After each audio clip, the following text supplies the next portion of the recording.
My older sister was a real bitch in our younger years. She and her friends used to always bully me.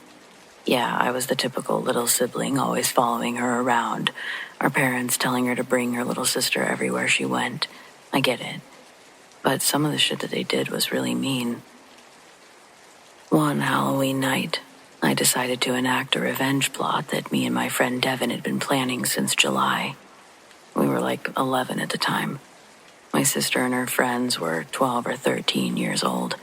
If everything would have gone as planned, I think that we thought we could have devised the most ingenious, diabolical plan a couple of 10 and 11-year-olds have ever thought of. I'll first tell you the basis of our original plan, how it was supposed to go, and then I'll tell you how it really went. We were going to scare the absolute shit out of them and capture it all on Devin's little camcorder she got for her birthday. Then keep the film as a form of blackmail. That night, I told my mom not to pressure my sister to take me out because Devin's mom would be taking us around that night. She was cool with that. I told her we were having a sleepover, and she dropped me off before the sunset that night. In reality, Devin's mom was going to go to the bar a few hours after I was dropped off, just enough time for her to answer the door or wave to my mom in the car, neither of them the wiser that Devin and I had planned all of this. Her mom thought we were staying in that night. She even ordered us a pizza and rented some horror movies from Blockbuster. Maddie had softball practice that night, and right after my mom dropped me off, she went on her way to pick up Maddie. Maddie is my sister. We reasoned it would take at least an hour and a half for her to get home, get ready, and leave to trick-or-treat with her friends that night. Earlier in the week, I'd used my teacher's colored printer to print up some sleek, full-page size candy bar wrappers, under the pretense that they were going to be used as decorations. She didn't care. Just told me not to glue them to the wall. I didn't know why she told me that, and it upset me that she assumed that I'd glue paper to the wall like I didn't know any better. But I let it go. Later, Devin and I wrapped some of her mom's old empty smoke cartons. They didn't need to be fully covered because only the tops would be showing. Gigantic candy bars that made Devin's bag look like it was going to pop at the seams. I think we did a pretty damn good job at this. Anything less in the next part of our plan wouldn't have worked. The goal was to make it look like she'd scored big at a random house that wasn't so random. Devin's neighbor's house had been condemned since the summer, when we started planning all of this. When the fall came around, every time I'd go over to Devin's house, we'd sneak over there through the adjoining backyards and into the house through an unlocked cellar door. We only had to do that part once, though. We kept the back door unlocked and went in through there the other times. The daytime didn't make the house look any more appealing. Perfect for a Halloween prank. Terribly sad that someone actually used to live in there. It took us weeks, but we cleared out the entryway mess, dusted the curtains, and removed any visible clutter, stuff that would be visible from the front windows. By the time we were done, no amount of childlike imagining could make this disgusting hellhole look anything more than a disgusting hellhole. But from the outside, and a few feet in front of the doorway, it didn't look like a condemned hellhole. And that's all we really needed. Finally, the night had arrived and we had everything in place. Devin and I communicated via her old baby monitors. We filled her bag with the fake candy bars, and she was to go out and find my sister and her group, pretend their encounter was purely by chance. My sister knew Devin, and she knew that I was supposed to be with her. When she stops her, Devin will show them her bag, tell the group that we'd found a jackpot house. She told them the family was still trying to fit as many of these things into her bag as they could. She asked if they wanted her to show them where the house was, and those gullible fools insisted that she did. Devin's house is down a little alleyway that turns down a smaller alleyway, mostly covered in trees and overgrown bushes. She has a few neighbors, but the street's set up really weird, where there's only like 3 houses on the block, all angled in a weird triangle. There's a few open slots where people had planned to build. but most of those held the overgrown bushes where their best intentions went to die. You would have no reason to go down that area, even if you went out of your way to find it. There were no decorations, and none of the 3 houses looked like they could afford to keep the lights on, let alone a stack of giant candy bars, but somehow they still bought it. I watched them come down the block from the 2nd-story window. Devin led the group toward the house, and I laughed to myself, watching all of their giddy faces approach. A few of them were comparing the size of their bags to see who could get more candy. Up to this point, our plan had gone perfectly. What should have happened next was them to knock on the door. That's when I'd pull a long fishing line that we'd threaded through the stairs to make the slightly ajar door open on its own. Devin would encourage them to walk inside. I'd press play on a tape player that would start blasting scary noises through Devin's shitty little speakers. That would have terrified the group. Then I would have come down the stairs dressed as a ghost and chased them through the house Scooby-Doo style until they ran back out the front door with tears in their eyes back to their homes. Meanwhile, Devin and I would laugh and point at them as they ran away. So, we get to the part where I pull the fishing line. I hear Devin do her thing, coaxing the kids to go further in. Then, just before my finger hits play on the spooky noises, the house shakes with a huge boom. A cloud of dust blows up the stairway where I was hiding, and from below, the sound of my sister and her friends' screams fill the air. As the dust settled, I peered around the corner and saw that the whole entryway of the house had collapsed under the weight of all of the kids standing on it. The front door was still opened, swinging above the rubble. It sounded like a couple of them had gotten hurt in the fall. But what I heard next was arguably scarier than the crash itself. One of my sister's friends lets out an ungodly shriek, screaming, "Oh my God, there's something down here." Everyone started screaming like they were falling all over again. I can hear them make their way out of the basement from the cellar doors slapping on the walls outside the house. Their running and screaming faded into the distance, and I was left sitting on the stairs.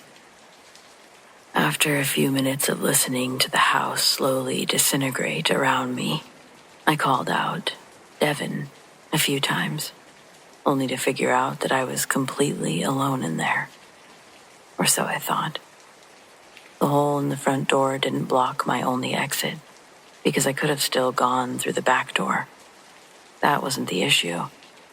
After the other kids had left, I started to hear more movement in the basement. More than creaks and cracks. It sounded like full-on deep grunts and growls, followed by heavy thumps up the basement stairway. Before I could open the door, I quickly stood up from the stairs and barricaded myself in one of the upstairs rooms with a broken, moldy dresser. I sat in there with my back against the wall. The whole room smelled like mold and dirt, but I didn't dare leave. I stayed as quiet as I could while listening to what my imagination made to be hooves running up and down the stairs from the 1st to the 2nd floor. Its pace, although incredibly fast, sounded like human strides, but the way they popped on the wood sounded like hooves or high heels. It ran past my door a few times, but never tried to get inside. This went on for what felt like hours, until it just stopped with no resolution. I don't think I heard it leave. It was impossible to get an idea if it was upstairs or downstairs when the thrashing ceased. After that thought, it felt like a couple of hours had passed before my mom's voice yelled my name. She was with Devin and my sister, who both chalked me up to being dead. Devin stayed the night with us that night, and after that night, we weren't allowed to hang out that much anymore. I was definitely never allowed to go over to her house, but she could come over to mine. Given the circumstances, though, Things could have ended up way worse than they did. I know one of my sister's friends broke their arm in the fall. I think another lost a tooth or something. Nothing disfiguring or life-changing in that sense. That was unfortunately the last Halloween that I ever dressed up, too. The next year, my friends group didn't think that it was cool anymore, and so I got to leave my last innocent childhood memory like that. We would have gotten them so good, though, if that whole floor thing wouldn't have happened. Never got any resolution on what was down there in the basement. My sister said it looked like a person, but what I heard sounded far from a person. I don't know. I hate that this tarnished my childhood. It's like finding the tooth fairy had been smothered to death under your pillow, accidentally. Like, there it goes. That sense of wonder and excitement was real, but brought to light in the most tragic fucking way possible. Whatever. Ghosts and demons are real. I don't know what else I could have heard zooming around the house that night. If anything, though, we were the villains here, and I understand why something would be upset with kids destroying the place it called home. It wasn't on purpose, though, and whether it be a hoof demon or ghost wearing high heels, it should also know that, too. I'm sure it's forgiven us by now, right?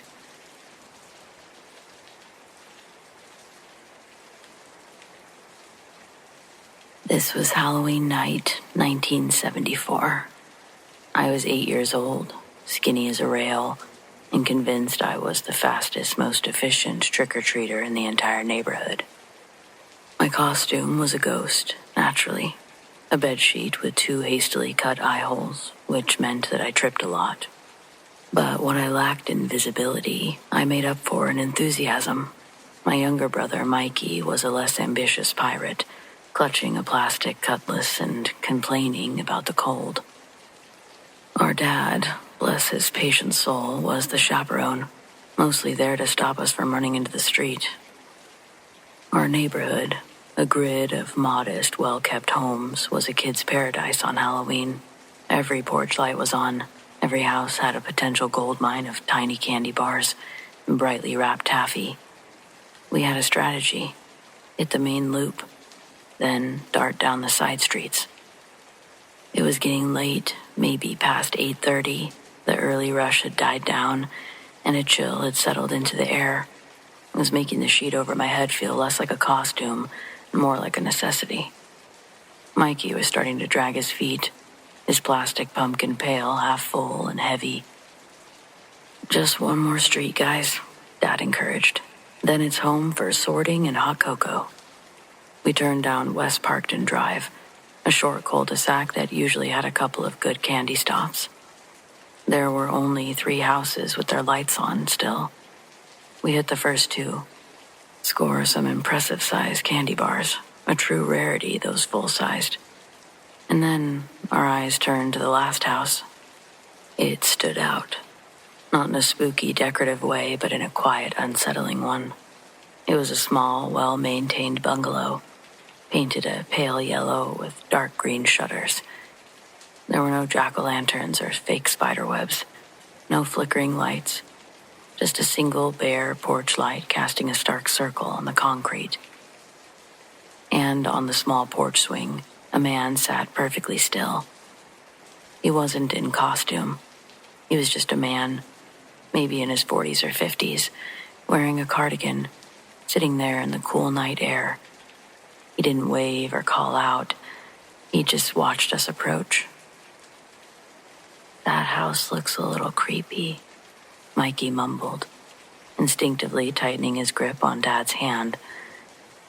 "It's just quiet, buddy," Dad said, always trying to rationalize away childhood fears. Maybe he just wants to enjoy the night. But even Dad seemed to hesitate. We were approaching the sidewalk leading up to the yellow house. I could feel the pull towards the promise of more candy, but also a strange, subtle resistance from Dad. He wasn't saying no, but he wasn't speeding up either. It was a silent negotiation between a child's greed and an adult's unease. Then, just as we reached the end of the walk, The streetlights on West Parkton Drive, old, unreliable things, flickered and died. The entire cul-de-sac plunged into near darkness, illuminated only by the faint glow of the distant main street and the man's single porch light. "All right, that's it," Dad declared, suddenly decisive. "Lights out means candy's out. We're heading home. Time for cocoa." He took us each by the hand and steered us firmly away from the yellow house, turning us back toward the main road. Mikey let out a small ah, but I was secretly relieved. The sudden darkness combined with the man's silent vigil had pushed the scale towards creepy, and not the fun kind. As we walked away, I looked back over my shoulder and the man still hadn't moved. He was still sitting there, a dark, motionless shape under his porch light, watching the empty street. When you're a kid, things just stick with you. And this man, his presence, it always did. But I'll never know for sure if it's because of what I learned. The next morning, the sun streamed into our kitchen as we dumped our candy haul into the newspaper-covered table. We hadn't gotten to sorting it the night before after cocoa. Mikey was meticulously sorting his M&Ms from his Smarties. I was already planning which candy bar I'd trade for his licorice, Milky Way. Then Dad came in, his face pale and drawn. He had the local newspaper clutched in his hand, its headline screaming. I don't remember the exact words, but the gist was clear and stark and horrifying. Fatal Halloween candy. A man, just a few streets over, had been giving out candy on Halloween night, pixie sticks mainly. Several children, including his own young son, were now gravely ill. One had died. The candy had been laced with something lethal. It was a local tragedy, a shocking, incomprehensible act. The details slowly emerged. The man was in a bitter custody battle, and it was a twisted, evil attempt at revenge. But for me, the most chilling detail was the address. The article named the street and the house number. It was West Parkton Drive, and the number was the yellow bungalow with the dark green shutters. The house where the man had been sitting motionless on the porch swing. The last house on the block, the one Dad had inexplicably, mercifully, steered us away from as the streetlights went out. Mikey and I had been mere feet from that porch. We would have approached the man, we would have knocked, extended our bags, we would have taken the candy. The memory of the silent man in the cardigan, the way that he was just watching, and the sudden darkness and Dad's uncharacteristic decisiveness, it all coalesced into a suffocating realization. We'd been saved by chance, essentially. Our dad had an almost psychic recoil from a house that broadcasted its danger in a way that only certain instincts could perceive. Maybe. I think we just got lucky. To this day, every Halloween when I see children skipping up to strangers' doors, I think of that yellow house. I think about people dispelling the rumors of poisoned candy and such, and I agree, it's overused. But it is true. And I think of that silent man and how close Mikey and I came to being just another heartbreaking name in a newspaper headline, all because of the Candyman's poison pixie sticks. So, I don't think there's anything wrong with checking your children's candy, or even being wary of the houses they visit.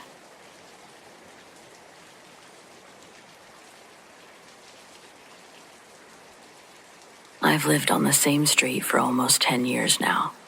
It's one of those older neighborhoods on the edge of town, big trees still, long driveways, houses that used to belong to people who worked at the mill before it shut down. It's really quiet, and sometimes too quiet. Halloween, it's never busy here. A few families come by, but the last couple years I haven't seen any kids at all. The houses are spaced too far apart, I guess. Easy to hit the subdivisions. Anyway, this was last year. I bought candy just in case and set a bowl by the door, and I left the porch light on. Around 8:30, the first knock came. 3 quick taps. When I opened the door, there was no one there. Just the porch light flickering a little and the wind pushing leaves around. Perfect fall atmosphere. I figured that it was kids doing ding-dong ditch and laughed it off. 10 minutes later, another knock. Louder this time. I got up, checked again. Nothing. The street was empty. Bowl still full. I decided to just keep the porch light on. I remember checking my phone, 8:43, and then I heard the third knock. It was slow and heavy, unlike the others. I walked to the door, looked out the people, and froze. There was a kid standing there. Maybe 9 or 10, old-fashioned costume, looked something from a black and white photo. Long coat, white shirt, paper mask covering half their face. The mask was rough, hand-cut, with 2 big circles for eyes. They didn't move or say anything, just stood there, holding out a candy bag. I opened the door a crack and said, "Hey there, you're out late." No response. Kid just kept the bag held out empty. "Where are your parents?" I asked, looking around. "Need help finding your group?" The kid just tilted their head a little. The voice that came out was flat. "I need to come inside." Something in the way they said it made my stomach drop. No please, no question mark, just slow instruction. I tried to laugh it off. "You're fine, bud. You don't need to come in, but I'll get you some candy, or I'll come with you." As I turned to grab the bowl, the kid said, "No." Then in the same calm tone, "You need to let me in, Bethany."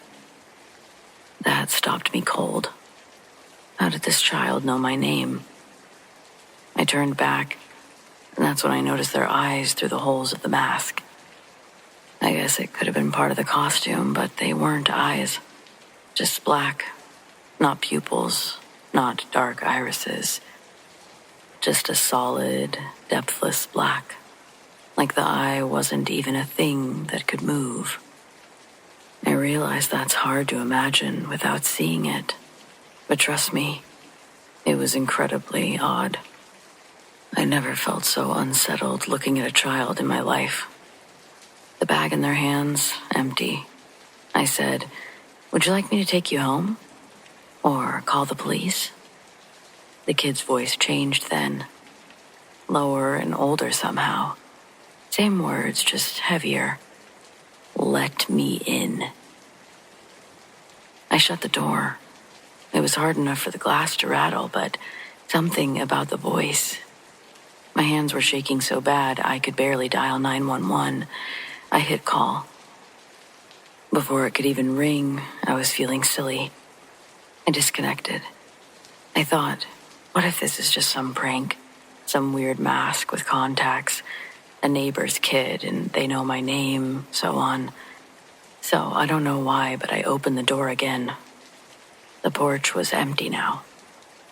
I stepped outside, looked around. Nothing on the driveway. No voices. It was just that quiet, heavy air you get when the streetlights seem louder than the wind. Then behind me, 3 knocks. From the door I'd just left open. I turned around and the kid was there again, standing inside the doorway. "Can I come inside now?" they said. I ran, no shame in admitting it. I bolted down the steps and out onto the yard. When I looked back, the doorway was empty again. No kid, or the sound of them leaving. The police came about 20 minutes later due to my hang-up call. 2 officers walked the yard, checked the street. Nothing. One of them said that they get calls like this all the time. Told me it's usually kids just messing around. But he also told me, honestly, nobody's been trick-or-treating on these streets for years, so they canvassed some neighbors. There was no missing kids, no children in paper masks. After they assured me that everything was fine, they left. I sat up till morning with every light in the house on. There were no footprints on the porch when the sun came up, but I wasn't expecting there to be. The bowl of candy was, of course, still full. My door locked. But on the outside, just below the peephole, there were 3 smudges. Small, grayish prints, like fingertips. Maybe I just never noticed them before. But I don't know. Now Halloween's coming up. I'm hoping this year is less eventful than last year. And I'm gonna start by turning off the porch light. I think it's best just to not open that door.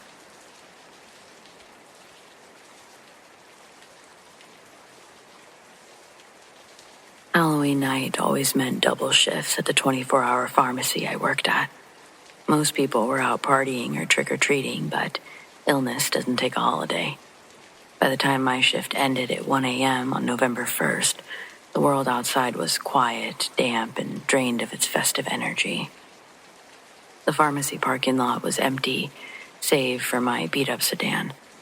I was tired, my feet ached, and I wanted to just get home, shower, collapse. As I fumbled with my keys, unlocking my car, a pair of headlights slowly swung in from the far end of the parking lot. A car, an older model, dark sedan, pulled into a parking spot almost directly across from mine, but a few rows over.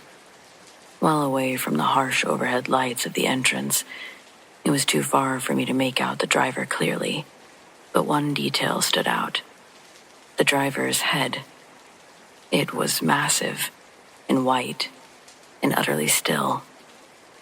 The driver was wearing a cheap, full-faced Halloween mask, one of those generic, melting ghost face ones, with hollow black eyes and a stretched, silent scream.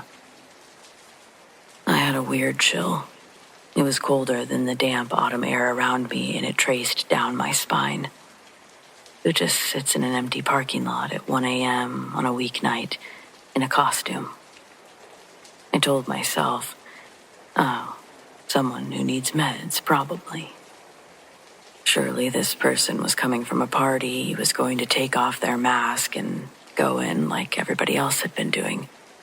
Still, I quickly got into my car, locked the doors, and started the engine, trying to ignore the unmoving white mask that seemed to be angled directly at me. I backed out of my spot, threw the car into drive, and headed for the exit. My headlights sweeping across the deserted lot, I glanced in my rear view just before I hit the street. The dark sedan was still there, motionless. I turned right onto the main road, heading toward the highway entrance that would take me home. The road was completely empty. My headlights cut a tunnel through the oppressive darkness. Then, about a mile down the road, I saw it in my rear view. It was the same dark sedan that had pulled out in the parking lot. It was now a good distance behind me, but steadily gaining. My heart did this nervous jump. Coincidence, I told myself. He's probably heading home the same way.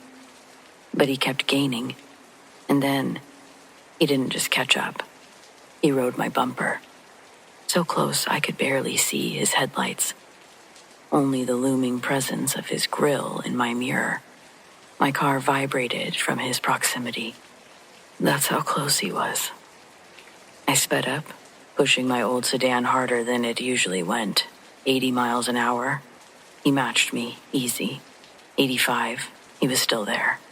A persistent, aggressive shadow. Then he flashed his brights. Not once or twice, but a rapid, deliberate series of flashes that stabbed through my rearview mirror, blinding me for a split second. This wasn't a warning. It felt like a deliberate act of intimidation. My breath was hitching in my throat. This wasn't a drunk driver. This was calculated.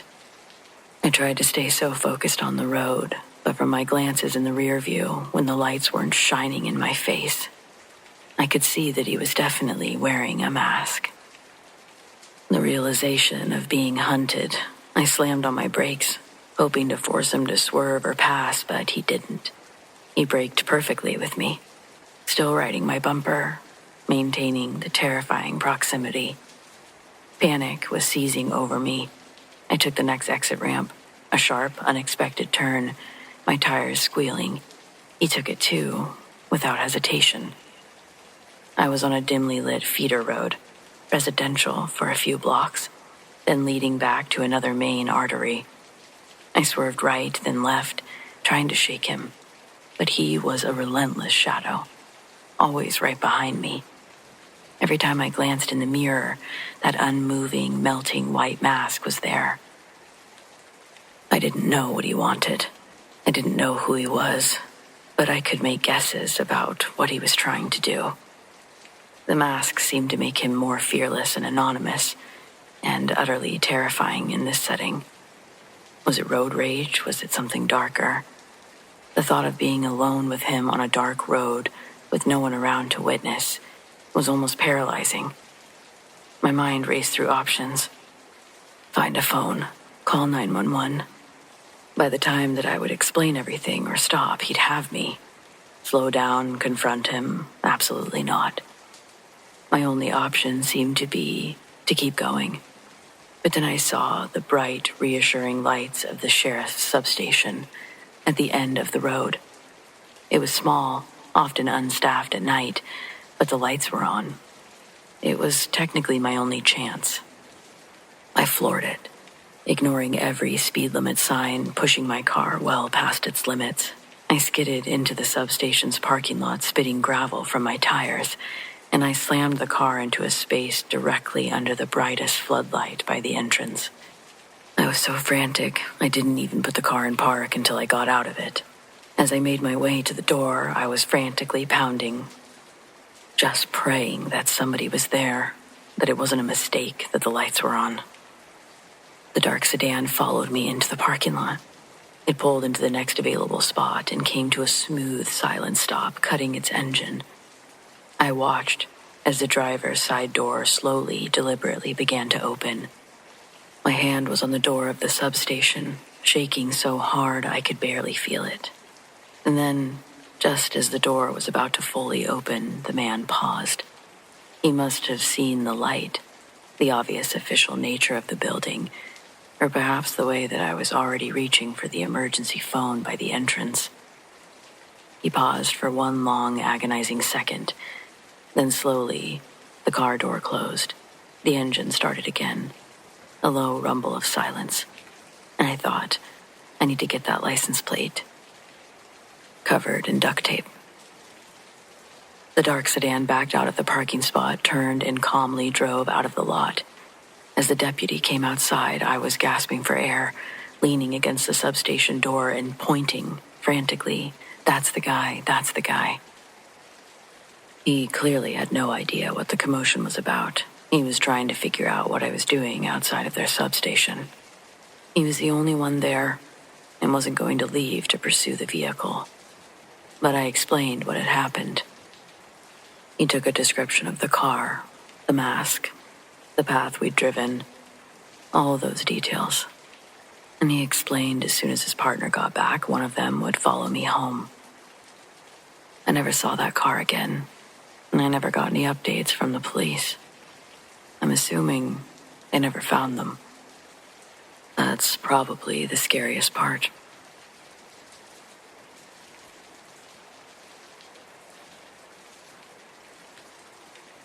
Halloween my sophomore year of college would have been 1996.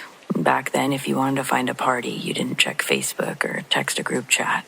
You just heard about it through a friend of a friend, or you'd see flyers taped up around campus.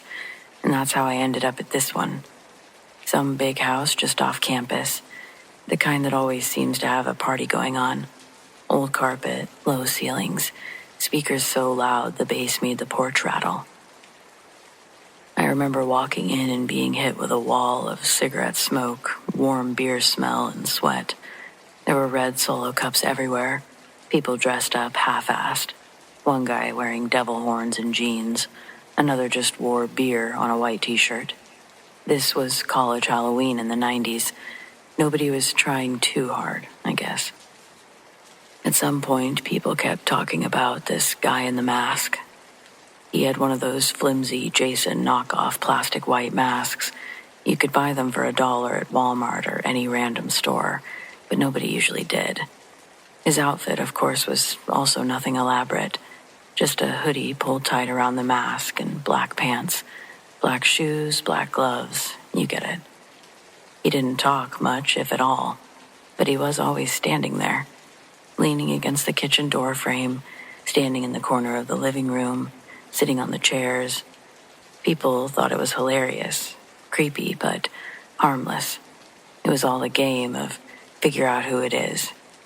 A few people even high-fived him like he was part of the fun. The weird thing was, nobody actually knew who he came with. I thought that he was with this guy Jeff because I saw them near the cake together. But later, Jeff swore that he'd never seen him before that night, and that he didn't know who was under that mask. Someone else thought that he came with a group from another dorm. Another girl said that she assumed that he was her lab partner based on how he had been following her around, but then she realized that he'd shown up in a different costume. It was one of those things where, at a party like that, you just sort of shrugged it off. Too many people, too much noise. No one knew everyone anyway, and that was probably the fun of the costume. Things got strange, though, when a girl, pretty drunk by then, sat on his lap while he was hanging out on the stairs. She thought that he was her boyfriend who was also at the party. When the real boyfriend walked in, he saw her with the masked guy. Everything exploded. He stormed over, started shouting, grabbing her by the arm. She screamed back. People got involved, some laughing, thinking that this was just a drunken drama. But then the masked guy stood up, the cheap Jason mask. He went to face the boyfriend, who, if I didn't already say, was the real Jason. He didn't say a word, though. He just reached into his hoodie and pulled out a kitchen knife. Not a little pocket knife. A long, jagged blade that looked like it had been yanked straight out of somebody's drawer. At first, no one moved. I think half of us thought it was still a joke, or like a prop. But in one swift motion, the guy slashed at the boyfriend, and he went down. Blood everywhere. The room went from noisy to pure panic. People were shoving, spilling drinks, climbing over furniture to get away. The music kept blaring, some stupid techno mix, and it made the whole thing feel like a nightmare.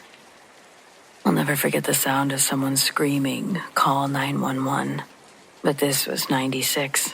Hardly anyone had a cell phone, and if they did, it was a brick that couldn't get a signal in a packed house. Someone finally sprinted outside to find a payphone down the block, while somebody inside the house figured out where the phone was. Meanwhile, Masked Guy wasn't just standing there. He lunged at another kid who had tried to grab him, cut his arm. People were slipping on the beer and the blood. I remember pressing myself against the wall, trying not to get trampled, but also trying to leave.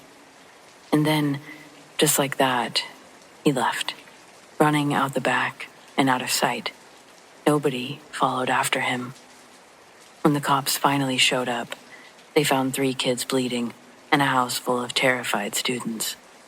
But not the guy in the mask. Nobody saw him leave. No car, no bike. We could only describe a running figure leaving out the back. He vanished. The cops questioned everyone. We all gave the same useless description: plastic mask, hoodie, average height, average build.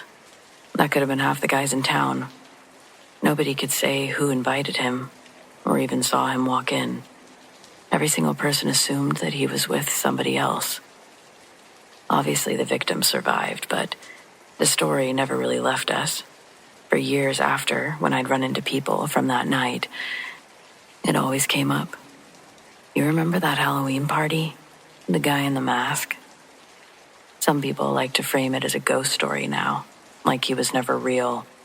But I remember the knife, and I'm sure the people who were cut do too. I remember the blood. I remember the sound of people screaming while the music kept pounding like nothing was happening. Whoever he was real, and he was never caught.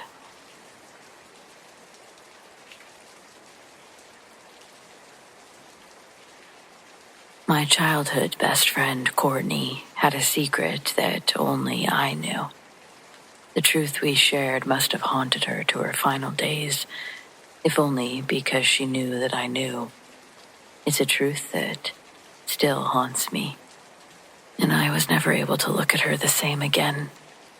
She could have killed me that night. That's what I think.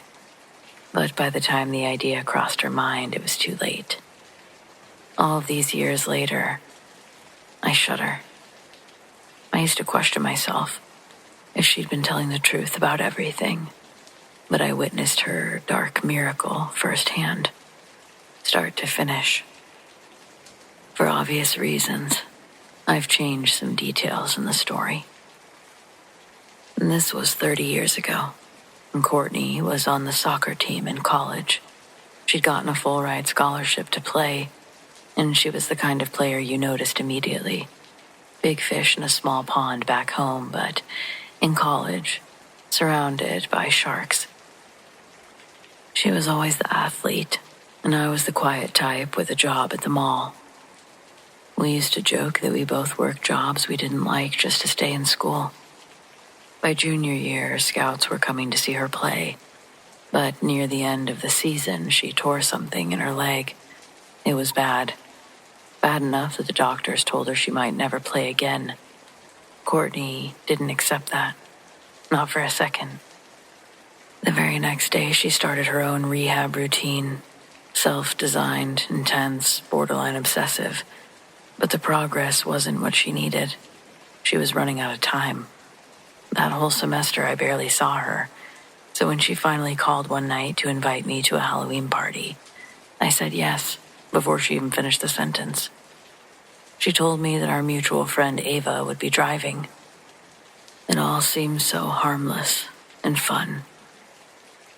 Looking back, it was the first small choice that would haunt me for life. It had been snowing all day. A slick patch of ice on the highway sent the car over an embankment halfway to the party. The world went sideways. Metal, glass, screaming, and then silence. I woke up, dizzy, pressed against the passenger window, my seatbelt digging into my ribs. The car had landed on its side and was now completely buried in snow. It was pitch black, cold enough that my breath came out in clouds that I couldn't see, but I could feel. I couldn't tell if anyone else was alive. Pain shot through my legs. Broken, I think. But I dug into my pocket and found my lighter. The spark of it barely lit the inside of the car, but it was enough to see Ava hanging upside down from her seatbelt above me, blood dripping from her hair. Her eyes flickering, unfocused and closed. Behind her, Courtney. She was awake. Her body was twisted in an unnatural position. Her back pressed to the door, her arms stretched wide, holding herself up between the headrests, like a spider clinging to the ceiling. When she finally moved, it wasn't to help Ava. She lunged, her hands wrapped around Ava's throat. Before I could react, she started to squeeze. I wanted to scream. I tried, but my ribs were cracked. My lungs were too weak to draw air. My arms definitely weren't going above my head. The sound of Ava's neck snapping echoed like a tree branch breaking in the woods. Courtney whispered something in a language I didn't understand, tore a lock of Ava's hair, and let her hang limp again. The lighter burned my fingers and I dropped it. The car went dark. When I found the lighter again and flicked the flame, Courtney was staring at me. Eyes empty, expression calm. "Why?" I whispered. She didn't answer. Not then. After what felt like forever, I whispered again. "Why?" This time she spoke. Her voice was cold and sharp. "Ava died in the car accident, right?" When I didn't answer fast enough, she said it again, louder. "Right?" I managed to breathe out a yes. She told me to give her my hand. When I couldn't, she grabbed it herself. The pain nearly knocked me out as she sliced my palm with a shard of glass. She pressed her own palm into mine, blood mixing. She chanted words I didn't understand. "Bound in blood," she said. "And betrayal on our word will result in death." I thought she'd lost her mind, or maybe I had. But then she told me, "We'll be rescued soon." And she was right. While we waited in that buried car, I was in and out of consciousness, and Courtney told me what she'd done. She said she prayed, begged for help, not to God, but to something else that had answered when God wouldn't. It told her what she needed to do to get her life back, to trade a soul for a future. "Almost like cars," she said. "You can't leave a lot without a trade-in." Ava, she said, was her trade. A good soul, pure. A Rolls Royce, she called her. I remember how calm Courtney sounded when she said it. Like it wasn't murder. Like it was math. Hours later, she counted down from 30 out loud, and right when she hit 0, I heard a man's voice outside. We located the car. Minutes later, the fire department was cutting us out. Courtney stepped out of the wreck under her own power, without help. I was taken away on a stretcher, unable to walk or lift my arms. In the ambulance, I remember I tried to explain to the EMTs. Courtney did it. And before passing out, the last thing I said was Ava. But for weeks after the accident, I couldn't sleep, and nothing happened. But when I finally did sleep, it wasn't rest. It was flashes of snow, glass, Courtney's face watching me in the dark. When I could finally walk again, I went to see her. I needed to know what really happened in that car. She looked perfect. Healed, whole, like she hadn't just crawled out of hell.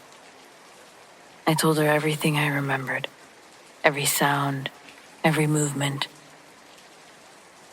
When I said that I saw what she did to Ava, she cut me off. "You had a head injury," she said. "You were unconscious. The doctor said that it's normal. People imagine things, hallucinate." She smiled when she said it. Calm. Too confident for somebody who should have been haunted. I tried to argue, but she was firm. "You didn't see anything. Ava died in the crash. That's all. It was an accident." I wanted to believe her. The police, Ava's parents, everyone believed her. I wanted to believe her.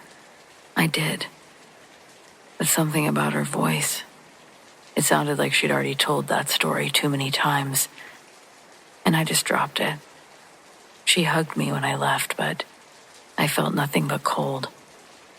That night I dreamed that she was strangling me. It felt real. Her hands pressing down, her face right above mine. That dream, it It reminded me of something I'd felt in that car after Courtney had bound us by blood. It was like she could read my thoughts. Maybe I could read hers too. But basically, the conversation that I was explaining to her that we'd had, I knew it hadn't been out loud. It was through our thoughts. The day that I'd had this dream, after I'd gone to see her, I heavily considered telling somebody what I remembered, or thought I remembered. But after having that dream, it was too real, and I couldn't. It went on for months, until finally, I stopped answering Courtney's calls. She must have left me alone because she knew I wasn't going to say anything. We drifted apart because I let us. Her limp was gone, and she went on to have a dominating senior year. Her dreams came true, and she was picked up by a women's soccer league on the East Coast. She even went on to compete in the Olympics. Years later, decades really, I dreamed of her again. It had been so long that I almost didn't recognize her. She was standing in the snow, surrounded by flames. Her clothes, her hair, everything burning bright. She was screaming and she was laughing at the same time, calling my name through the fire. Then she fell forward, still laughing, until the light went out completely. When I woke up, I didn't feel panic, just this strange calm. I remember thinking, that's odd.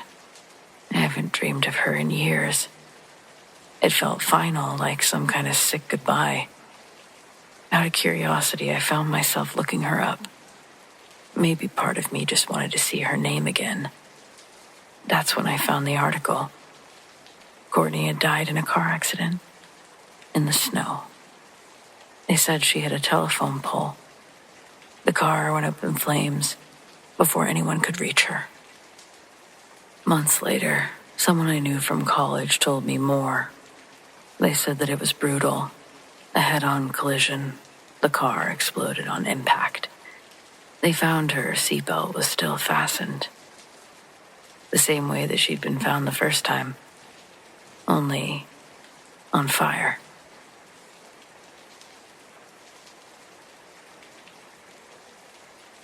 When I was 8, my parents and I flew to Philadelphia. My grandmother had died, and we were there for her funeral, I believe. Although I was born in Philadelphia, my parents had moved to Wyoming shortly after I was born.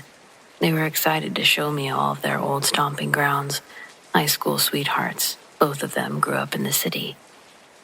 We parked on a random side street and walked up and down the city as they pointed out various landmarks. They seemed nostalgic, reminiscing about their youth. At one point, we stopped for ice cream at a shop where my dad used to take my mom on dates. On the way into the shop, I noticed a homeless man sitting nearby. He wore an eye patch and had no shoes. I felt bad for him, but my parents seemed to pretend he wasn't there. After we got our cones and left the shop, I told myself not to look at him again, but my undiagnosed ADHD made it impossible to resist.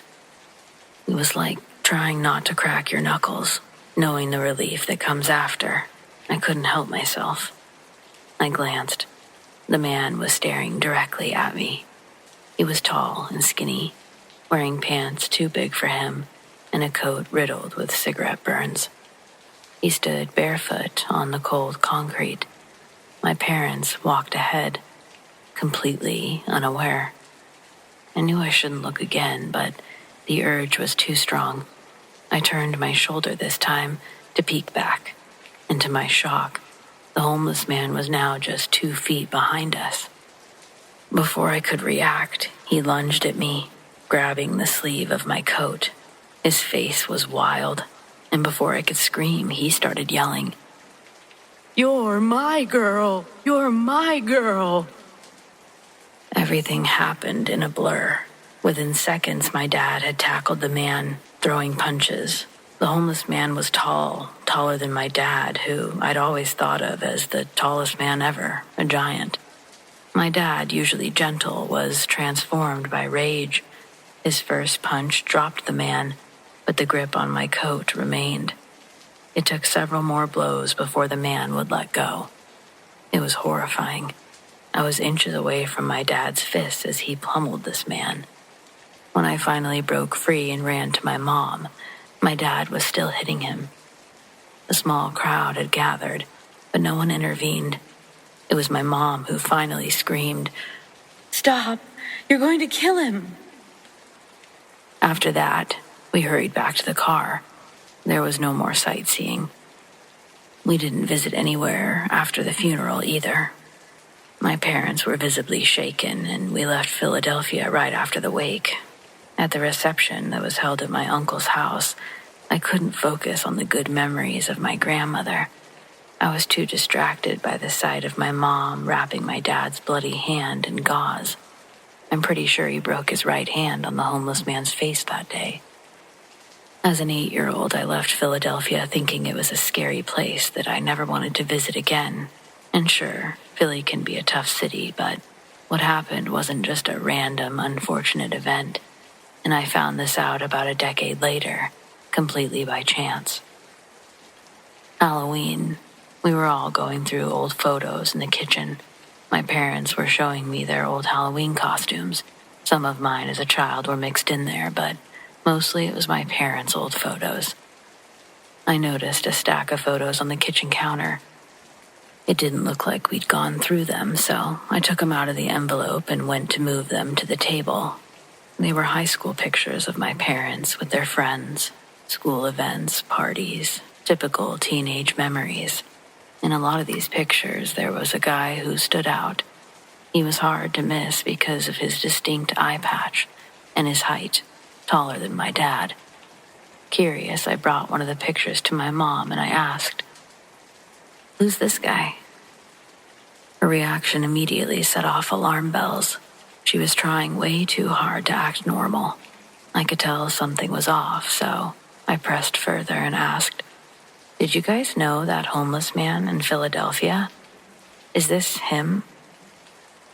My question shattered her composure, and she broke down sobbing, way more than I'd anticipated or ever seen before.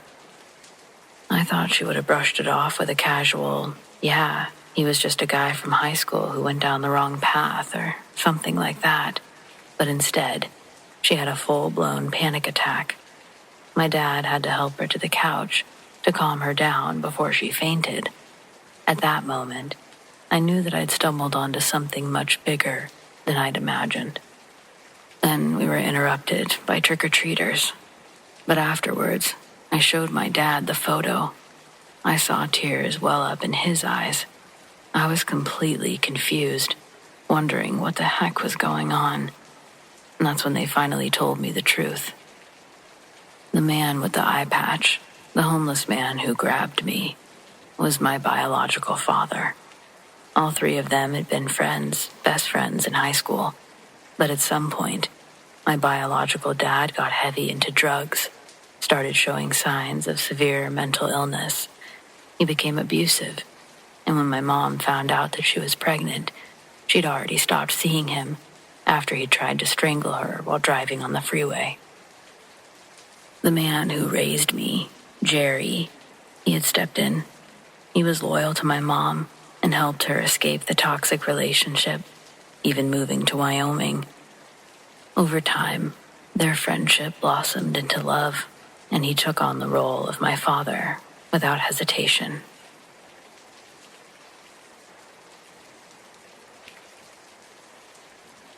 Halloween 2002 started out like any other Halloween. My mom had let me go trick-or-treating with some of the neighborhood friends, just a few blocks around our quiet suburban neighborhood. I dressed as a pirate, complete with a plastic sword and a hat that kept slipping over my eyes. Back then, Halloween felt a little bit more magical. The costumes, the candy. I didn't know that it could turn into something dark. My friends and I went from house to house collecting candy in pillowcases.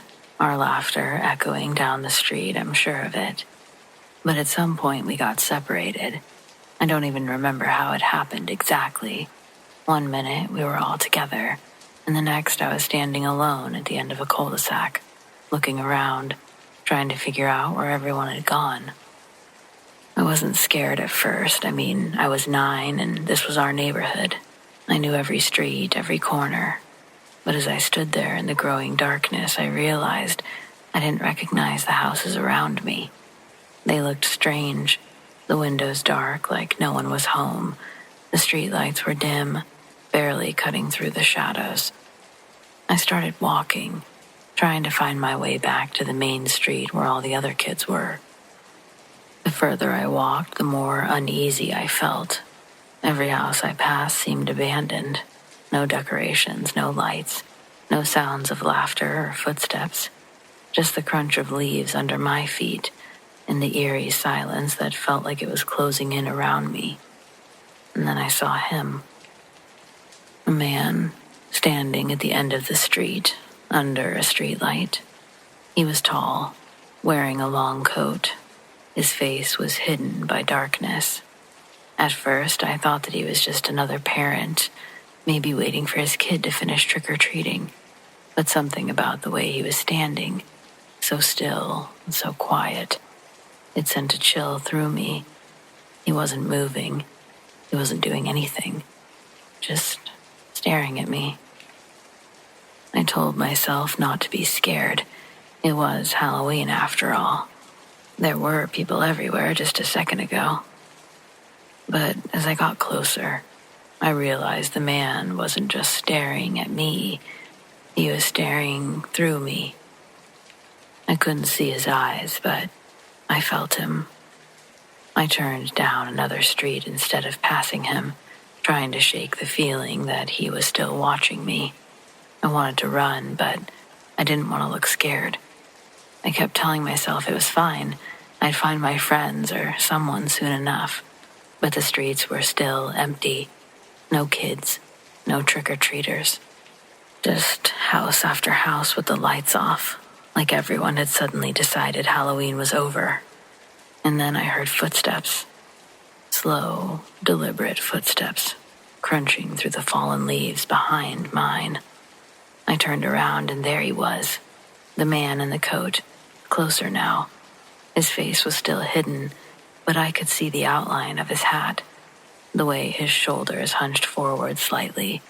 He wasn't walking fast, just slow, steady, like he knew I had nowhere to go. My heart was racing in my chest.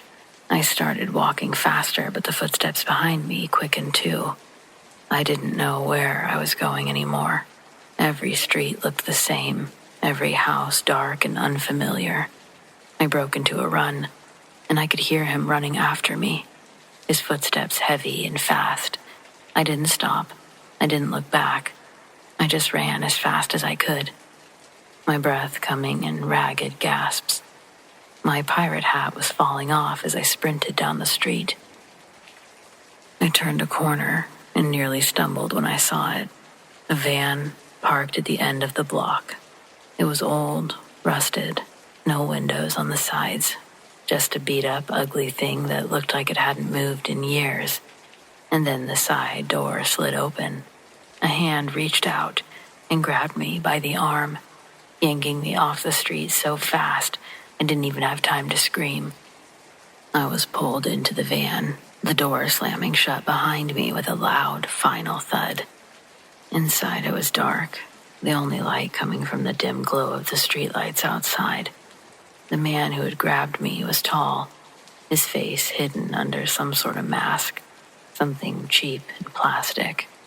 But all I could focus on were his eyes, cold, empty. He didn't say a word, just tied my hands with rope, rough and tight, and shoved me into the back of the van. I tried to kick and scream, but he gagged me with something that tasted like old. I could feel this panic rising. My heart was still racing. I thought for sure I'd pass out. I didn't understand. Why was this happening? Where were my friends? Where was anyone? The van started moving, the engine growling as it rolled down the street. I didn't know where we were going, and that terrified me more than anything. I was trapped, helpless, and the only sound was the hum of the engine and my own frantic breathing. I lost track of time. It felt like hours, maybe longer, but at some point the van stopped. The door slid open. The man dragged me out, tossing me on the ground. I landed hard, the impact knocking the wind out of me. We were in the middle of nowhere. I could see trees, a gravel road, and the dark outline of an old abandoned building in the distance. This man stood over me, silent, his face still hidden behind that stupid plastic mask. I was so scared that I couldn't even cry. I just laid there, my body shaking, waiting for whatever was going to happen next. But then, something changed. I heard another sound. Sirens, distant at first, but getting louder. The man's head snapped up, and for the first time, I saw him hesitate. He looked down at me, then back at the road, and just like that, he turned and ran. I don't know how long I laid there before the police found me. They told me that someone had seen the van and called it in, but they never caught the man. He disappeared into the night, just as quickly as he'd shown up. But I was okay. I'm 30 now, and every Halloween since, I can't help but feel a chill when I see those empty streets, or those shadows that seem too still. I always wonder if he's out there, or whatever happened to him. I'm not 9 anymore, but some fears never go away.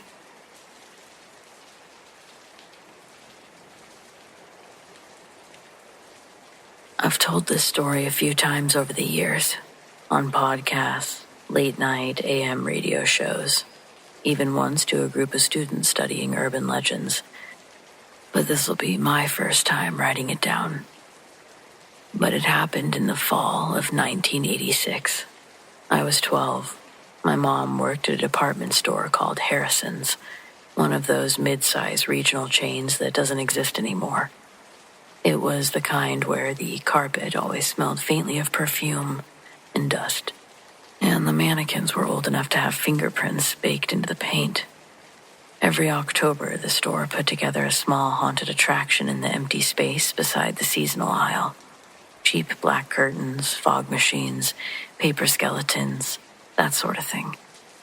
My mom helped coordinate the displays and costumes, so the week leading up to Halloween was always a blur of late nights and coffee. That year, Halloween fell on a Friday. I remember because I'd begged her to let me come help after school. She hesitated at first, but eventually gave in, probably figuring it was better than leaving me home alone. When we got there, the store was already closed to customers. The only lights were the harsh overhead fluorescents and the faint orange glow coming from the decorative lamps in the home section. The place looked different after hours, emptier, quieter. You could hear every sound, the squeak of a rolling rack, the distant hum of the refrigeration units in the break room, the click of my mom's heels on the tile. The mannequins were everywhere that night. Some were lined up near the front windows, waiting to be dressed for the holiday sale. Others were still posed around the haunted display, fake cobwebs, rubber spiders. They were old-school mannequins. No faces or features, just smooth painted heads and stiff plastic fingers. They looked too human from a distance, but not human enough up close. My mom put me to work untangling strands of orange lights while she reorganized props for the next day. I remember humming along to whatever song was playing over the store's intercom, some soft rock ballad that had probably been looping for hours. Everything felt kind of cool until the intercom cut out mid-song, just click. Silence. My mom called out that she was going to the back room to check the breaker. I nodded and kept working. A few minutes passed. I was kneeling near the front display, wrestling a plug into an outlet, when I noticed one of the mannequins near the entrance looked off. It was facing the front doors before, but now it seemed angled towards me. I told myself I was imagining it. Maybe my mom bumped it when she walked by. But when I glanced again, it felt closer somehow. I laughed under my breath. "Okay, funny," I said out loud, expecting my mom to pop out from behind a rack. Nothing. I stood, brushed my hands off, and grabbed another strand of lights. And then I froze. The mannequin's head was tilted now, just slightly, but enough that the reflection from the overhead lights glared off its blank face. It was different than before. I remember the air feeling different all of a sudden, too, like the store's AC had shut off. My heart was hammering. I could feel it in my chest, in my throat, in my ears. I couldn't figure out why. I tried walking backwards and nearly tripped over a pile of costume boxes. When I looked up again, the mannequin was back in its original position, facing the front, perfectly still. I told myself that I was tired. I'd been at school all day, then straight here, and it was getting close to midnight. I turned the radio on my mom's workbench to drown out the quiet. It was just static at first, and then some local DJ talking about a Halloween parade downtown. It wasn't enough to drown out the sounds, though. First, I heard something soft, like something sliding across the tile. Not quite footsteps, more like a heavier object. "Mom," I called. No answer. Then the sound stopped and started again, closer. When I turned around, one of the mannequins that had been propped against the wall near the dressing rooms was now in the middle of the aisle, still upright, perfectly balanced. I stood there staring, waiting for it to fall or move, but it didn't. But then I noticed smudges on the floor, long, faint gray streaks, like something had been pushed or dragged. Once again, I stepped backwards, but I bumped into something, another mannequin, behind me. I hadn't even realized that something was that close. I spun around, and for a split second, I could have sworn that its arm was half raised. That broke me. I started running, bolted for the stockroom, yelling for my mom. She came running out, startled, asking what happened. I told her what I saw. She laughed nervously, but said maybe I'd bumped a display, freaked myself out. I wanted to believe her, so I just did. We stayed. She still had work to do, but I didn't leave her side. I remember just looking at all the mannequins, and eventually even that made me uneasy, and I found myself just facing away from them. Finally, we gathered our things to leave. As we walked out toward the front entrance, I glanced over my shoulder for the last time. The mannequins were all standing in a neat row, but they were facing us. I didn't say anything. Neither did she. We just locked up and left. The next morning when she came back to finish cleaning up, she told me something that still makes my skin crawl. All of the mannequins had been moved. Every single one. They weren't where we'd left them, where we'd seen them. And there were drag marks on the floor again, deep ones, leading all the way from the front display to the stockroom door. The manager thought that it was a prank, maybe some of the night crew messing around. But the security cameras didn't show anyone in the building between midnight and morning, and no activity, just them being in different places. Harrison's shut down a couple years later. The building's been turned into some kind of outlet now, but I haven't gone inside. I can't. People like to laugh when they hear this story. They come up with all kinds of explanations. Settling floors, vibrations, paranoia, imagination, whatever. And maybe they're right. Maybe my tired brain turned mannequins into monsters. But here's what I can't shake or explain. Mannequins don't balance themselves. When they're not on their stands, they shouldn't stand up. They certainly shouldn't be able to move and turn. And they did all of those things. I was, 12? And I saw them move. And my mother, she did too. I'm nearly 50 now, and I can't walk past one without looking twice.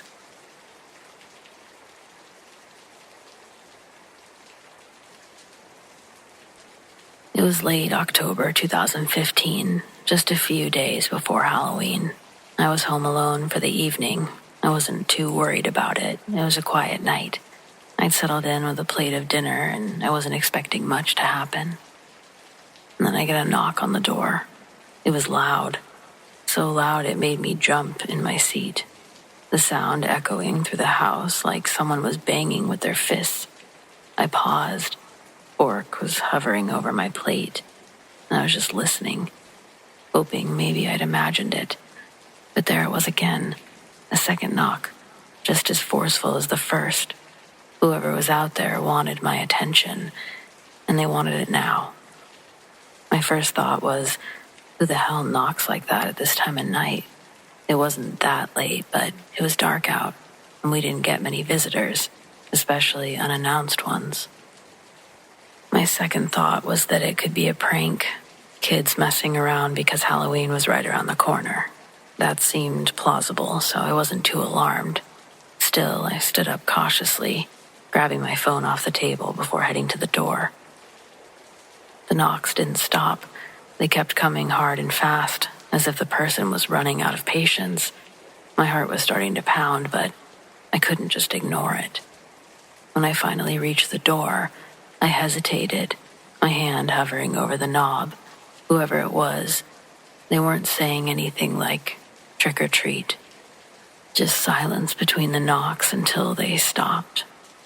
As I creaked open the door, I looked out, and the porch was empty.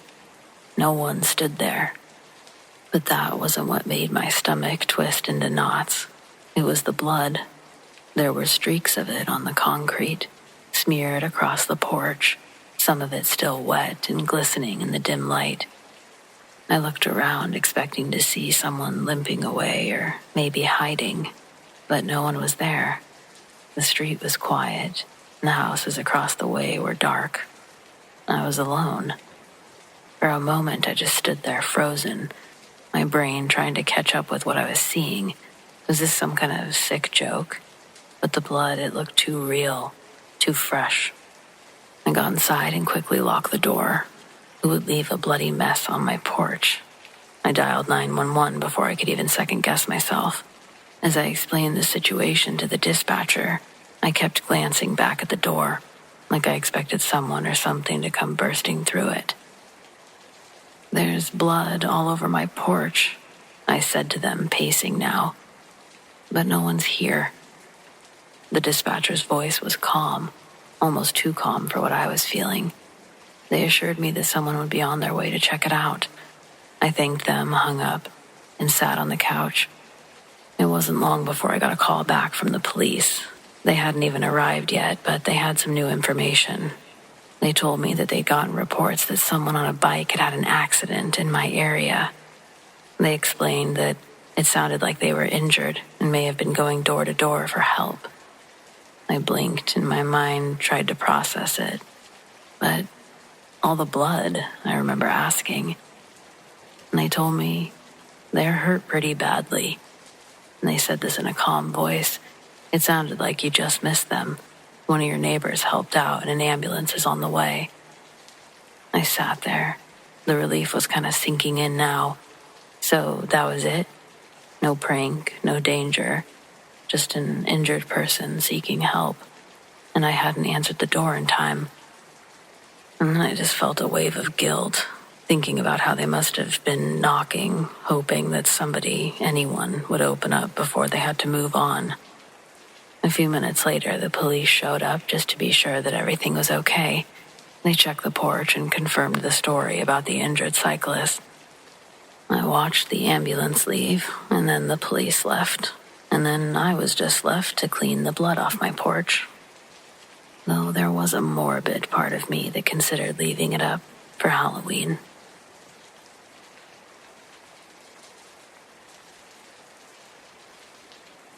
This happened when I was a kid, probably around 10 or 11. It was one of those perfect small-town Halloweens. The air was crisp and you could smell pumpkin guts and cheap fog machines, and every house on our street was lit up and decorated. Except one. It was this old 2-story house near the end of the block. No decorations, no lights, just the faint orange glow of a porch bulb that barely reached the steps. I remember we almost skipped it, but then someone noticed a big plastic bowl sitting on the top step. There was a paper sign taped to the front that said, "Please take one." It was the only house on that side of the street without decorations, so we figured maybe the people weren't home, but still wanted to hand something out.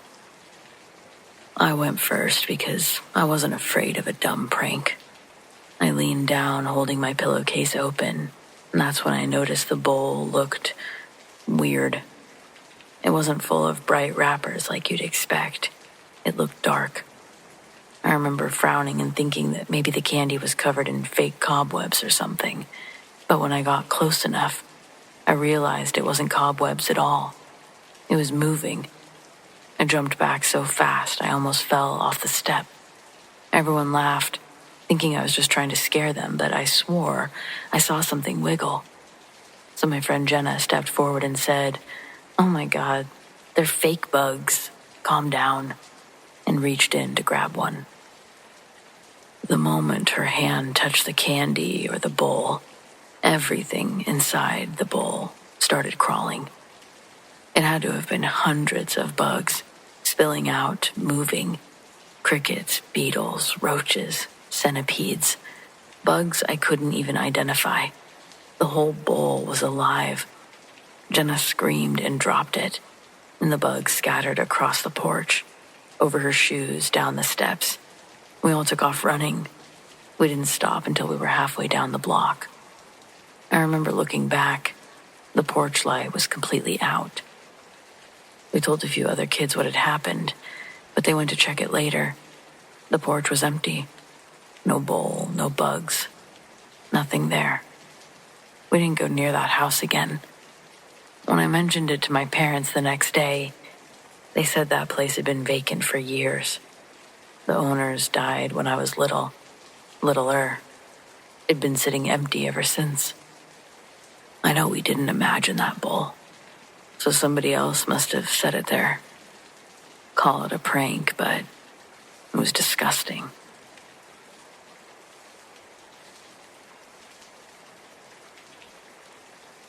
We lived on 5 acres about 15 minutes outside of town. My dad had a small barn that leaned even worse than the mailbox. Half of one wall caved in from a windstorm years before I was born. He always said that he'd fix it next spring. He never did. Halloween was quiet out there. No trick-or-treaters. No neighbors close enough to walk to.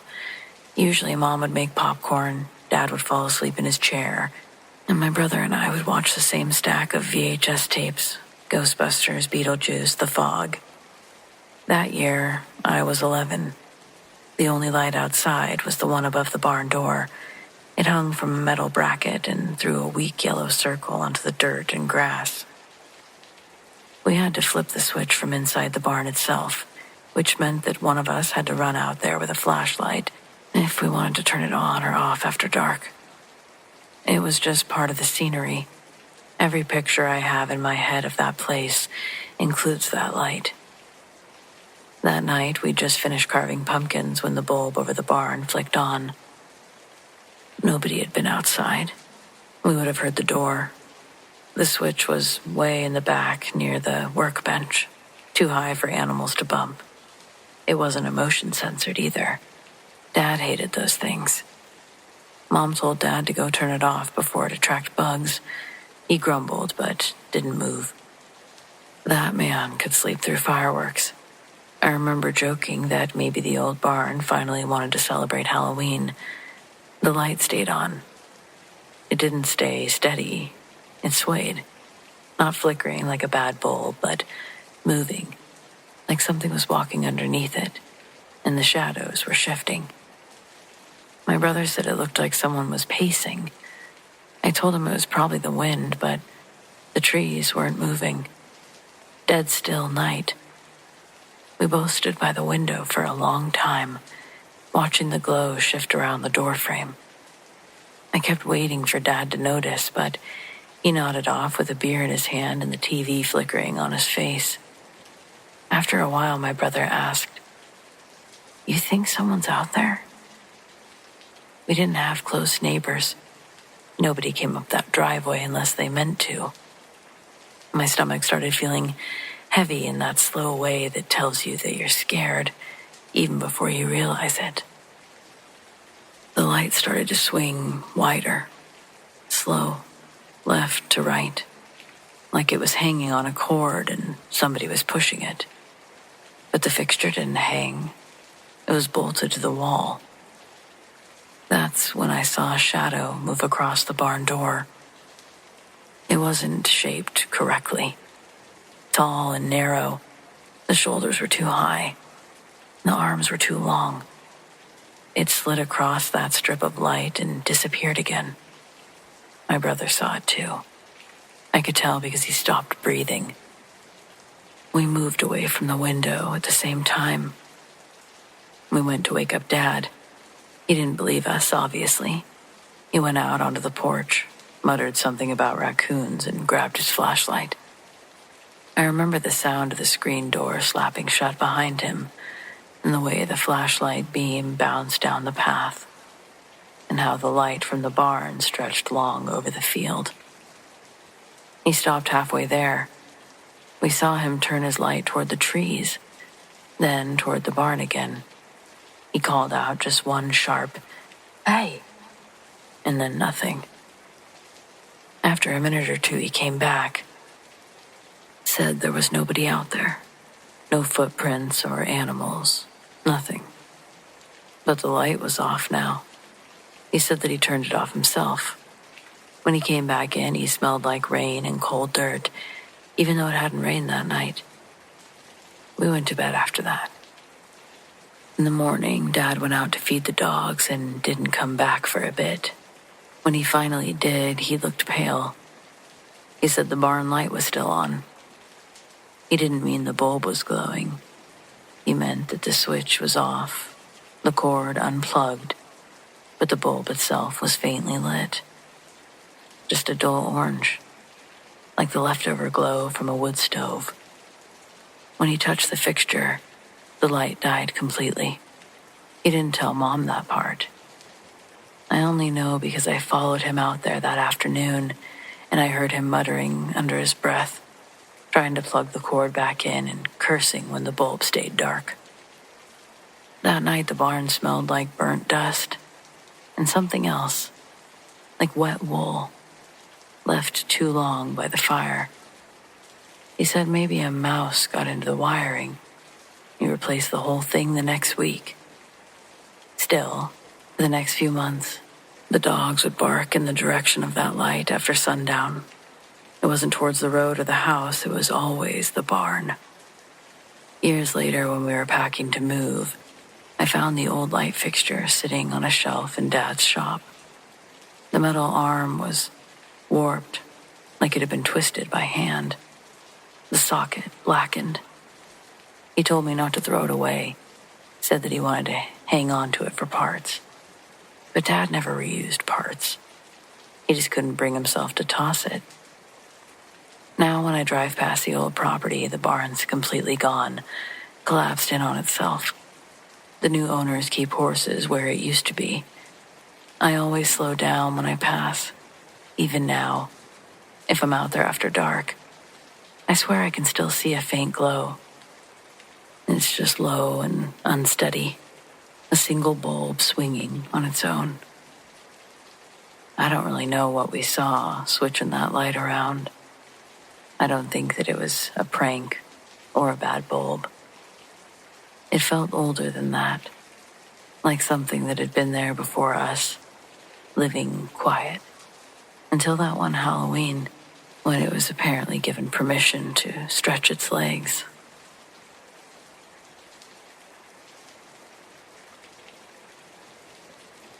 This happened several years ago, the night before Halloween.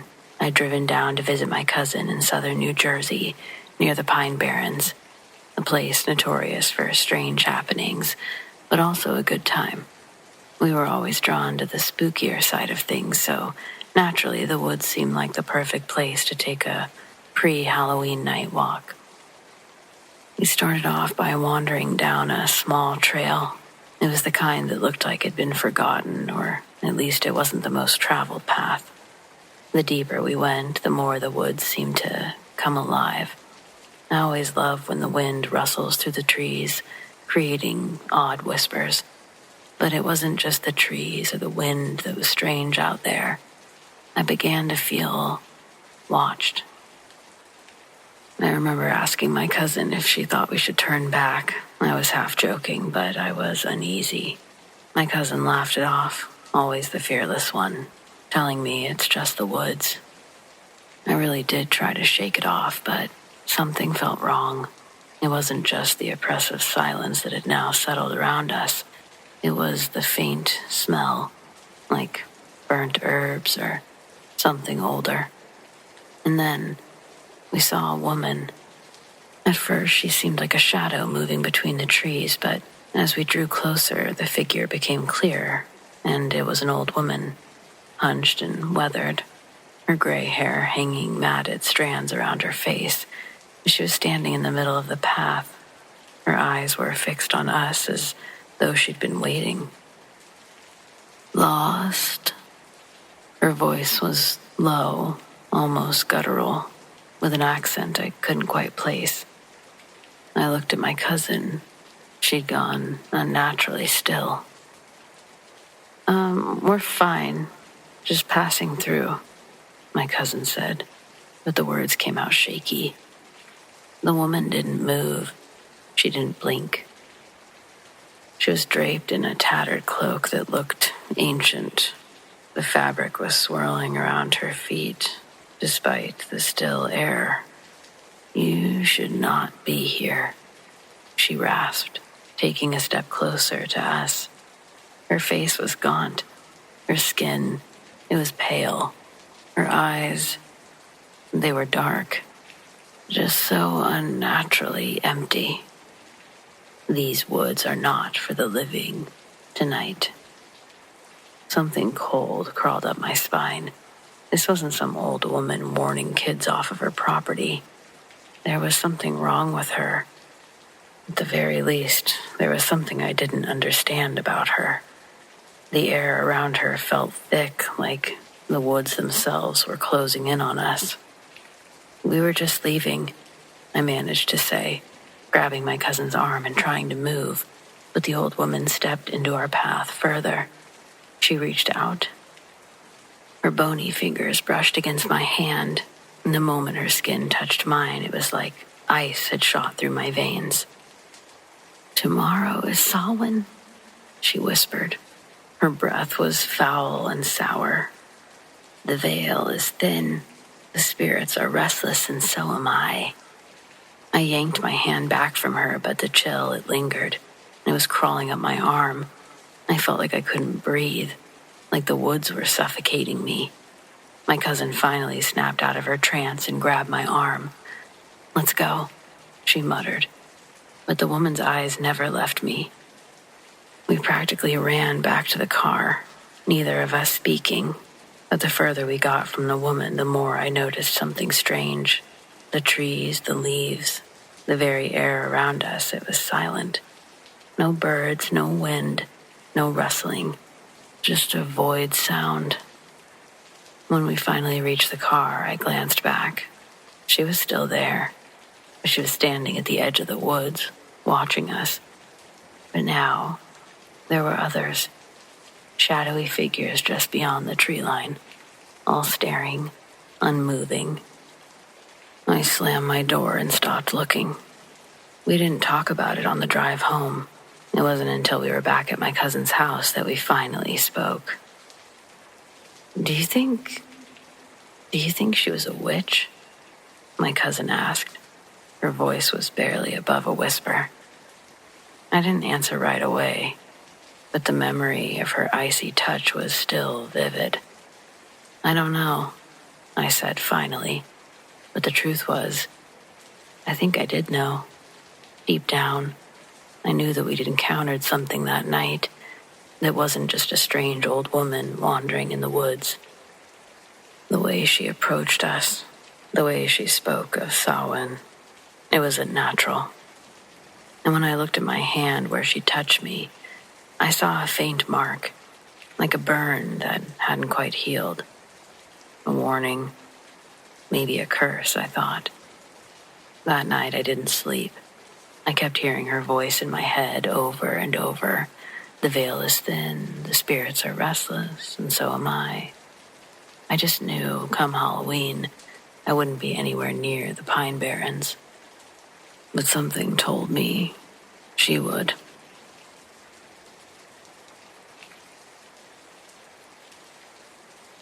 I've told parts of this story before, but never the whole thing, and never in writing.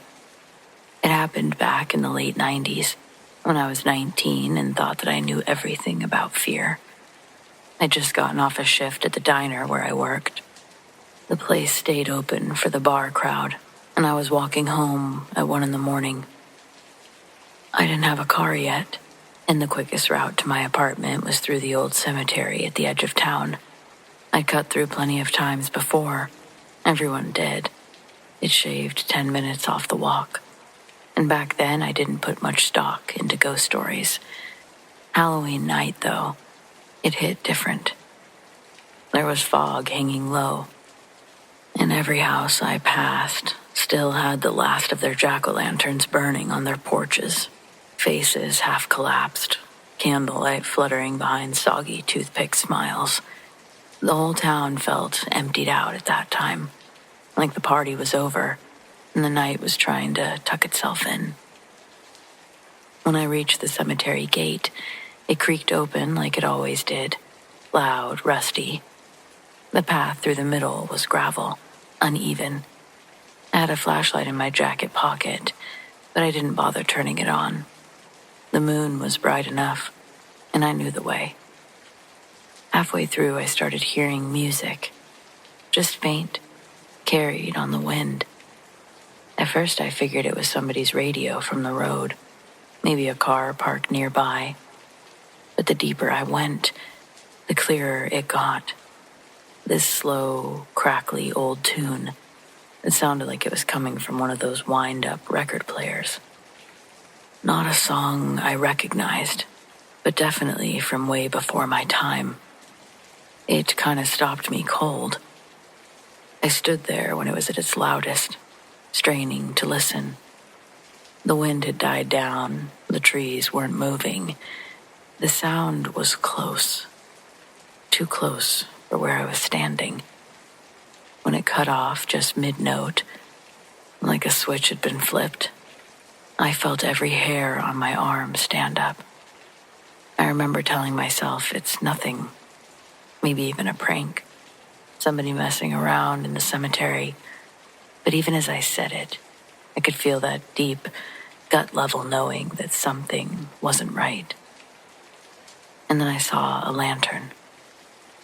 For a moment, I thought that it was a flashlight beam cutting through the fog, but the light was warm and soft, swaying slightly, like a candle inside glass. It was moving along the far side of the path, maybe 30 feet ahead, bobbling slowly between the headstones. I called out, just a quick, "Hey," thinking it might be the groundskeeper, No answer. But the light stopped. And whatever was holding it turned towards me. I couldn't see the person holding it, but I could feel them looking at me. You know, when you have that feeling that someone's watching you, even if you can't see them. It was like that, heavy and pressing. Then, just as I took a cautious step forward, the lantern started moving again, only this time faster. Not a smooth walk. It jerked side to side, the light swinging wildly, like whoever held it was stumbling or running. I backed up a few steps and reached for my flashlight. But before I could turn it on, the lantern light blinked out. I was left standing in the pitch black.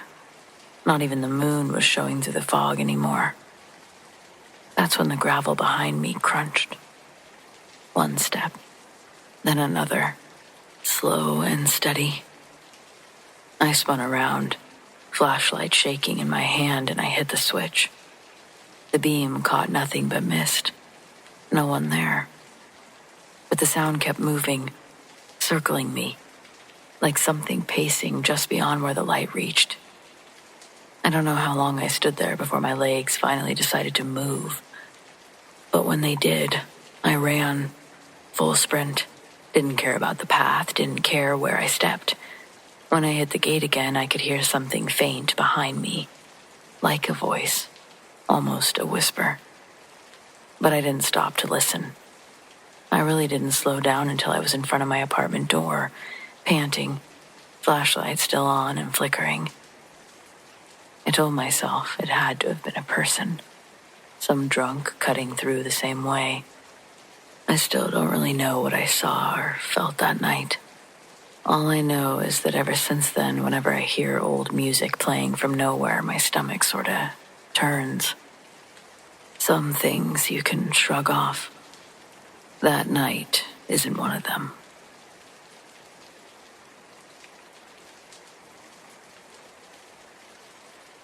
This happened when I was about 13, Halloween night. That awkward age when you're too old to trick or treat, but too young to go out to parties. So we were trying to come up with something cooler to do, something spooky. My friend Alex said his older brother had found a Ouija board at a garage sale, and we thought that sounded perfect. None of us actually believed in that stuff, but it felt like the right kind of Halloween dare. You know, the nothing's going to happen, but it'll be fun to freak ourselves out kind of thing. We set it up in Alex's garage around 7 p.m.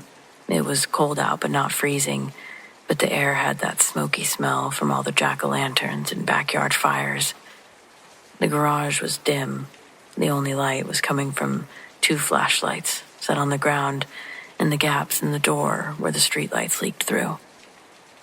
There were 5 of us sitting in a rough circle on the concrete.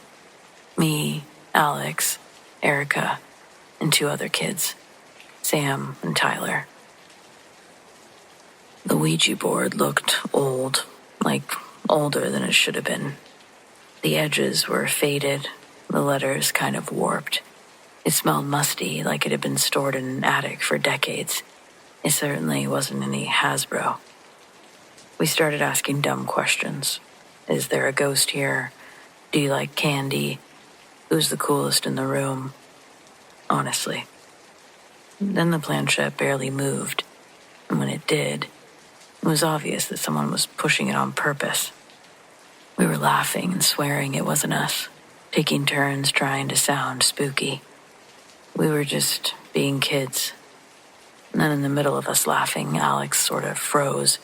He straightened up and said quietly, "Okay, which one of you just touched me?" We all kind of laughed at first, but he sounded dead serious.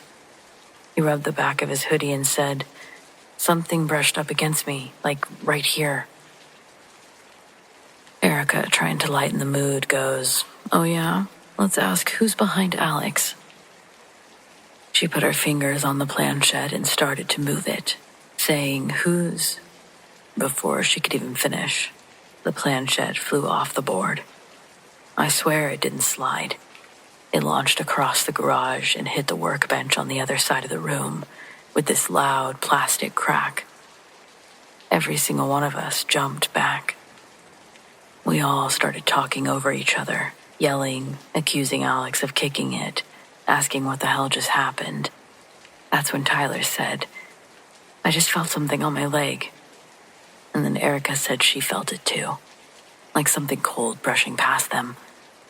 At that point, all of us were on our feet. Alex turned toward the side door, the one we'd closed earlier. It was standing wide open. Cold air was blowing in. You could actually hear the wind whistling through the trees outside. Alex made a run for it, but right as he reached the door, bam! It slammed shut in his face, hard enough that it rattled the shelves. And that's when everyone just lost it. We were screaming, tripping over each other. Someone was shouting to open the garage door. Alex hit the wall opener and we all stood there, watching it crawl upward like it was moving in slow motion. The second it was high enough to duck under, we bolted. Half of us ran toward the street and the other half, me included, tore off toward my house 2 blocks away. My chest hurt from running, but I didn't stop until I was standing in my driveway. We all met up later, deciding to trick or treat, still pretending to laugh about it, but you could tell that none of us wanted to talk about what had happened. Nobody mentioned going back into that garage. I know I never did. A few days later, Alex said the board was gone. He swore that he left it in his brother's room, but when he came to look for it, it wasn't there. We never saw it again, thankfully.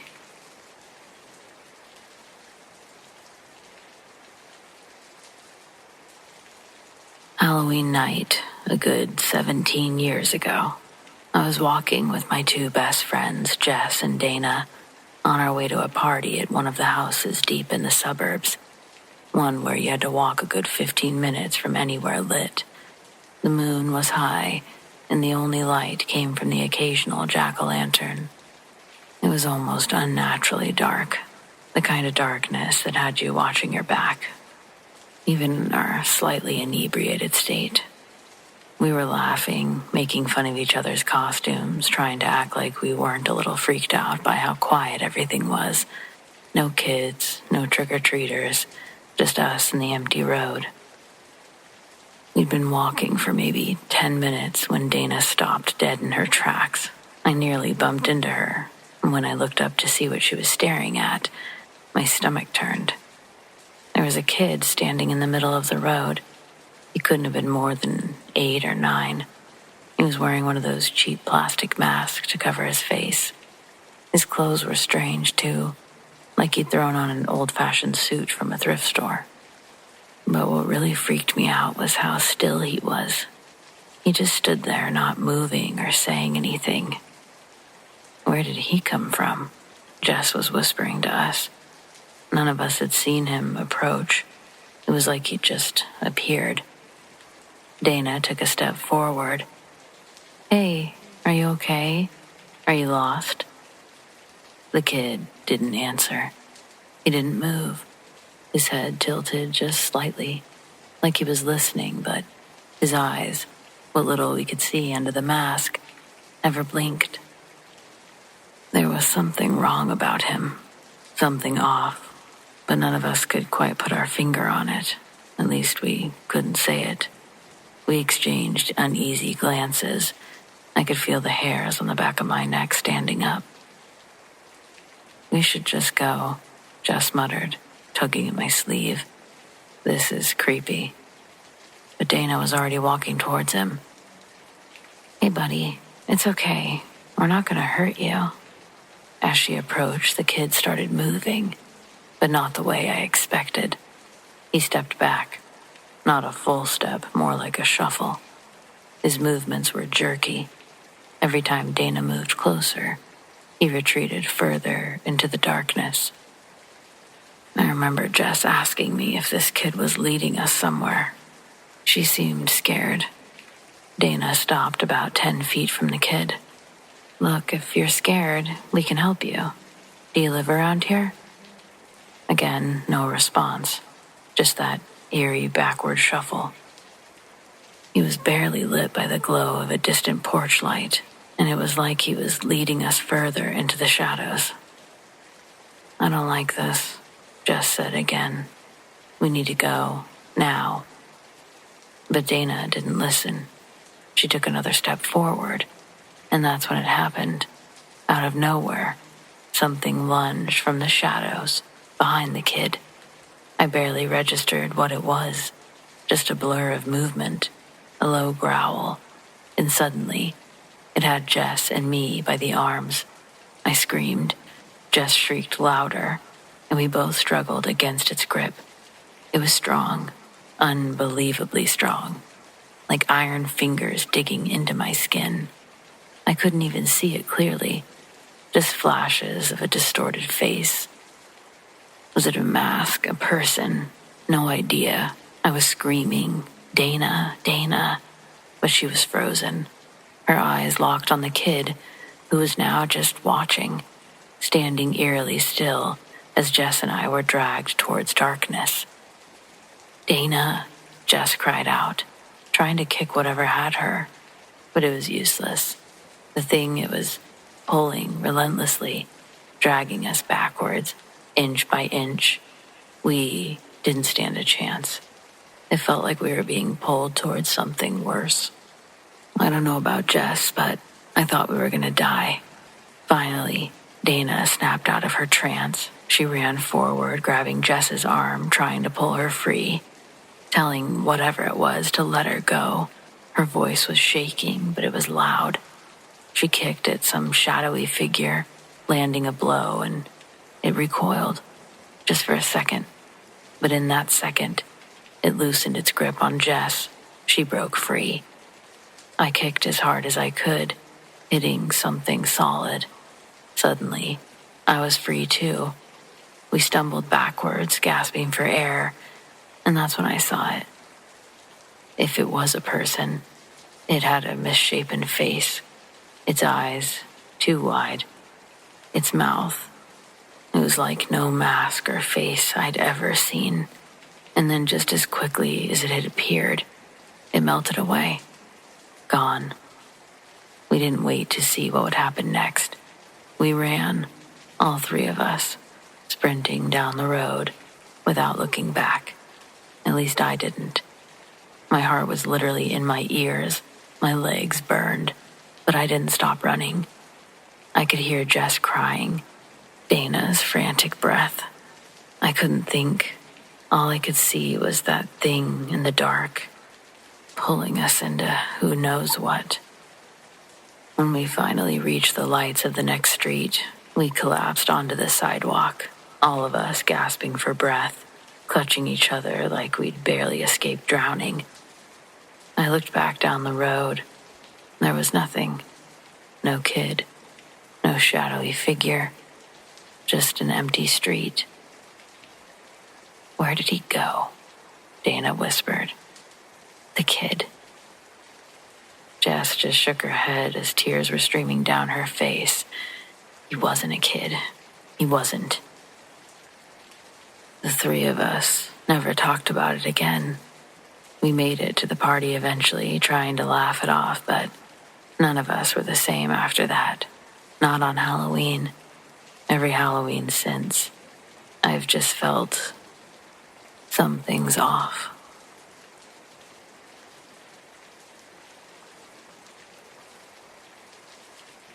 This is something I experienced back in college, 2002. My roommate and I were driving home late from a Halloween party in the next town over. It was around midnight. We were on the back roads fighting the fog, and the whole drive we just sort of scanned the radio. We were wired on caffeine and sugar, trying not to fall asleep, so we started playing this dumb thing that we made up called the radio station game. One person would scroll through the FM stations, and whatever we landed on, the other had to make up a story about it. It started as a way to stay awake, but it got creepy, fast. Late-night radio is full of weird preachers, old country songs, and talk show hosts that sound like they're whispering straight into your brain. Anyway, we were scanning through, getting bursts of static and half songs when we land on something different. It's a voice, not singing, not music, just talking. It's kind of quiet and buried under some static. But my roommate leans in and says, "Hold on, go back." So I do. We turn it up a little, trying to make out what it's saying, and that's when we realize it's describing us. Two women, early 20s, driving east on Highway 14, red Honda Civic. They've just left a Halloween party. We both just sort of laughed, awkwardly, assuming it was a prank or some sort of weird coincidence. I mean, what are the chances? But then the voice keeps going, steady and calm. They don't believe what they're hearing. The air in the car suddenly feels freezing. My roommate turned the volume down halfway, but the voice just kept talking, the static pulsing between words.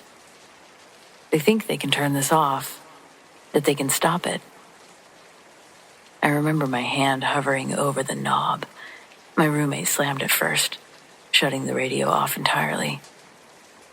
We sat there in silence for a few seconds, both breathing way too hard. But then we started laughing, because what else do you do in that situation? I said something like, "Guess we found the world's creepiest DJ," trying to make it sound normal. But maybe 10, 15 seconds later, the radio turned on by itself. Same station, same static, but the voice was gone. Just white noise. I reached for the dial, and that's when it happened. A scream tore through the speakers. It wasn't a sound effect or feedback. This was a real scream. It started low, and then pitched up into something raw, like someone being hurt. And then it just stopped. Cut clean off, mid-breath. The stereo was off. No power, no lights on the console. But the sound was still ringing in the car and echoing off the glass. We pulled over on the shoulder, sat there for maybe a full minute, not saying a word. My roommate finally reached over and unplugged the stereo fuse from the dash. We drove the rest of the way in silence, the kind where you can actually hear your pulse. The next day we tried to find the same station, every frequency, every stretch of static. There was nothing. No trace of that voice. No broadcast in that range. Anyway, it's been over 20 years, and I've driven that same stretch of highway dozens of times. Never turned the radio on. Not when I'm alone.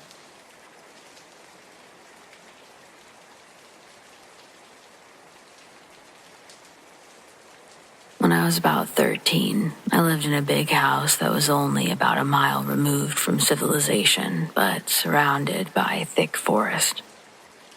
It felt more remote than it was. There were no sidewalks and no streetlights, so it was never what you would call trick-or-treat friendly. It was too far of a walk on winding, hilly, pitch-black roads between homes. Most kids from our neighborhood went into the crowded downtown on Halloween. We were so rarely bothered by outsiders that many of our neighbors didn't even bother buying candy. A ringing doorbell would come as a genuine surprise. It did ring, though, a couple of times. Mostly early in the night by neighborhood kids who wanted us to see their costumes before they headed off to town. We'd hand out treats and admire their ingenuity, and then lock up and settle in for the night. On this Halloween, we went through the process of turning off the lights and making sure everything was secure. It was somewhere between 11 p.m. and midnight, long after trick-or-treating hours. Our Cocker Spaniel was whining, so we opened the front door to let him out one last time. The door swung open, and a full-grown man in a clown costume, complete with a grotesque mask, was standing silently on the front porch. Our dog saw the enormous clown shoes first, as his head slowly raised to take in the baggy striped pants. the cartoonish necktie, and finally, the hideous face. His haunches slowly lowered, and he peed a giant puddle on the floor. Terror-stricken, my parents slammed and locked the door. They raced through the house, making sure every door and window was locked. Then they peeped out from behind the living room curtain for several agonizing minutes until the clown turned and walked into the darkness. I honestly can't remember if they called the police.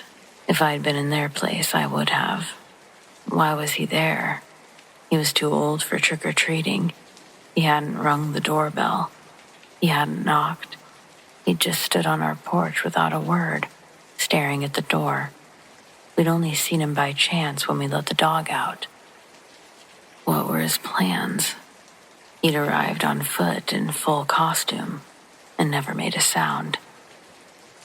We never saw if he had a weapon. Why would he do that? If he were some teenager getting an ill-advised thrill out of frightening the literal piss out of the locals, would he have been so patient as to wait in utter silence in front of a door that might not open? He was undoubtedly menacing, but the fact that it was happening on Halloween night introduced a dangerous level of self-doubt to our reactions. Were we overreacting? Is it normal for a man in a clown suit to stand staring at your front door on the off chance that you'll open it during the night? It would be years before I saw a few horror movies in which an unsuspecting family was stalked and tortured by people who arrived unannounced and masked at their homes in the dead of the night. My experience with the clown added a rich dimension of recognition and horror that I'd been much happier without. Those films gave me nightmares for months, and last winter, long after Halloween, we were returning home from a trip, driving along dark and utterly desolate country roads, when suddenly the headlights illuminated a man standing in a ditch. He was facing us and waved at us as if he were expecting us all along. He had this almost cartoonish hair and makeup, looking like a genuine cartoon character. He had a guitar slung across his back. A guitar. He was dressed in a country western costume. You'd almost think that he was returning home from a gig and his car was broken down. The trouble with that explanation was that there was only soybean fields for miles. No little towns, no bars. We hadn't passed any stranded vehicles, and we wouldn't pass another car, operational or otherwise, until we got to the next town, 20 miles away. Still, that self-doubt kicks in. Was he hitchhiking? Was he signaling for help? No, that's the thing. He was standing in the ditch, pointed towards us as if he'd known that we were coming, with a wide smile of greeting spread across his heavily made-up face, and a leisurely wave to us as we passed. It was a friendly hello wave, not a call for help. That I'm absolutely sure of. There was no urgency in his demeanor at all. It was a ditch, in the pitch black of night, in a soybean field, so far in the middle of nowhere that there were no other cars for miles. It was so unsettling at the time that we sped off. We had a young child in the car to protect. The scene was so bizarre that we began to think we'd hallucinated it. When I got home, I told a friend of mine about it, a news director for a radio station in the area. He quickly sent me a screen cap of a dispatch report. 2 motorists advised police of a heavily made-up man with a guitar jumping from a ditch into the road and running at the cars. So, apparently we didn't hallucinate him. It does terrify me beyond reason to think that not only do people wander in the darkness like this, but no one knows their true intentions or whether or not they're harmless. But there are apparently so many of them out there that one person, me, has had 2 late-night run-ins. Who else is out there? What are their plans? Do they rely on the Halloween second-guessing to take advantage of our split-second indecision?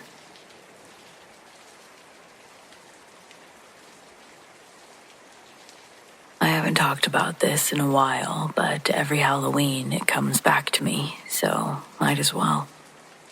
I was 10 years old, still a kid, but at that age where you and your friends wanted to trick or treat without parents tagging along.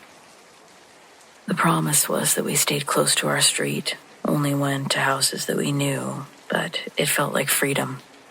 That year my costume was super basic. Black sweatpants, a black hoodie, and one of those cheap glow-in-the-dark skeleton masks with a thin elastic band. I'd picked it out at the drugstore the day before. My two friends had similarly thrown together costumes, a vampire cape over pajamas, a plastic witch hat with a poncho. We were walking in a little cluster, trying to hit as many houses as we could before our parents called us in. The sidewalks were crowded with families, older kids, strollers. Somewhere around the third block, I noticed another kid across the street, wearing my exact costume. Same black clothes, same cheap skeleton mask, same size even. He was just walking alone, trailing a few houses behind another group of kids, but not talking to them. I remember pointing it out to my friends, and we all just laughed. It was Halloween. Tons of kids and skeleton stuff, so no big deal, right? But after that, I started seeing him over and over. Every time we turned a corner, no matter where we went, he'd show up again. Sometimes a few houses down, sometimes standing at the end of a driveway, just watching. He never came up to the doors. He never asked for candy. He never spoke. At one house, I glanced back and I saw him under the streetlight on the opposite corner, totally still. My friend asked what I was looking at, but when I turned back, he was gone. We tried to make jokes about it. Your evil twin is following us. But I started to feel weird. My stomach got tight. It didn't feel like another kid anymore. It felt like something pretending to be a kid. Near the end of the night, a bigger group of older kids that we knew caught up with us. One of them pointed across the street and said, "Hey, that's you," and started laughing. Everyone turned to look, and there he was again. This time he was closest to us that he'd ever been. Same size as me, same hood, same glowing mask. Just standing in someone's yard, watching. Nobody else was around him. I wanted to go over and say something, but I couldn't. Something about it felt wrong. We hurried back toward my street after that, skipping houses, candy forgotten. Later that night, after my mom made me dump my candy out for inspection, I went to my room. I hadn't changed out of my costume yet. The glow of the mask on the dresser made the whole room feel strange. For some reason, I looked out the window before shutting my blinds, and he was there, standing across the street under the streetlight, looking up at my window. Same hoodie, holding a skeleton mask. I was looking back at me. I dropped to the floor, hid by my bed for what felt like forever. When I finally peeked out again, the sidewalk was empty. I barely slept. When I told my friends the next day, they said it was probably just some older kids messing with me. But it was me, looking at myself. That's what it felt like. That's what it was. I don't know if it's a doppelganger, or a mimic, or just some sort of cheap mask. But I do know that that night at 10 years old, I saw myself walking around town, and later, standing outside my house.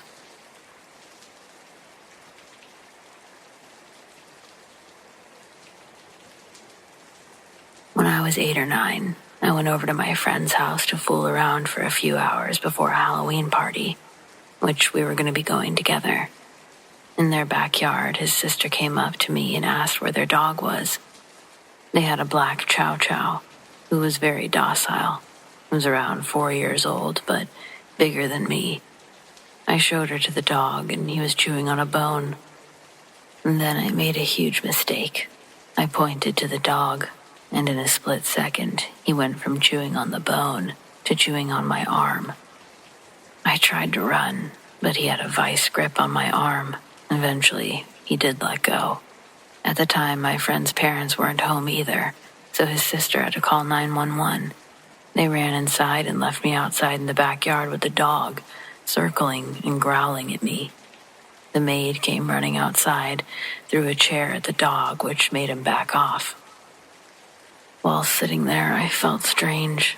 There was no pain. There was a ton of adrenaline in my system, but I just sort of felt at ease. I started to reflect on what had just happened.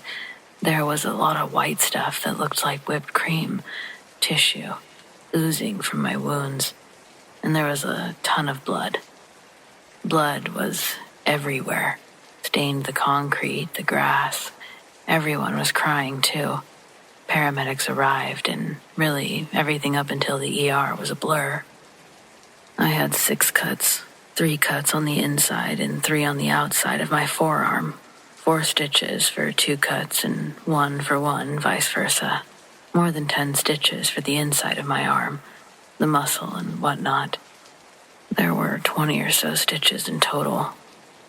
The doc said that I was lucky to still have my arm, as the dog's mouth was just the right size that it missed several vital veins and arteries. It was very traumatic, but thankfully it didn't ruin our relationship. Funnily enough, I was back at his house a few weeks later, petting the dog again, with a lot more caution. I think it's safe to say that we didn't go to the party later that night.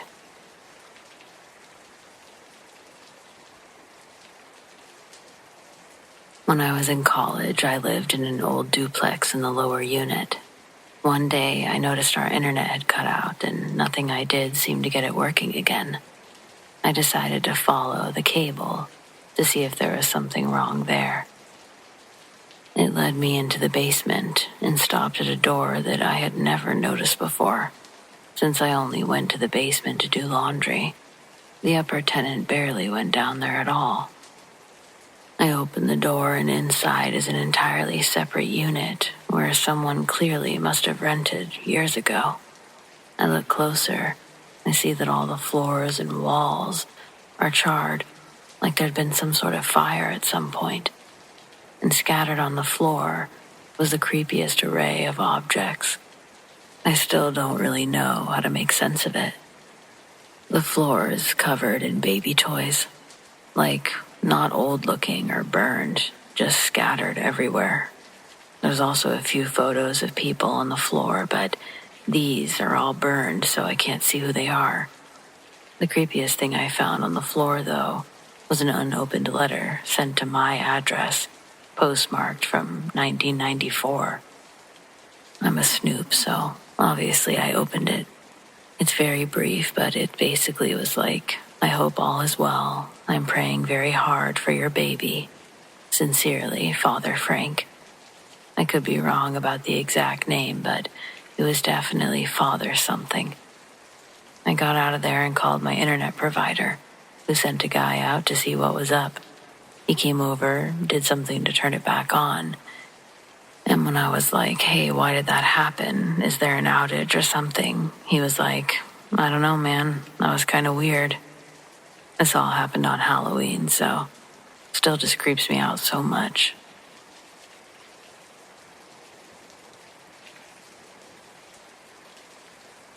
About 15 years ago, I was basically my parents' live-in nurse. One night, a couple of days before Halloween, I'm in my bedroom, and I hear my dad's pained wail type of scream. He had phantom pains from losing his leg, and they could get pretty intense at times. I heard it clear as day.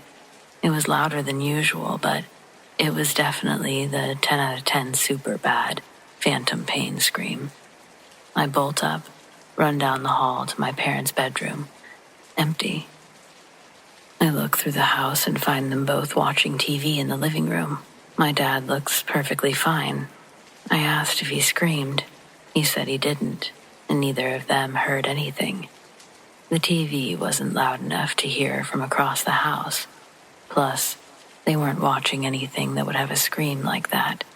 I think they were watching White Christmas. And the scream, it sounded almost like it was right next to me at the time. They swore up and down they didn't hear anything. That's probably the creepiest thing I'd ever experienced around Halloween.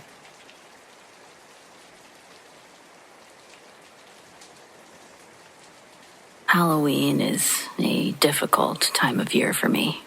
When I was 21, I decided to dress up and hit a bunch of bars with my friend and her boyfriend.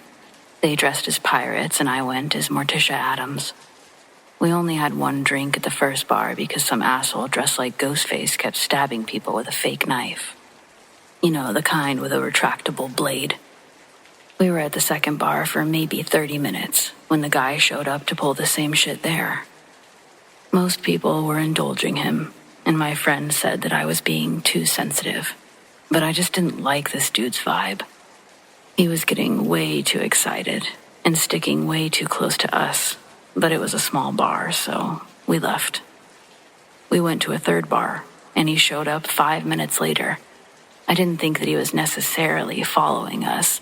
There's a row of popular bars all within a few blocks, and lots of people were taking the same route. I figured that he was just going with the crowd in general. To avoid repeating the same mistake all night, we skipped to the end of the line. There should have been at least 2 more bars for Mr. Ghostface to hit before making it to our spot. Instead, he made it there in under 20. And that's when I started to get legitimately creeped out. But my friend convinced me I was being paranoid. This bar had more space, so I was able to ignore the guy and have a few more drinks. But then he started getting rowdy again. He was running all over the place and everyone was cheering him on. He lunged at my friend's boyfriend and hit him square in the chest. So he collapsed and dramatically reached out to us as if playing along. Everyone clapped and laughed, including my friend. Ghostface then stabbed 2 women who seemed to be also playing along as he made his way out the back exit. It was only after he left that everyone began to realize these people weren't faking it. He had switched to a real knife before stabbing my friend's boyfriend. The knife went into his heart, and he passed away before help could arrive. The other 2 victims survived. I followed the news, and I learned that those 2 had survived. One of them had lost a kidney, but otherwise made full recoveries. Police reviewed the surveillance footage from each bar, and they agreed that he seemed to be following us. 2 weeks later, they arrested my friend's ex-boyfriend. He didn't like anyone else touching her, so he made a sick little game out of trying to make his murder appear random. Ever since, I've been really nervous around anyone in a costume that covers their face, so I mostly just stay home for Halloween now.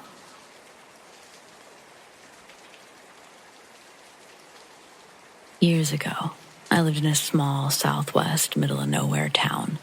Senior year of high school, one of my friends had been dating a boy that attended the local university. They'd been together since before he graduated our high school the year prior. His fraternity was throwing a Halloween house party, and we were invited. Quick, in an effort not to get confusing, Zoe and SARA are my friends. Zoe is dating the frat boy, Anton. Okay. Halloween falls on a Saturday that year, so SARA, Zoe, and we've spent all day together, finding some revealing costumes, doing our hair and makeup in the bathroom mirrors for hours. And at that moment in time, I can say that it was all in hopes to catch the attention of a popular Phi Zeta Kappa boy. Our hopes fell short on arrival, as it looked like the party had already been raging for hours. The sun hadn't even set yet when we pulled up. The house was packed with drunk college kids, the volume of talking only in competition with the music playing from speakers strategically placed around the house. Stepping through the doorway, it felt like I entered another world, populated with creatures speaking with a sloppy, mashed dialect, resembling English, but far too unintelligible for meaning to be derived. Zoe takes the lead and starts pushing her way through the crowd, looking for Anton. As fate were to have it, it doesn't take long to spot him. Just above the heads of the faceless crowd, 2 hairy legs are hoisted above the masses. Someone is taking a cake stand in the kitchen. And we immediately recognize the beat-up Converse brushing against the ceiling. A few more solid shoves, and we break our way through the traffic of bodies into the kitchen area. Just as we do, Anton is sucking on the cake spout as two of his friends hold his legs and cheer him on. When Anton gets down, he stumbles over and hugs onto Zoe. And then, like clockwork, he throws up down her back. As the warm liquid splashes in her hair and on the floor behind her, I can see Zoe's eyes fill up with tears. Two of Anton's friends help them down to the washroom downstairs. Zoe locks the two of them in there, and she spends the rest of the night trying to clean Anton in the shower and clean herself. Now, it's just Sarah and I in this chaotic atmosphere of strangers. Sarah's a good extrovert to have around, though. She didn't let Anton's party foul delegate the evening. Immediately, she starts chatting up these two handsome but very intoxicated guys. They offer us some mixed drinks. Sarah sips on hers, but as I'm about to put the straw in my mouth, a big, shirtless guy, he snatches the drink out of my hand and he downs it, and just as he finishes, he does a big Ric Flair woo. The two guys we were talking to get pissed and start yelling at this guy. It totally killed the vibe, watching these two men revert to cavemen as they puffed their chest and shouted at this guy. I decided to excuse myself to the restroom. Since Zoe and Anton are occupying the downstairs bathroom, I had to walk up to the second floor. At the top of the stairs, I could see the upstairs was pretty empty. The upstairs is pretty much just a long hallway with 2 bedrooms and a bathroom. At the end of the hallway is the bathroom. The door was open and the light is on. A green light for me to hightail it in there for a moment away from the party beneath. I walk in and I'm nearly startled off of my feet. Just standing in there, looking down at the floor, I see the same guy who had stolen my drink minutes before. He looks up at me, confused, and he says something like, "What just happened?" I'm like, oops, sorry, and I slam the door shut. I'm still stone cold sober, and now a bit terrified that this guy made it up the stairs and past me without detection. Seconds before I started walking upstairs, he was getting shoved around by 2 guys in the kitchen. This is where all of these years later, I still don't know how to concisely explain the next events that followed. So, big guys in the upstairs bathroom. I turn and I walk downstairs, and people are filing out of the house like rats in a drain. Looking off the stair banister, I can see into the kitchen. A group of people are standing, clustered in a circle. Making my way back in past the dwindling crowd, I see that the small cluster of people are circled around a body lying motionless on the floor. Upon closer inspection, I realize that it's the big guy on the ground. I'm in disbelief.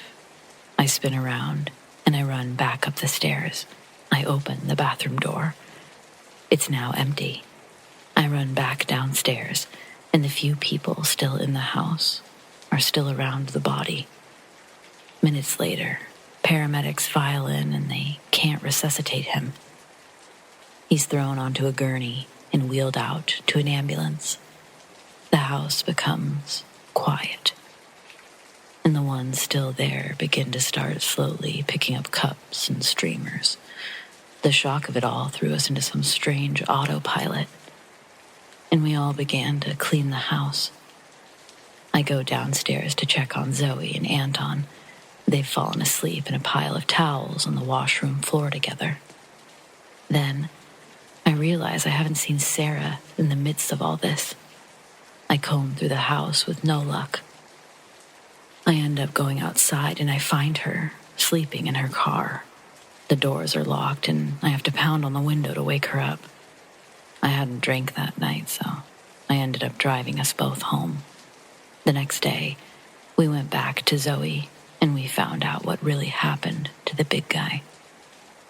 Apparently, and this was originally from Big Guy's little brother's friends, but apparently he had died from a toxic overdose of GHB. The two gentlemen attempting to feed us drinks, they'd also tried to spike our drinks, but they were obviously too drunk and dosed the cups with far too much. Sarah said when she lost track of me, she started to feel really woozy, so she went outside and locked herself in the car. Luckily, she'd only taken the one drink before the whole scene erupted. It was a very smart move on her part, going to the car. I don't want to imagine what would have happened if she stayed there, or worse, finished her drink. Technically, we, or at least I, owe my life to that big guy, the one who stole my drink. I hope in the afterlife he knows how grateful I am. I was told that I could use just about anything to connect with the other side, that it didn't have to be a Ouija board. I was also told that you shouldn't do any of this unless you're damn sure you know what you're doing. My mother and grandmother told me this, so I was inclined to heed their warnings. There was never a time when I wanted to connect with the other side until my best friend's cousin died. At first, I was opposed to the idea of connecting to the other side. I could hear my family's warnings radiating in my ears. I was by no means damn sure what I was doing, but Tara was my best friend, and she was grieving. She was going to try with or without me, and for some reason, I thought it would be safer with me. She had made her own board, and I was a little shocked to see she put it together so quickly, but I wasn't surprised. I asked her when she did it. She said she'd been working on it before her cousin died, but she finished it the weekend of the funeral. She's my best friend, yet I had no idea she was working on that thing, which is probably because she knew how wary I was around them. I didn't only believe in their power, I feared it. I know you're scared, she said, but I've done a lot of research and I know we're going to be okay. She didn't so much convince me as I couldn't say no. So, when do you want to do this? I asked. Halloween. Oh God, well, I'm committed now. Why Halloween? Do you think it raises your chances of reaching your cousin? Because it actually raises your chances of meeting anything, including things you really don't want to meet. But Tara was sure Halloween was best. Halloween night arrived and I made my way to Tara's house. I brought various protection crystals, even though I knew damn well they couldn't actually protect me against anything inherently evil. We were basically about to open a door to anything and everything, while just hoping for the best. I had a few rules of my own, and since I had never actually done this before, I was going to follow those rules, because they came from people with actual experience. When I got to Tara's, she'd already set up her room to look like something straight out of The Craft. The only light came from candles, and black sheets covered her curtains. She also, to my surprise, had a small Sony hand recorder. Apparently, she planned to record this session. There was a small pile of things sitting next to her, and the board was in the middle of a circle she'd created with various sized candles. The pile included a folded sweatshirt, keychain, some random jewelry, and one of those mini troll dolls with the fuzzy hair. And there was a photograph of Tara's cousin, Ari. Before we started, I told Tara to try to clear her mind as much as possible, that she needed to only be thinking about Ari and their connection. You need to think about any and all things Ari, and I'm going to do the same. She nodded her head, and I paused. Also, we don't want to communicate with anyone or anything else, right? If anything except Ari comes through, we say no thank you and move on, right? I looked at Tara for reassurance. Right, she agreed. Originally, I had planned to start, but we both agreed that Tara should be the one. She began by simply asking, Ari, it's Tara and Kat. Are you here? Both our palms were sweating, and the planchette felt slippery beneath our fingertips. But it wasn't just because of our sweat. The planchette was actually moving. Tara and I made eye contact the moment it happened, and my heart rate instantly increased. I couldn't believe something was happening, and I wasn't sure what to do next. The board navigated toward the letters I and then T. "We have to try to remember these letters. We don't have anything to write with," I said. Then S, followed by M and E. "It's me." Tara was instantly emotional, but she didn't take her hand off the planchette. She just wiped her tears with one hand and looked at me for confirmation. Did I think it was her? How could I be sure? All I knew was it didn't feel like her. It didn't feel familiar. I shook my head. No. But then the planchette started moving again. We hadn't asked the board anything else, but it was spelling something. "Can I come in?" I was almost ready to take my hand off the planchette because those are exactly the words you don't want to hear when using a spirit board or trying to connect with the other side. No, you cannot," I say aloud before Tara can say anything. I tell her we don't want that, and she hesitantly agrees but continues. "Ari, can you just give me a sign that you're here?" She grabbed a necklace from the pile next to her and started talking about the story behind it. That was the first time I learned Ari and Tara were raised together until age 8, when they had to move away from each other. That's when Ari's mom got custody of her again. Tara's mom had these silver heart friendship necklaces made for them, half for Tara, half for Ari. Tara was holding both halves in her hand and full on crying, but she kept her fingertips on the planchette. I too had tears in my eyes, which was a bummer because sad tears make my eyes burn, but not being able to wipe them away made it almost impossible to see what was going on. "Ari, if you're here, just..." Tara's cut off mid-sentence, but I didn't immediately understand why. "Holy shit," Tara says quietly, almost a whisper. "What? Did something happen?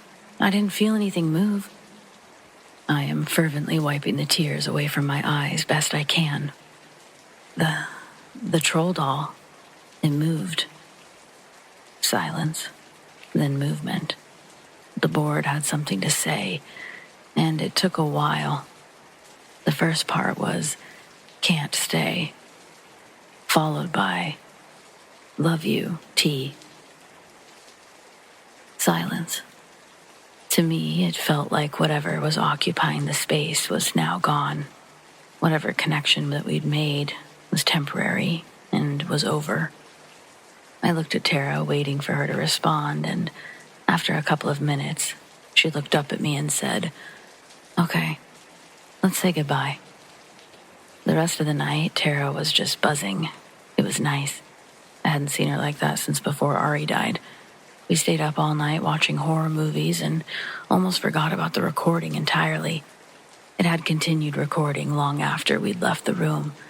As we got ready for bed, we huddled around the recorder to listen. Throughout the session, there doesn't appear to be anything unusual captured until we get to where the troll moves. Just as Tara is cut off, a voice can be heard saying, "How about this?" really quickly. It took us a long time to discern what the voice was saying, but we are 99% sure that's what it was, and Tara believed it was Ari's voice. Truthfully, I'm not entirely sure what we connected with that night.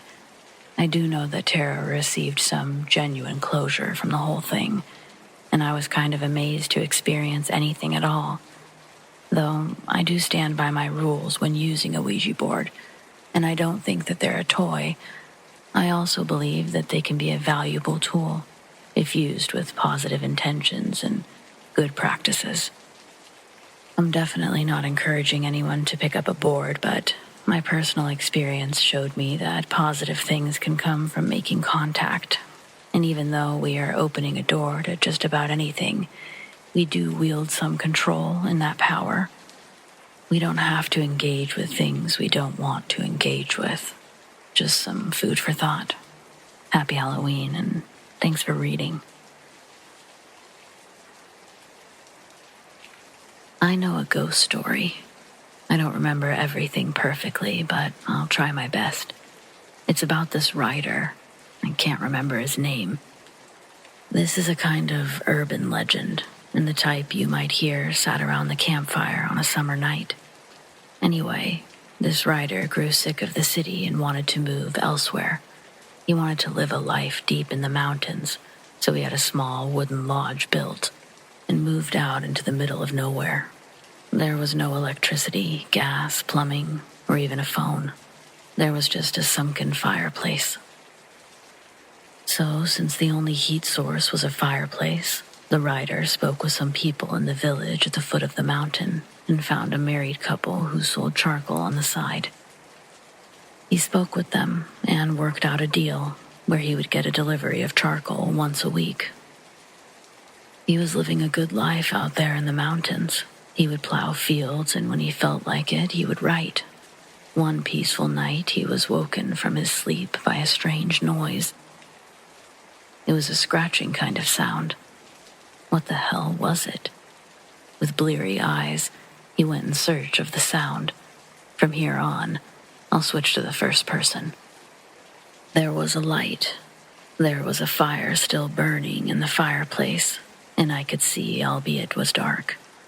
The lodge wasn't exactly big, so it was easy to see your surroundings. Something stood out. There was something in front of one of the walls. It was just a simple wall made out of logs and wooden boards. In front of that wall was the silhouette of a person. It was doing something I couldn't quite make out. It looked like a very thin and slim silhouette. It was barely visible in the darkness. It was definitely human-like, and definitely there. I could only see from the back, but judging from its movements and the direction it was facing, I guessed that it was scratching the wall. It made sense as I could hear that scratching sound. I just watched and its movement continued. I don't know why, but I didn't care all that much. I just kind of fell asleep. Perhaps that's because I was really tired. I don't know. I'm kind of a laid-back guy. When I woke up in the morning, I went about my usual routine and I almost didn't notice what was on the wall. Some messy, scribbled letters were scrawled on the wall. It was hard to make out what they were, but on closer inspection I realized they said, "Kill" and "Help." The color of the letters were pitch black, and I presumed that they were made with charcoal. I looked at the floor, and there was powdered charcoal down there. I was really interested in this. I wondered if the same phenomenon would happen again at night. When night fell, I made sure that there were gas lanterns lit in all four corners of the lodge, and that there were plenty of logs on the fire. If that shadow appeared again, I was ready to take a closer look. I pretended to be asleep in bed and waited. I don't know how long I waited, but eventually I heard that scratching sound. Unlike last night, the lodge was much brighter. However, that shadowy figure still looked like a completely dark silhouette. I'd moved my bed that night, and this time, I was looking at the shadow from the side. It was definitely a humanoid shadow. It was writing on the wall again. I looked at the thing's hand, and I couldn't see any charcoal in its grasp. It was using its finger to write. The movement, I realized it stopped. It was like I had paused a scene in a movie. It didn't move a muscle. Its head slowly turned to face me. It was agonizing. I couldn't take it. I felt as if I was losing my mind. I couldn't turn away. I couldn't close my eyes. I was about to see its face. It didn't have a face. It was like there was a black hole there. It was entirely featureless. The stench of spoiled and burnt meat attacked my nose, and that was when I realized what it was. It wasn't a shadow. It was a burnt person. I must have passed out when I came to in the morning. There were more letters etched into the wooden walls which surrounded me. There was only one word this time, and that word was help. That was all I could stand in that lodge. I got dressed and ran for the village at the bottom of the mountain. I needed to be around people. It felt like it took the longest time to get back to civilization. I went into the only bar that they had and I ordered a drink. The bar master asked me about the lodge and if everything was okay. I told him my tale, and I expected him to laugh at me, but he didn't. It was here that I heard an unexpected and terrifying story. The couple I had bought the charcoal from had been arrested. They had a daughter, and unbeknownst to the town, they'd been punishing her physically. One day, it went too far, and the young high school student sadly passed away. Her parents burnt her in an attempt to hide the evidence. They threw her body in a kiln. The daughter's high school teacher was concerned by her absence at the school and had her own suspicions about her parents.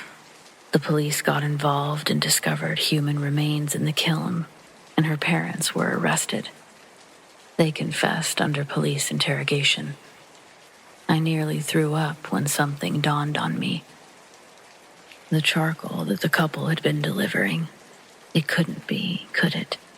The daughter's remains. I returned to the lodge after a few more drinks, and I collected all of the remaining pieces of what I was told was charcoal and took them to the local temple to mourn for her.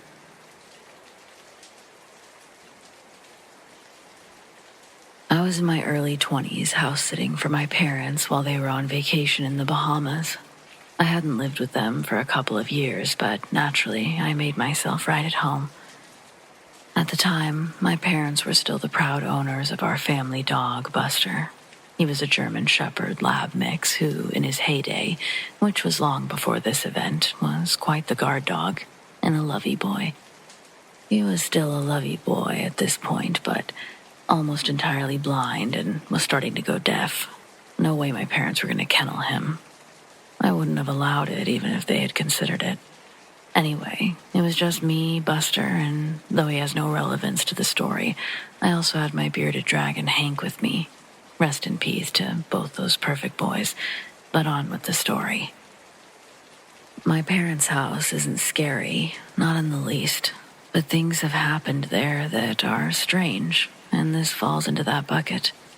I was comfortable being alone, and that night I'd lined up a series of scary movies to watch for the night. It was still early, and since I knew I'd be getting trick-or-treaters, I'd prepared to start with the lesser of the scary, so as to not make myself have a heart attack every 2 minutes. I turned down the lights, but not off, lit some candles, and started Gremlins.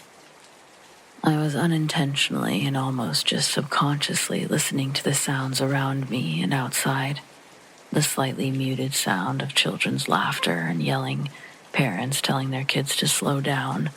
I could hear the movie starting, and therefore the sound inside became louder than outside. But then, I heard something else, and it was more clear than any of those other sounds. "Dinner's ready," the voice said. Instantly, I jumped back up from the couch, and I did a 360. It was my mother's voice, unmistakably. Yet the words she spoke seemed distorted just a little. Oh, and she was in the Bahamas. "Dinner's ready," she called out again, a little quieter this time, and from behind me. I turn. As I do, I realize Buster was looking in the same direction as me. He then looked to me, and then back where he was originally looking. He heard it too. I know he did because then he stood up and started walking to the kitchen, like he would do any time my mom was in the kitchen, especially at dinner time. Her tone was familiar in that it was my mom's voice, yet it was all so confusing. It was like her voice had lost its warmth and was significantly dulled as it trailed off. Something was urging me to investigate, but what was I looking for? My mom was absolutely not here. Still, I walked around the living room, then the kitchen, and eventually I'd walked the entire house. Pink on my shoulder the whole time, but yeah, we found nothing. I was clearly still alone. Then, standing in the hallway between my room and my parents' room, I hear something new. Her laugh. It's followed by her saying something I can't quite understand. It sounds just as close as her words did earlier, like her voice, but different somehow. I walked deeper into the dimly lit hallway, but I heard nothing. I tried to stay as quiet as possible, creeping slowly back to the living room, looking everywhere as I did. A sudden knock on the door startled me. Trick-or-treaters.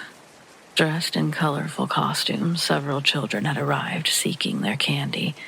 I hurriedly greeted the children with a smile, handing out their goods while trying to push away the eerie feeling that had enveloped me the last who knows how many minutes. I found myself just mindlessly giving aggressively large handfuls of candy to these kids, clearing the bowl. I decided it was time to turn the lights off and try to chill without the interruptions, hoping eventually I would just fall asleep. I knew I'd be okay, but I wanted the night to just sort of disappear. This wasn't the first time I'd experienced such an occurrence in that house, and I haven't been the only one. On 2 previous occasions, I heard this mimic, and one of those times, so did my dad.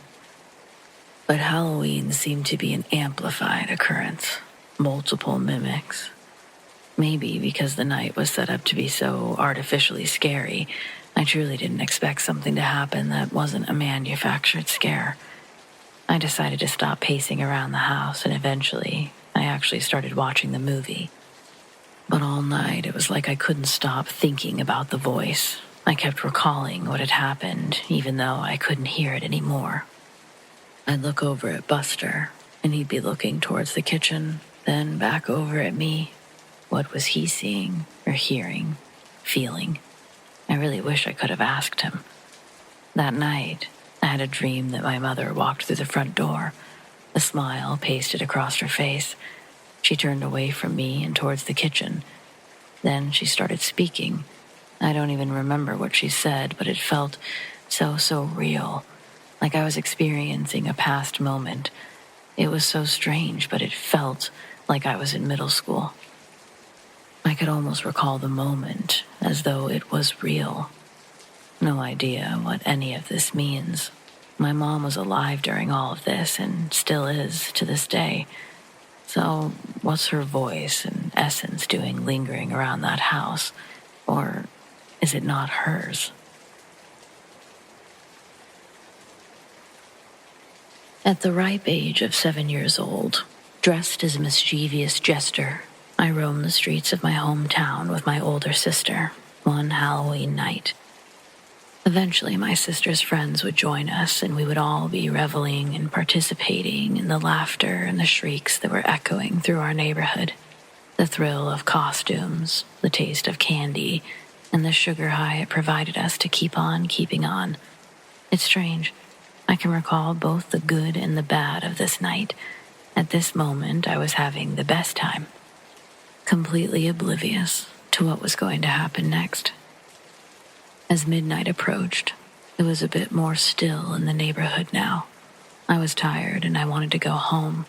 I remember dragging behind my sister and her friends a bit. She was holding my candy for me, and I was trying to hold my eyes open. It was during this lull that I felt eyes watching me. Somehow, I knew someone was behind me. Probably just some kids, I thought to myself. I quickly turned around, but I saw what looked like a grown-up. I didn't see any kids with the person, and so for some reason, I started to pick up my pace a bit. I turned around, and there was no longer anyone there. I brushed off the unease as I got closer to my sister and her friends, convincing myself it was just the imaginative spirit of the holiday playing tricks on me. Before I knew it, I'd slowed my pace down again, and even worse, I'd let my guard down. Out of the shadows to my right, between 2 street lights and an alleyway, emerged a figure. The man, tall and menacing. He wore a dark cloak. His cold eyes filled with a predatory glare. It set off alarm bells in my head, even at 7 years old. I tried to turn away, to escape his gaze, but my body felt frozen, trapped like a fly in a web. Before I could react, he lunged forward, his hands aiming to grasp me, to drag me into the abyss of the alley, I'm sure. He'd managed a hand over my mouth just in time to silence my initial scream. His hand smelled like an ashtray, and it was suffocating how much stronger he was than me. Within only a few moments, I felt myself being dragged further away from the street, further away from my sister. I would start to slip from his grip, and he'd sort of hike me back up, grunting and making horrible noises, before getting his grip back and continuing his sprint. Panic surged through my veins, and through what I can only assume was pure adrenaline, I found the strength to break free from his clutches. I remember my costume jingling like crazy as I sprinted through the seemingly endless maze of alleyways and deserted streets. I'm not sure where I was looking, but I heard my name being called, and damn it if it wasn't coming from behind me, the one place I didn't want to look. Only it was my sister's voice. Apparently, I'd just sprinted past not only my sister, but her whole group of friends. They were still on the street, standing where the man had initially pulled me in. Shock, fear, I don't know what it was, but I screamed for them to get away from there. My sister approached me urgently, and when she got to me, she held a hand to her mouth, quickly to hide her expression. And through her hand, she asked if I was okay and what happened. By this time, I wasn't capable of forming words, only tears. She picked me up and carried me the rest of the way home. All of her friends followed. The only person I was willing to say anything to was my mom. And oh boy, I think my sister was kind of worried about that. That was the last year my sister was allowed to take me trick-or-treating. My parents weren't really punishing her so much as holding themselves accountable, I think. The real problem was the grown adult who was out there trying to snatch up children on Halloween night. I remember my mom being on the phone with the police. My parents were upset that it wasn't being taken more seriously. Probably just some kids playing a joke, ma'am. Even I knew this was no joke. When my mom would tell this story, she'd always get heated and mock the police with that line, just some kids playing a joke, wondering how many times they'd said that same line and how many times it was never just some dumb Halloween prank.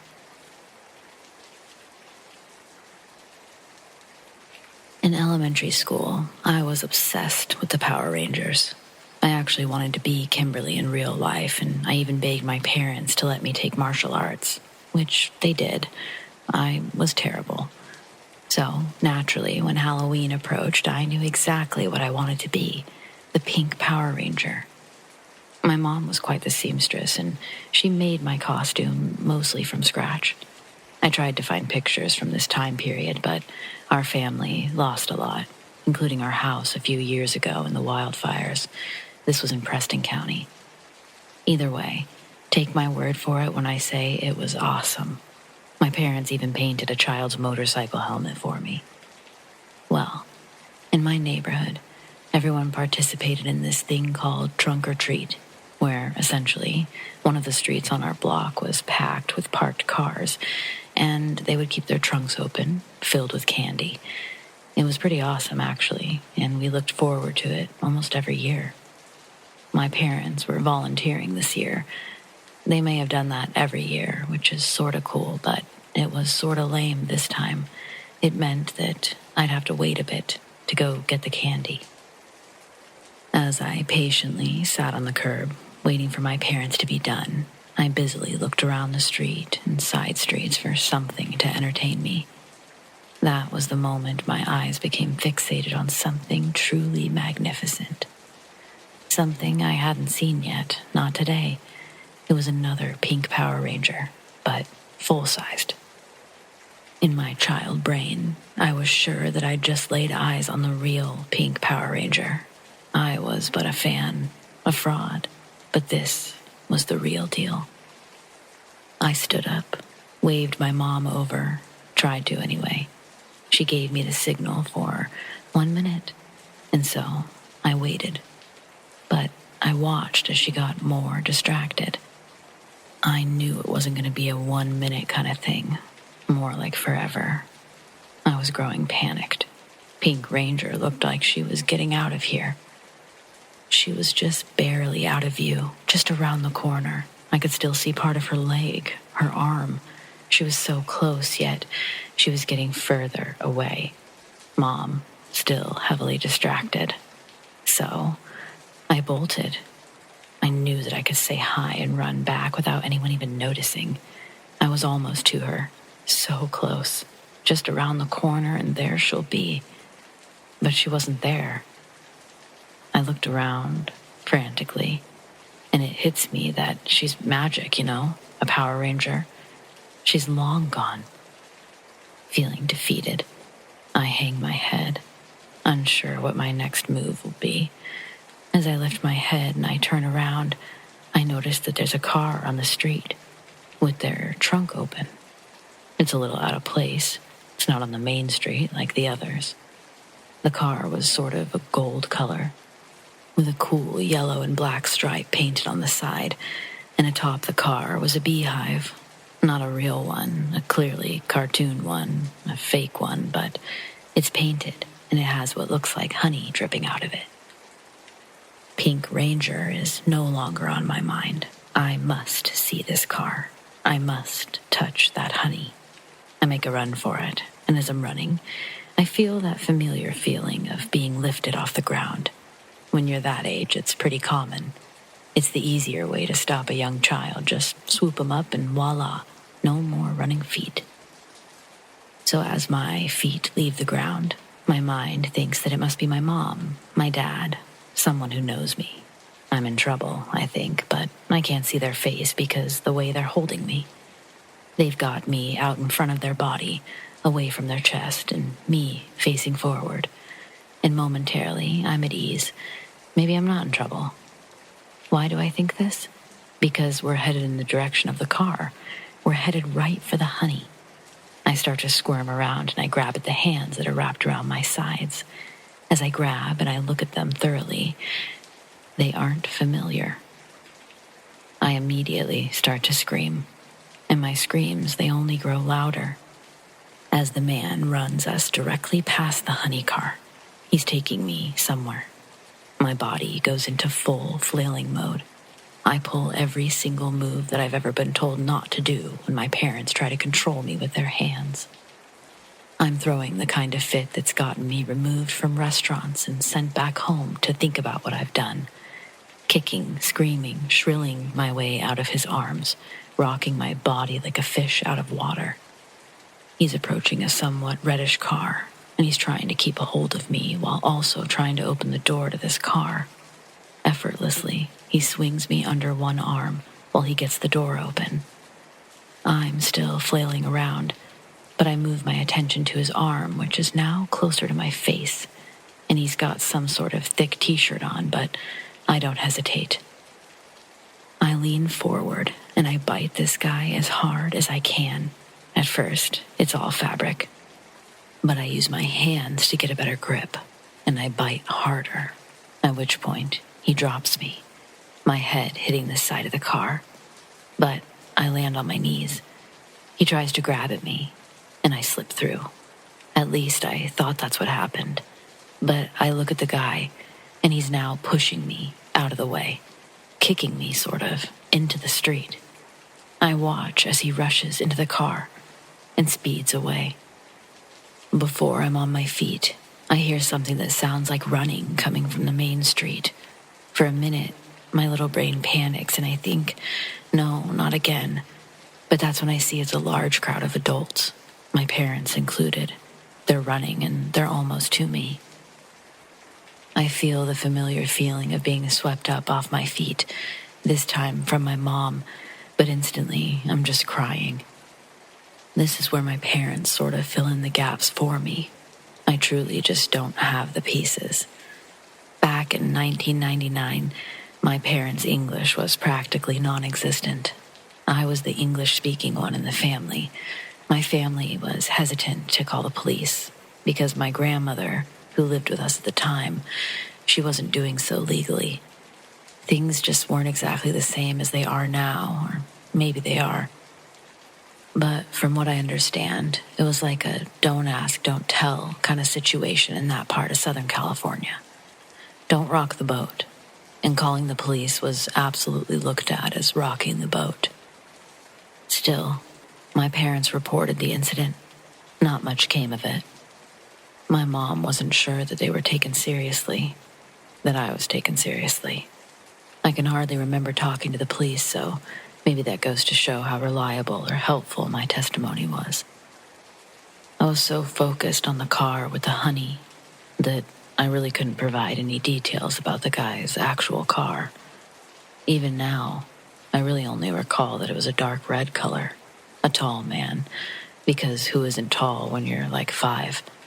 He smelled like cigarettes, and his shirt, it tasted like pennies, at least how they smell. There's no way to really know who this guy was, an amateur, a pro, no clue. But what I do know is that I was never able to shake the feeling that I was incredibly lucky to get away how I did. This man's plans for me were nothing but pure evil, and I've always known that I was only seconds away from never seeing the light of day again. And unlike most details about that day or the man, that feeling has only grown and grown over the years. I would call it more than a feeling. It's fact.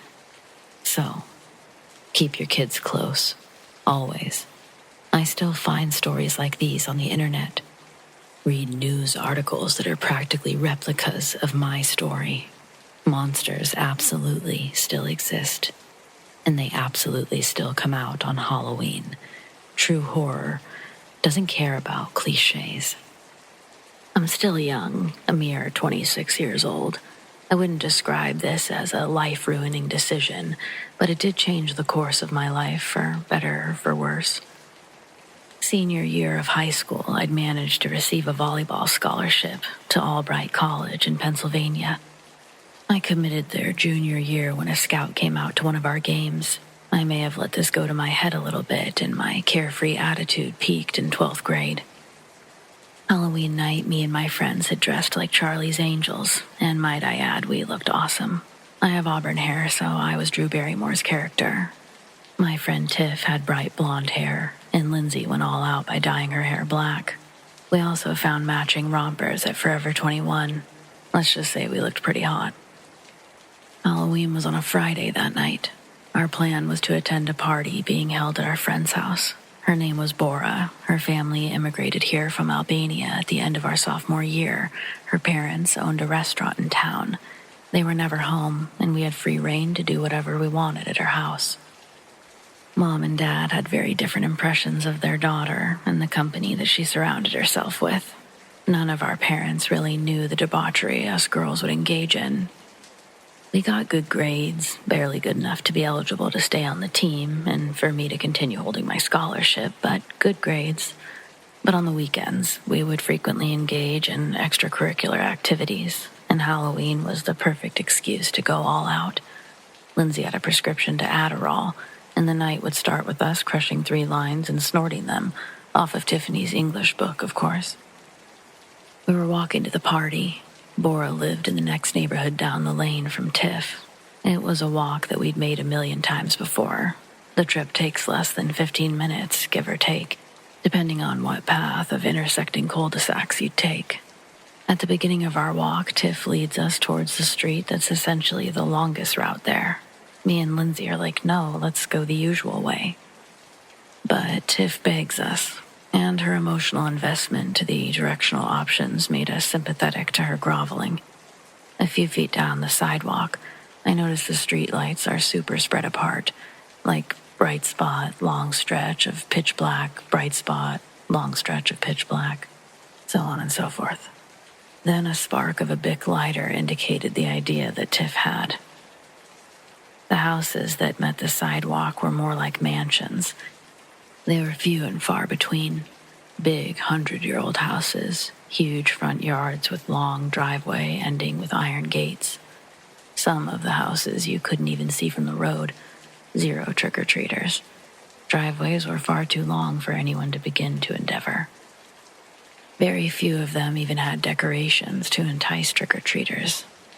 The ones that did simply had pumpkins in front of their gates. Even fewer pumpkins were actually carved. Tiff passed the joint to me and says, "Watch this." Me and Lindsay stop while she walks up to one of the iron gates and grabs a carved pumpkin. She turns around and smashes it on the ground like a DK barrel. We're like, "Holy shit, why?" She replies by saying a speech like, "Listen, bitches, this might be our last Halloween together, but we're going to make some memories." Her call to arms inspires Lindsay, and after a couple of minutes of walking, we come across another carved pumpkin. This time, I watch as Lindsay runs over to it. She screams, "For the girls," then plants a soccer ball kick through the smiling face that someone had previously made on this pumpkin. We all celebrate as she runs back to the sidewalk. Our focus is on her, and we must not have seen the man on the other side of the gate. But when we were all together again, there's a man standing, pressing up against the iron bars of the gate, staring at us. We're speechless, all of us sick to our stomachs that we were caught. The light on the front of the gate barely illuminates his features. His expression looked old and mad. Countless wrinkles shadowed his face. He was short, with a horseshoe of long silver hair around his head, ending by his ears. He was wearing a dark knitted sweater, with a brighter button-up under it, tucked into black pants. His eyes are wide, wide open. He had his lids pushed as far back as he could get them, just to silently glare at us. We all hush at once. His sudden appearance gave me a roller coaster feeling while I stood on the sidewalk. We all got hit with that fear, the primal fear every youth experiences when they get caught doing something bad. That type of fear, mixed with the notion that I shouldn't be worrying about my moral well-being, more so my physical well-being. It's an interesting cocktail. The way that he looked at us made me feel like prey. Along with that, I began to feel immense sadness, an overwhelming dread that finally possessed me to turn and run. Lindsay and Tiff followed right on my heels. We ran past 6 or 7 properties before stopping to catch our breath. Sharing a collective nervous laughter, we slow down and try to shake off the vibes of the prior situation. We touch ourselves up in Lindsay's makeup kit, standing under one of the few streetlights. Bora's house was one cul-de-sac over, and we worked too hard on our costumes to enter looking like sweaty Bettys. There's a handful of houses until we reach her street. We could hear the distant music that was serenading our drunk friends, but like a good best friend, Tiff stops us and extends her index finger at me and says, "Wait, you didn't do one for the girls." Both she and Lindsay begin to harangue me like we didn't almost get busted. They reassure me that the house is so far away now, then continue to press my commitment to our sisterhood. I give in. For the last time in my life, I give in to peer pressure of my friends, and the next carved pumpkin I see, I make a sprint for it. Preparing to boot the pumpkin to the moon, I scream, "For the girls," as loud as I can before booting this orange mass. But when my foot goes through it, I slip, and my leg slides under the bars of the property's gate. My right foot caught traction, sending my legs into splits. My upper half went forward, and I did a James Brown-looking thing that broke my leg into an L shape. My first thought, besides excruciating pain, was karma.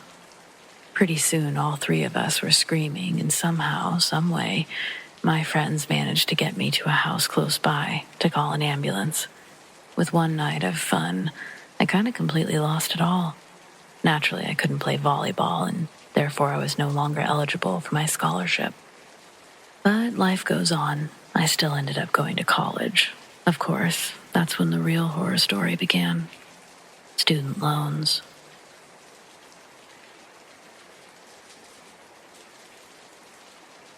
"16 years ago, I was at a big Halloween party at a rather fancy house. I didn't personally know the owners, but rather I was a date to someone who worked for these people. We'd only been there for about an hour when suddenly the entire mood shifted. One moment, the whole home was filled with laughter and music, and the next, just like a movie, it was filled with screams, one followed by another. Soon, a roar of screams, in unison. A man yelled from the top floor into the foyer. People scrambling to find a phone, a group of people running up the stairs as an even larger group makes their way down the stairs, clashing with one another as half of them move in sheer panic, the other with determination. I ask my date, what the hell's going on? But he's as confused as I am. I then hear a woman frantically trying to explain what happened, while another tries to relay the information over the phone. "She fell," was all that I could manage to hear. I tell my date, maybe we should get out of here on account of everything being a bit insane right now. He tells me to grab my coat, and he's going to meet me at the front to get our car. I waited for what feels like forever. Finally, my date meets me outside. He looks pale, and he's not rushing to me or anything. There's no urgency about him. But he grabs my shoulder and he says, "I just saw a dead body." And then he keeps walking, moving me along with him, but not saying anything else. We drove home in silence, just watching as several ambulances and police pass us along the way. It's not until later the next day that I get the details. It was a woman. She fell out of a window on the 3rd floor, broke her neck on the concrete decking surrounding the outdoor pool area below the windows.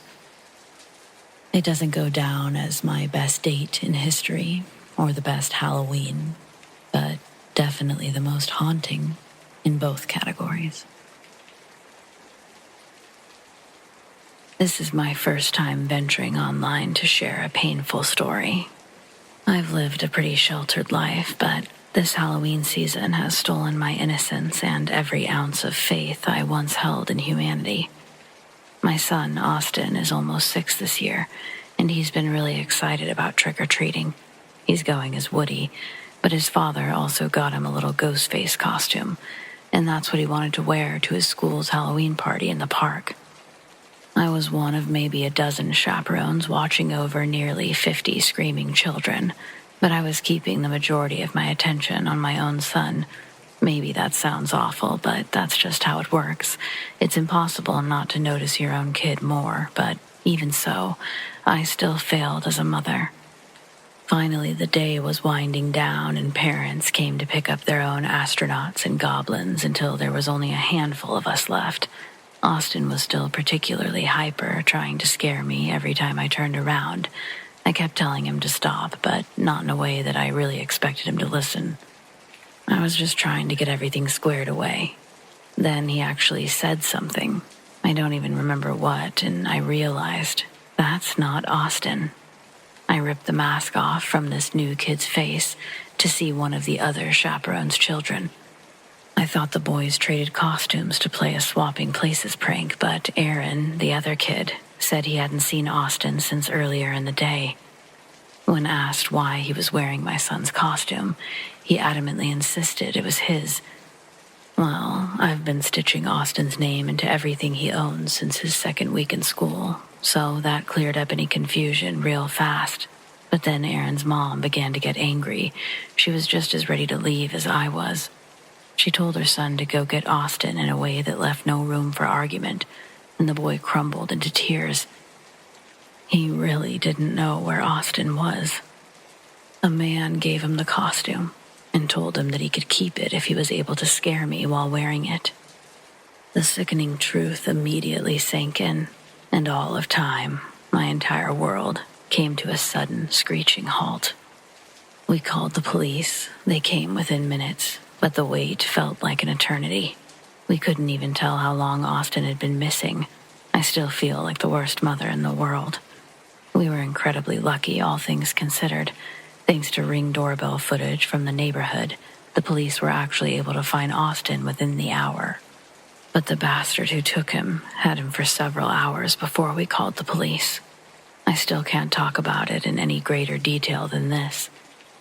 That may come with years of family therapy, or maybe not.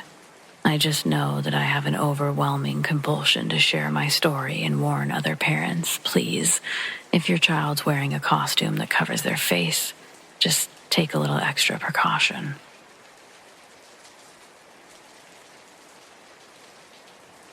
Most of my experiences are from my childhood, and a couple of things happened while I was in high school. I have only one major event in college, and this is it. My campus is beautiful, and there's always people who drive through the middle of campus just to see the trees and buildings. It's also really close to a local high school. Several high school students will drive through campus to get to school. In February of 2019, there was a terrible accident on campus. A student at the local high school was driving through campus on her way to school. Most of the streets on campus have several crosswalks, as pedestrians are always everywhere. Anyone who lives in this area always knows to watch for pedestrians. The driver was headed down Garland Avenue, which is one of the busiest streets on campus. She was texting, and she didn't see a girl in the crosswalk. The driver hit the girl, and the girl died 2 days later in the hospital. Everyone on campus and in the surrounding area was extremely careful on campus after that, always paying attention to the crosswalks, whether you were the driver or the pedestrian. It was really sad and depressing for a few weeks after. Fast forward a few months, and it's October. I work on campus. My office is in the same building where many of my classes are. I parked in the parking garage on Garland Avenue, which forced me to cross the same crosswalk that this girl did. I've crossed it multiple times after she died, and it made me feel creeped out and sad, but nothing ever happened. The week before Halloween was really busy at my job, and I was working a lot that month. I'd forgotten something on campus in my office, and I needed it to be able to work from home. My friends had made plans that night to meet up and go mini-golfing at about 10 p.m. I decided to go into the office and work for a couple of hours since I couldn't get any work done from home. And then I would go meet them to hang out later. The sun sets around 6:30 in the fall months, so it was already pretty dark by the time I parked around 7 p.m. I got out of my car and I walked to the crosswalk. I crossed 3 lines of the road and happened to look up right when I got into the 4th lane of traffic. There was a dark gray Toyota Corolla slowly driving towards me. I stopped dead in my tracks, and I'm not sure why I didn't just keep walking. Something felt off about this car. The windows were very tinted, to the point that I couldn't see anyone inside the car. The car stopped about 10 feet from me, and it started to rev its engine.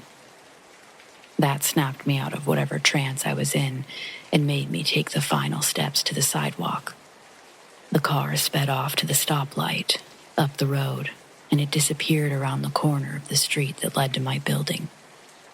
I shook my head, thinking it was some stupid college kid just trying to show off or be cool. I weaved through some dorms and finally got to the next crosswalk that crossed the driveway to the side door to my building. This crosswalk is a one-way street. It connects to the street that I previously crossed.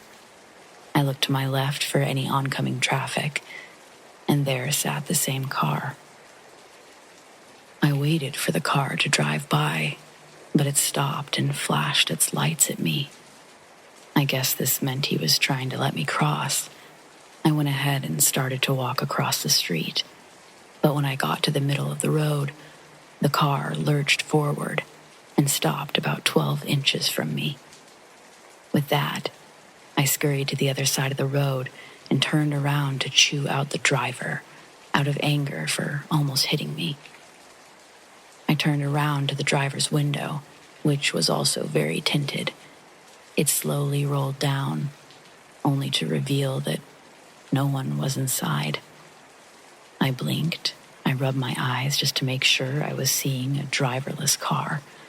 I looked in the back seat to see if there was somebody hiding back there, trying to freak me out. But there was no one in the passenger seat or the back seat either.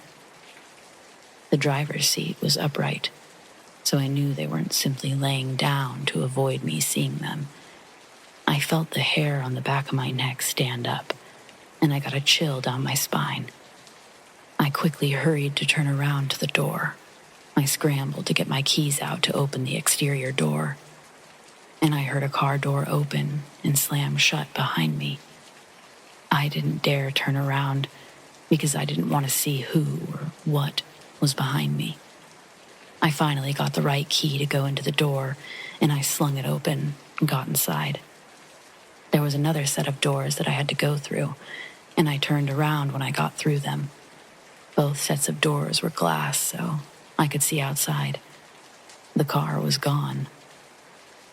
I tried to block it out as someone pranking me, since it was so close to Halloween. I turned to go down the long hallway of the building that I worked in. This hallway had motion-activated lights that really sucked. The motion sensors didn't work very well, so most of the time, they wouldn't turn on when you walked past them. I had never seen them on unless the switch was flipped. They really only ever turned on when you did that, instead of turning on when someone walked by. This hallway had faculty offices and a few computer labs in it, but it was really late. Everyone had pretty much gone home. There was no one in the offices or the computer labs as I made my way through the hall. I started walking down, and the lights all turned on at once, all the way down the hall. This only happened as someone flipped on one of the switches. There were only 2 switches, one at the end by me, and the other at the far end. I was looking in the direction of the second light switch, and I didn't see anyone walk by to turn it on. I didn't see a hand from around the corner flip it or anything. I knew there was no one behind me who could have switched on the light from there. I was about 5 feet from it, so I know I didn't hit it by mistake. I thought it was odd, and I got a shiver down my spine, but I kept walking. I finally made it to the end of the hallway, and I felt someone watching me from behind. I turned around really fast to see who it was. I looked, but there was no one there. I would have seen someone duck into one of the classrooms or office suites. All the doors were closed when I walked by. I would have heard a door open and shut, at the very least. When I decided I was crazy and that no one was there, every single light turned off at once, like someone switched the light switch again. I was looking at both light switches, and neither one had moved. With that, I quickly made my way through the open part of the building to the staircase that led to my office suite. The staircase goes to the lower level of the building, and there's a landing on the second floor, which I was currently on. There are ceiling-to-floor windows that overlook the tiny parking lot behind the building. There was a girl standing there, facing the windows, with her back to me. She had long brown hair that fell to her lower waist. I could see that she was wearing jeans and a white top with a large red pattern on it. It was very odd. The red splotches were random and looked almost like paint. I called out to her to say, "Hello," so I didn't startle her, but she didn't turn around. It didn't seem too strange, since most of the janitorial staff cleans late at night. They typically have earbuds in to pass the time with music or podcasts or whatever they're listening to. It was common for them to not hear people walk up. especially since it wasn't common for others to be there after hours. I shrugged it off and started toward the staircase. But then a thought occurred to me. I looked back at the girl who hadn't moved. She was just standing there. She didn't have a mop, a broom, trash can, or any other janitorial supplies. I stepped down onto the first step, and that's when she slowly turned to face me. I almost puked when I saw her face. She looked to be about my age, late teens, early 20s. She was gorgeous on one side of her face, but the other side was missing. By missing, I mean that her skin was shredded. It was gone, and I could see her skull, jawbone, and teeth. From what I could tell, her expression was anger. She was furrowing her one existing brow and narrowing her good eye at me. She started walking across the landing towards me with her arms outstretched. I couldn't rationalize what I was seeing. I had no idea how this girl was standing, let alone moving towards me quickly. The whole left side of her body was shredded, just like her face. I could see parts of bone in her arm and leg. Her clothes were torn on that same side as well. I realized that the red paint I had seen on her shirt was indeed blood. I finally let my brain take over my body, and I darted down the steps and immediately to the door to my office suite. There's 4 offices down the long hallway that make up my suite. My office was at the very end of the hallway. Like the first hallway upstairs, this one had motion-activated lights as well. They could also be turned on by flipping a switch on the wall. I fumbled with my keys, trying to get the exterior door opened. Finally, I jammed the key in and turned. I jerked them out and practically ran down the hallway, flipping the lights on as I went. At the end of the hall was the door to my office as well. I again fumbled for my keys to get the door unlocked. Before I could, I heard a slow, methodical knock on the door behind me.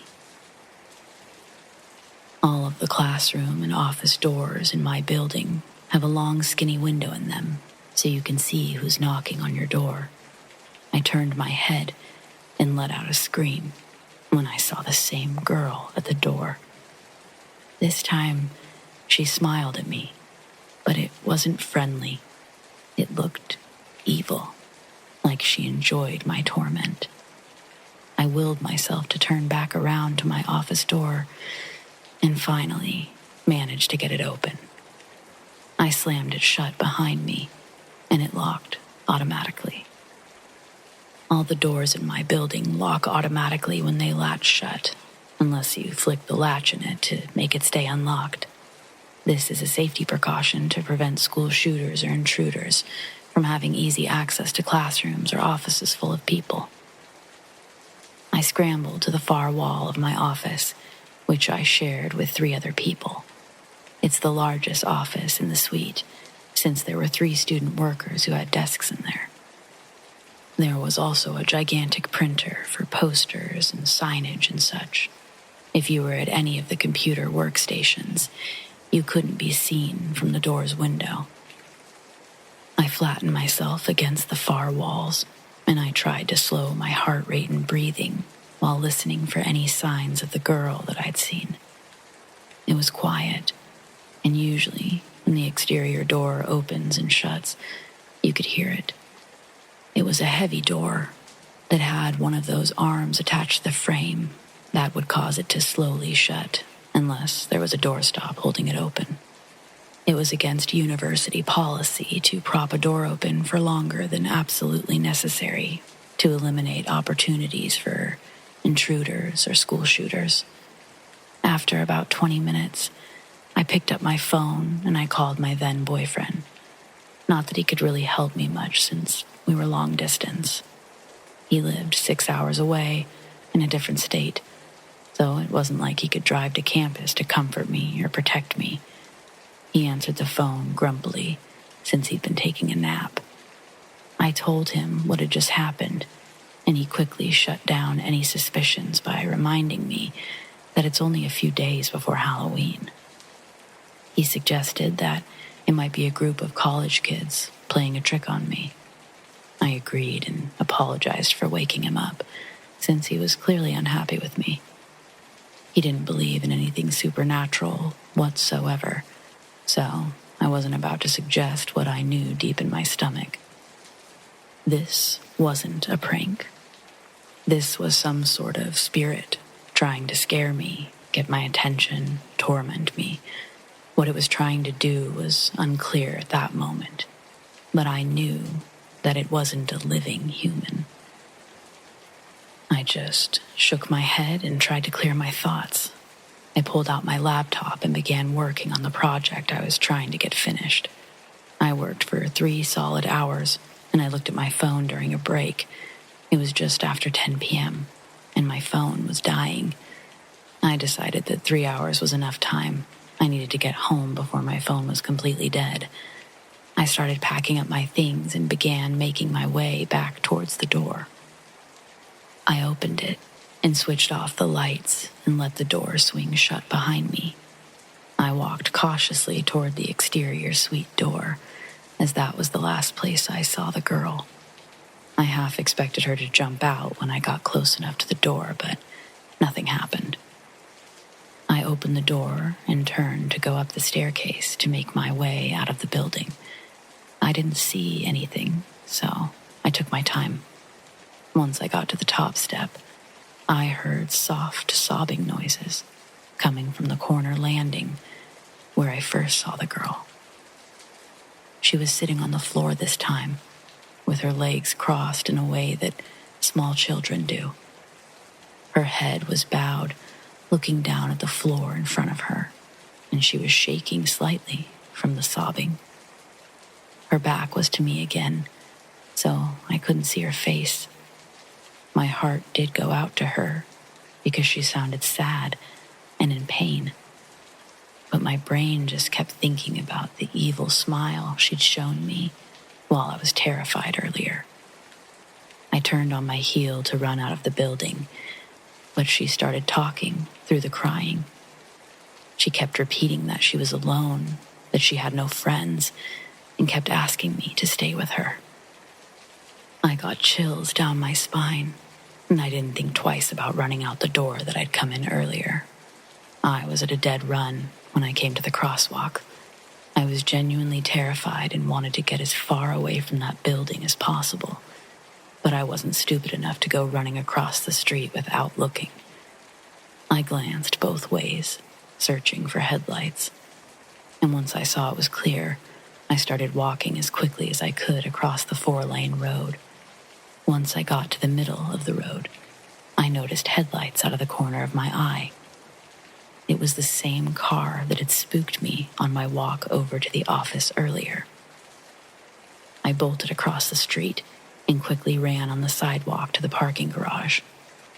I wasted no time hopping in the elevators. I frantically pressed the buttons to force the doors closed when the car stopped in the street directly in front of the elevators.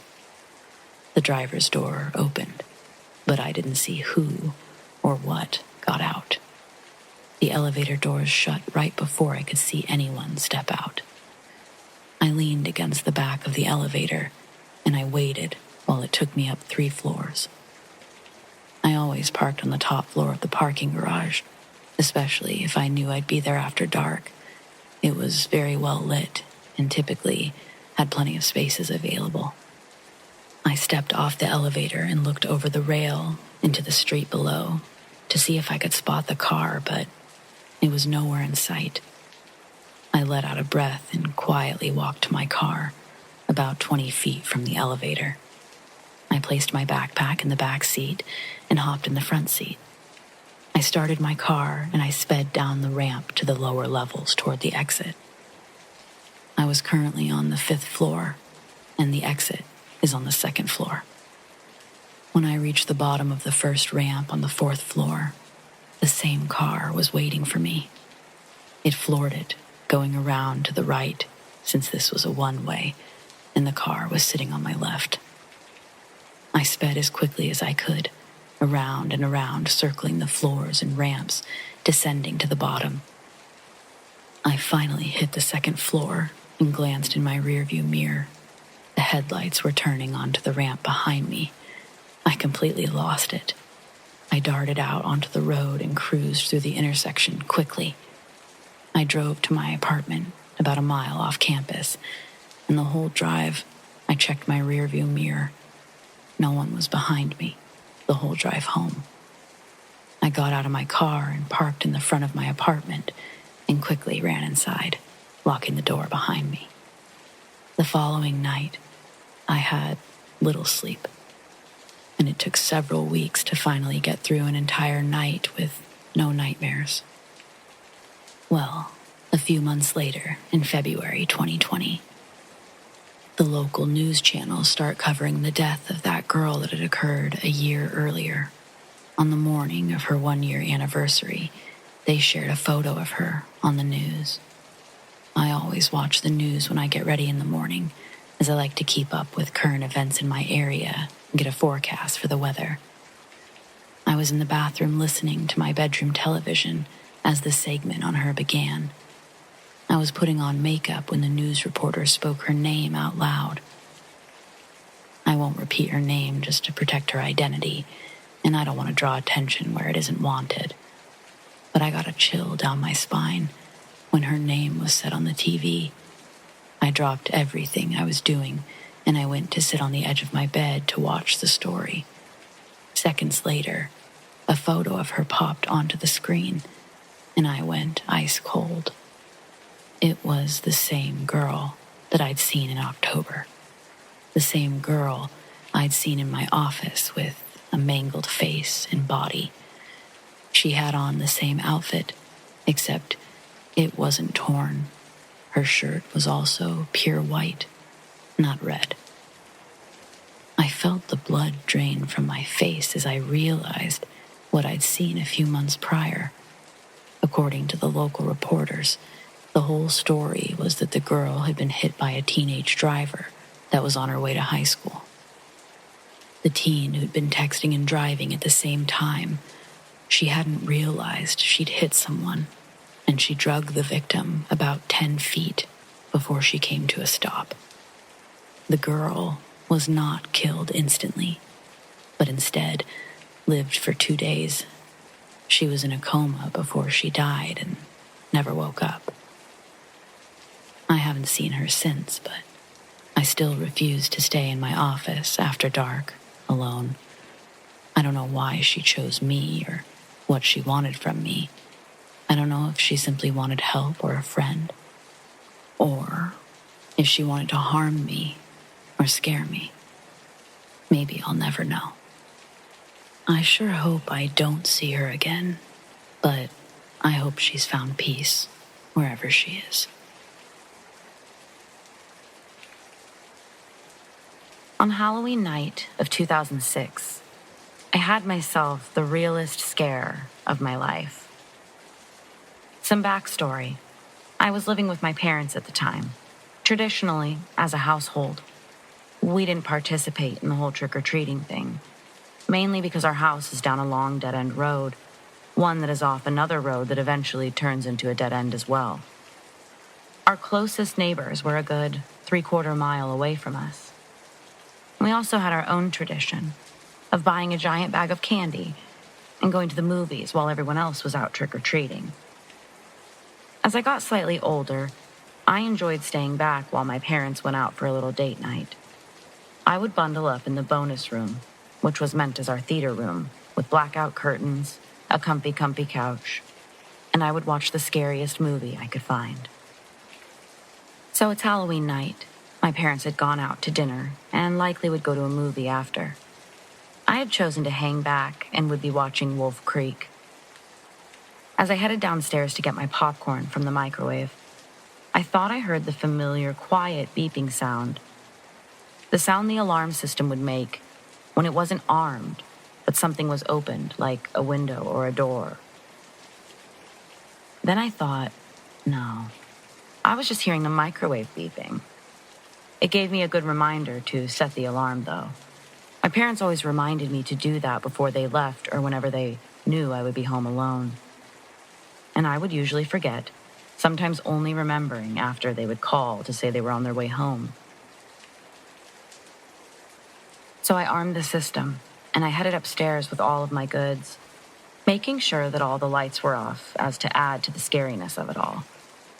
And really to detour any sort of trick-or-treaters who may for some reason have thought it was a good idea to come all the way out here. I was about halfway through the movie when I had to pee, and I was that fun sort of scared as I walked through the dark to the bathroom across the landing. While in the bathroom, I got this strange feeling. Had I not just seen the outside light on? Was I scaring myself, or was the outside motion detected light on? Maybe my parents were home. I don't know exactly what it was, but I couldn't bring myself to leave the bathroom right away.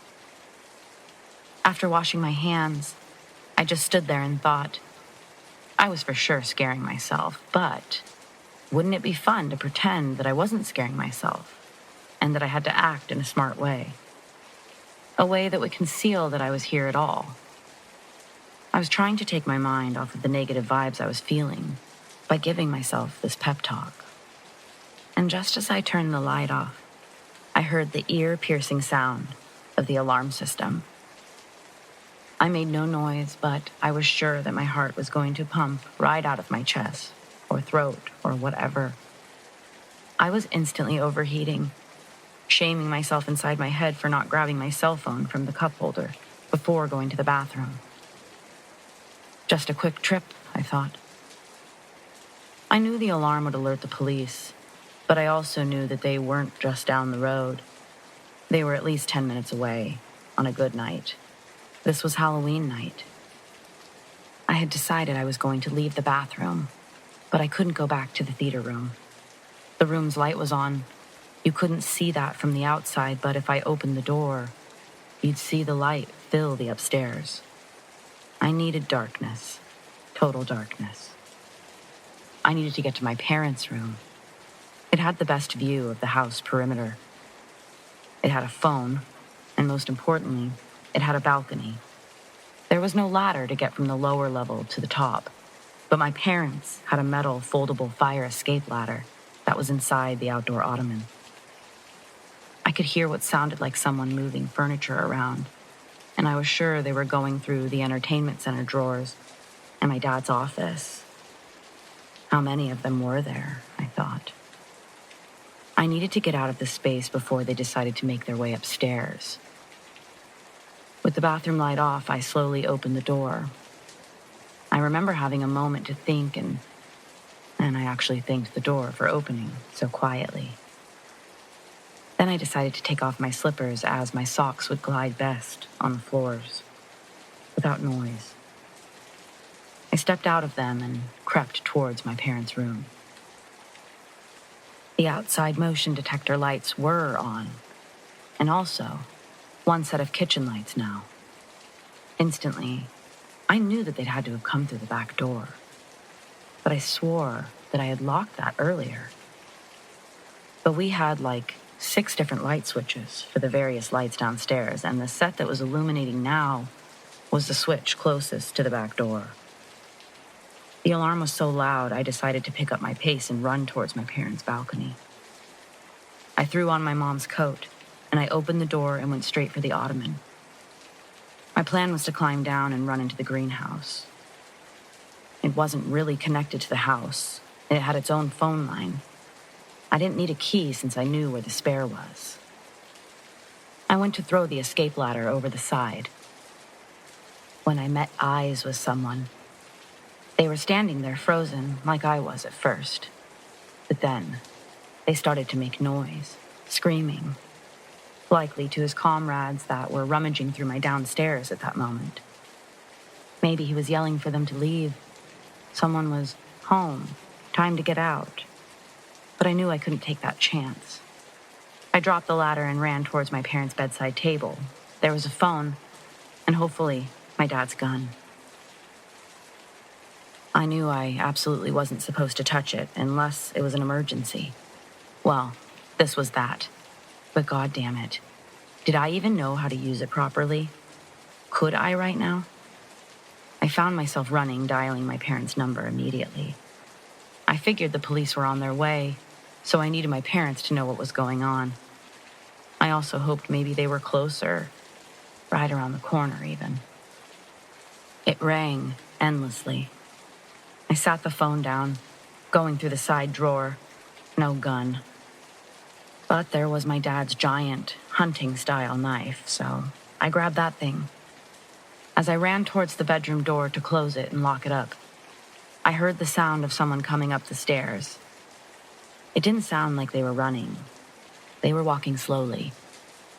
I quickly but quietly closed the French doors and locked them. Then I went back to the phone, Dad's voicemail. I hung up, and just as I went to dial Mom, bang, bang, bang. 3 loud thumps against the bedroom door, and I accidentally shrieked because I was surprised. I hadn't heard anyone get that close at all. Had they seen me close the door? I heard someone yell incoherently through the door, but I was making my way to the bathroom. There was a small window, likely too far off the ground to jump, but at least it would put another door between us. My mind went to the worst-case scenario. Clearly, they were going to kill me or rape me or both. Why wouldn't they have just left by now? Surely they thought the police were on their way. The alarm was still blaring. Hadn't it been at least 10 minutes by now? So many things run through your head in those kinds of moments. I was now locked in the bathroom, but I could still hear the banging coming from the bedroom door. I made my way to the bathtub, stepping up on the side to peer out the window. I couldn't see any police lights, people, or any lights really. Why weren't the motion sensor lights on? Were they all inside the house? Bang, bang, bang. I just kept hearing on repeat. They haven't made it inside the room yet, I thought to myself. This was my chance to run and call the police with my parents' bedroom phone. Maybe the alarm had not alerted them, after all. I took a deep breath and I opened the bathroom door with one hand, gripping the knife in the other, and I darted towards the phone. Just as my open hand grabbed the receiver, I heard the sound of wood cracking and breaking. Small bits of wood fell near my feet, and I was practically face to face with 3 guys. 2 of which were wearing full ski masks, and one was only covering half his face until he pulled it down when he saw me. I flung my knife in front of me, holding it tightly. I watched 3 of them jump back slightly, and could see that they weren't armed, at least not visibly. I grabbed the phone while still making eye contact, and before I could hit 911, 2 of them lunged forward, right at me. I saw the 3rd man turn and run around the top floor frantically, as though he was looking for something. As the 2 men charged me, I instantly swung forward with the knife, and they jumped back again, yelling, "Whoa, chill." He sounded young, and then I heard the other one say, "Yeah, chill. Who else is here?" He sounded a little older, but still young. I looked back and forth at each of them, pointing the knife at each of them. I was trying to slow step further away from them and closer to the bathroom. Then, they each take turns telling me that they aren't going to hurt me. I looked at all 3 of them, telling them to just get the fuck out of here, yelling that the police are on their way. They looked at each other, and then suddenly they were rushing me again. I held the knife out, and one of them tried to run out of reach, out of view behind me. I knew they were trying to split my attention, but I just held tight to the knife, and I made a run for the bathroom. I felt one of them grab my arm, and I reached back, swinging the knife rapidly, not caring and almost hoping that I would cut someone. I I couldn't believe that this was happening, but if it was, I definitely wasn't going down without a fight. I felt the knife make contact, and one of them screamed in pain. And just as they did, I felt my arm release, and I ran to the bathroom, knife still in hand.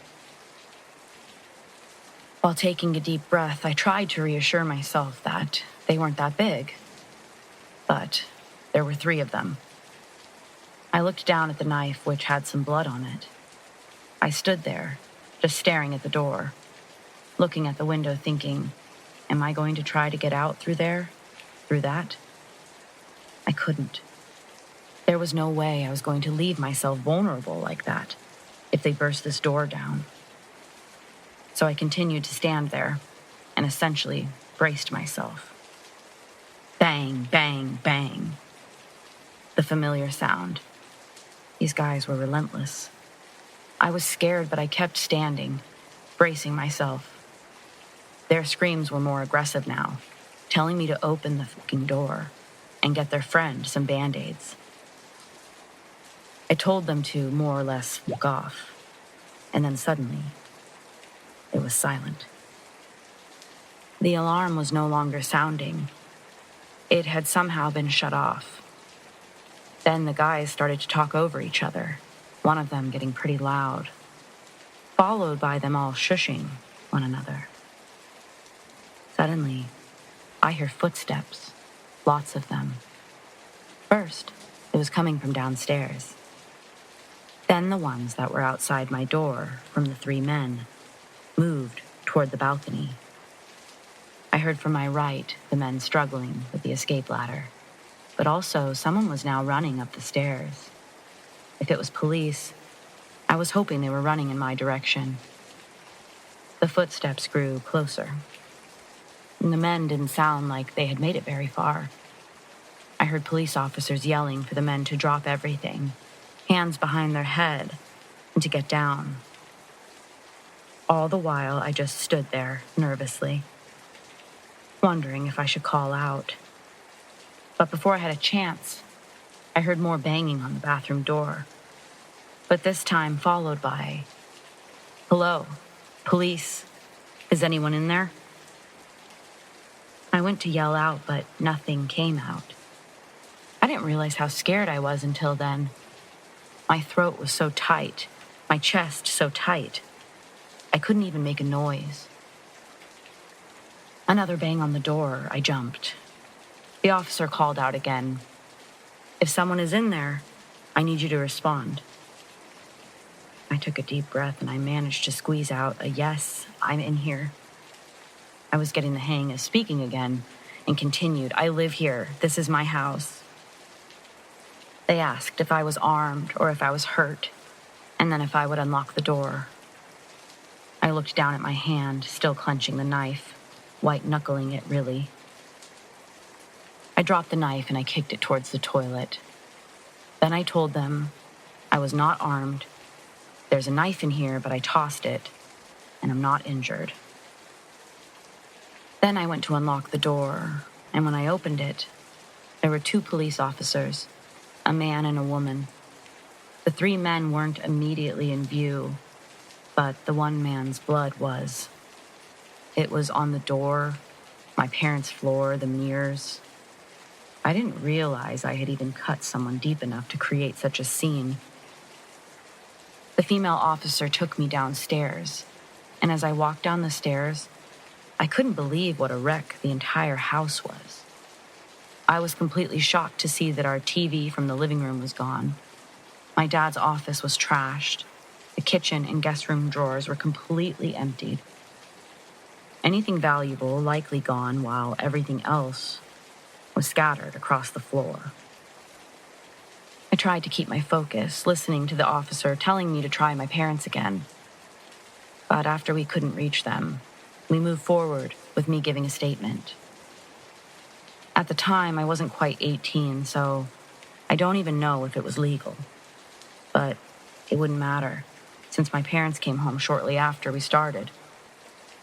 They were a complete wreck. My parents hadn't turned their phones back on after the movie, so when they pulled up to the driveway full of police cars and a random truck, They assumed the worst. When they came through the front door, it's like it all hit me then, and all three of us were bursting out into tears. My mom frantically asking what happened while my dad calmly sidestepped over to the police officer, asking in a more even tone what had happened. We all sat down. I finished my statement. My parents refrained from playing the blame game when it came to what door was unlocked. Towards the end of the night, before the police left, they told my parents while I overheard that the back door was locked. They pulled me over to ask if I had locked it, but I told them I hadn't gone near anything since the alarm had sounded. But I thought I had locked it earlier. They asked my parents about the door on the side of the house, the one that's attached to the garage. I never used this door, but my parents did. My dad thought it was possible that he left that one unlocked, but it should have sounded the alarm when someone opened it, even if it wasn't locked, because the system was armed. The officer said that door was unlocked, that they think the men spent most of their time in the garage, as it seemed like that's where most of our stuff was missing from. They had just loaded it directly into their truck. The police said that they saw several sets of footprints that seemed to carry through the garage and the house. Then the police started talking about 5 guys, when I had only known about 3 of them. How long had these guys been here? There was a lot of wreckage and missing stuff for this to all have taken place in what I considered 15 minutes maximum. Had they been in here since before the alarm had gone off? Had they gotten in before I armed the system? I started to get chills. When I'd heard that initial beep, the one that made me arm the system to begin with, what if that was the men entering the side door into the garage? Then they must have started in there, and by the time they would have wanted to ransack the inside, the system was armed, which would have sounded the alarm when they entered the home from the garage. If that's the case, and I don't see what other case there could be, that means that I was alone in my house with 3 to 5 strange men for much longer than I was even aware of. Regardless, I feel incredibly lucky that my parents bothered with an alarm system, that I bothered to arm it, and mostly that my dad always has some sort of weapon around. I still watch scary movies alone, even on Halloween, because you can't let people scare you from doing what you love. However, I stay away from films that depict my experience all too closely. My own memories and Halloween itself are a gruesome reminder enough of what was and what could have been. Here I am, 12 years after the events of Longford Drive, having nightmares again. And this time, I need someone to believe me. I'm 28 now. No one believes 15 and 16-year-olds after all. Overdramatic, attention-seeking, leftover childhood imagination, mental illness. Have we taken her to a doctor? Yes. He said it's just the teenage hormones. Oh, that's it. This time I need someone to believe me. I was born in Fitzroy, Victoria, Australia, in 1992. My brother was born in the same place in 1997. In 2001, before the towers in New York City fell, my family moved to the U.S. A few months later, the towers fell. No more house. So we moved to Texas. For almost 7 years, we couldn't buy a house. We had to rent. One night, in one of the rental homes, my brother woke me, horrified. There are red eyes in the corner of my room. No, there's not. You're having a nightmare. Leave me alone. I don't remember him leaving, but the morning came and he was no longer in my room. I started to notice that he would not travel to certain parts of the rental house, and I just ignored him for years. He never mentioned the red eyes in the corner of his room again. We moved around a lot after that, and finally, we were able to buy a home. Longford Drive. It was an older home for the area. Early 1980s, the surrounding homes were 2000s range, and they actually had vinyl flooring instead of this old, scratched-up flooring. It was light, ugly brown, looked like something out of the 1970s. I used to study every scratch and scrape on the floor, and would wonder, what happened there? Movers, children, dogs, or something else? Regardless of the home's obvious bland and aged interior, it was at least our home. It was an early cookie-cutter house, though, you could tell. Every main room was on the first floor, and the second floor was a dominated media room with slanted ceilings for the roof and a walk-in attic. The attic was practically its own room, which I suppose my parents liked at the time due to their endless 80s furniture from Australia that for some reason they refused to part with. The most disgusting of all this furniture was a couch with fishes on it. A navy and yellow couch with very detailed fish on it that were a variety of colors. I don't recall when they finally got rid of it, but I'm glad they did. I'm glad they got rid of a lot of things when we left that house. It took a few years, about 5 to be exact, to truly realize something wasn't right. And it all started the night before sophomore year of high school. My best friend Chelsea and I practically grown up in that town. We'd heard all the legends, laughed about them with our friends and boyfriends. But I guess that night we got brave. So we went to the local graveyard. It was at least 200 years old, and decided to wander around it and take pictures. We had an old digital camera, new camera at that point in time. My friend Chelsea had claimed in the past that she could see spirits. To this day, I'm still not sure if I believe in that shit. Even after what happened. Logic is a bitch. I'm laughing about something, stumbling through the graveyard like a disrespectful teenager. We've all been there. Chelsea stops laughing. I look back at her because the silence stuns me. She is white. And I mean, she's white, but she was unnaturally white at this moment. Her brown eyes look black, and they are big. We need to leave. What? She speaks angry. We need to leave now. I feel something almost consume me. Just absolute dread and fear. Beyond fear, all in me. There's no fight or flight. It's like it's broken. We just stare at each other, like we're going to let whatever's about to happen, happen. Like, we won't go home tonight, and we accept it. But Chelsea breaks. I watch her, throwing her feet up, as her figure gets further from me and closer to my red Mustang on the horizon. I don't know how. I don't remember, to be honest, but I ended up following her somehow, and suddenly was grabbing the door handle of my Mustang. Then I was inside, and the feeling had at least faded. What did you see? Nothing. But I felt, let's go. I don't want to talk about it. Where's the camera? I handed her the camera, and she flipped through the pictures I had taken. They were unusually blurry, and as she scrolled, I saw more and more bubble-looking things. Dust. That's what I immediately thought. I knew nothing back then, I suppose. She stared intensely at some specific ones. Then a look of rage came onto her face.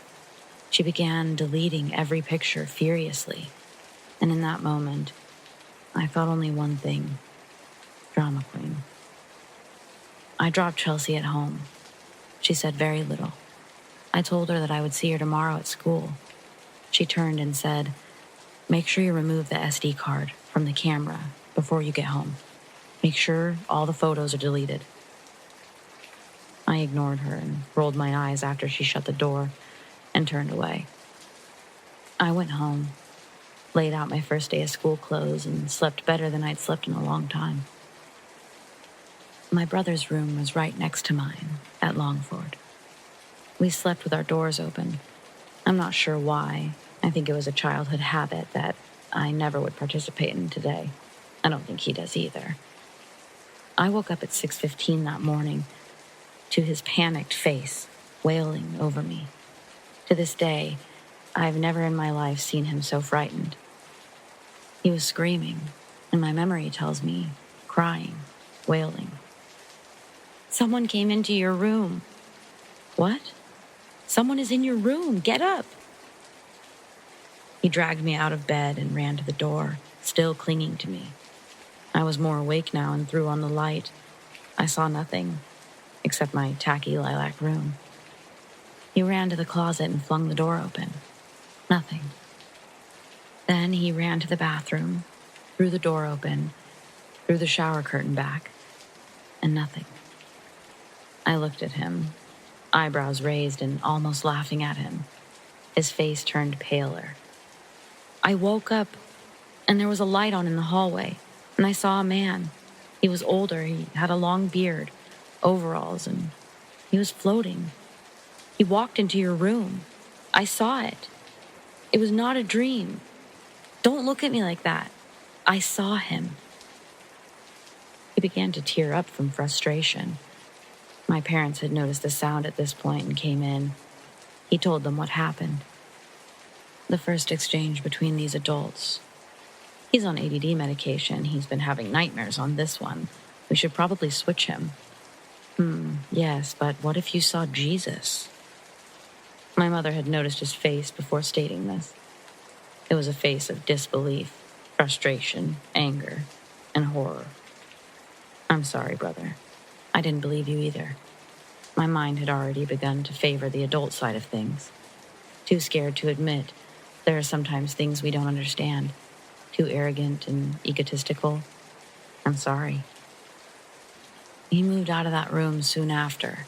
He moved into the guest bedroom, and the guest bedroom furniture moved into his old room. I was now alone on that side of the house, which I enjoyed for a time. I rearranged my bedroom furniture, as I wanted to participate in a change as well. One night, not long after, I woke up from the sound of footsteps in the hall. I figured it was my dad checking on me. My older brother had passed away when I was a baby, and my father never truly recovered. He would often come check on us while we slept.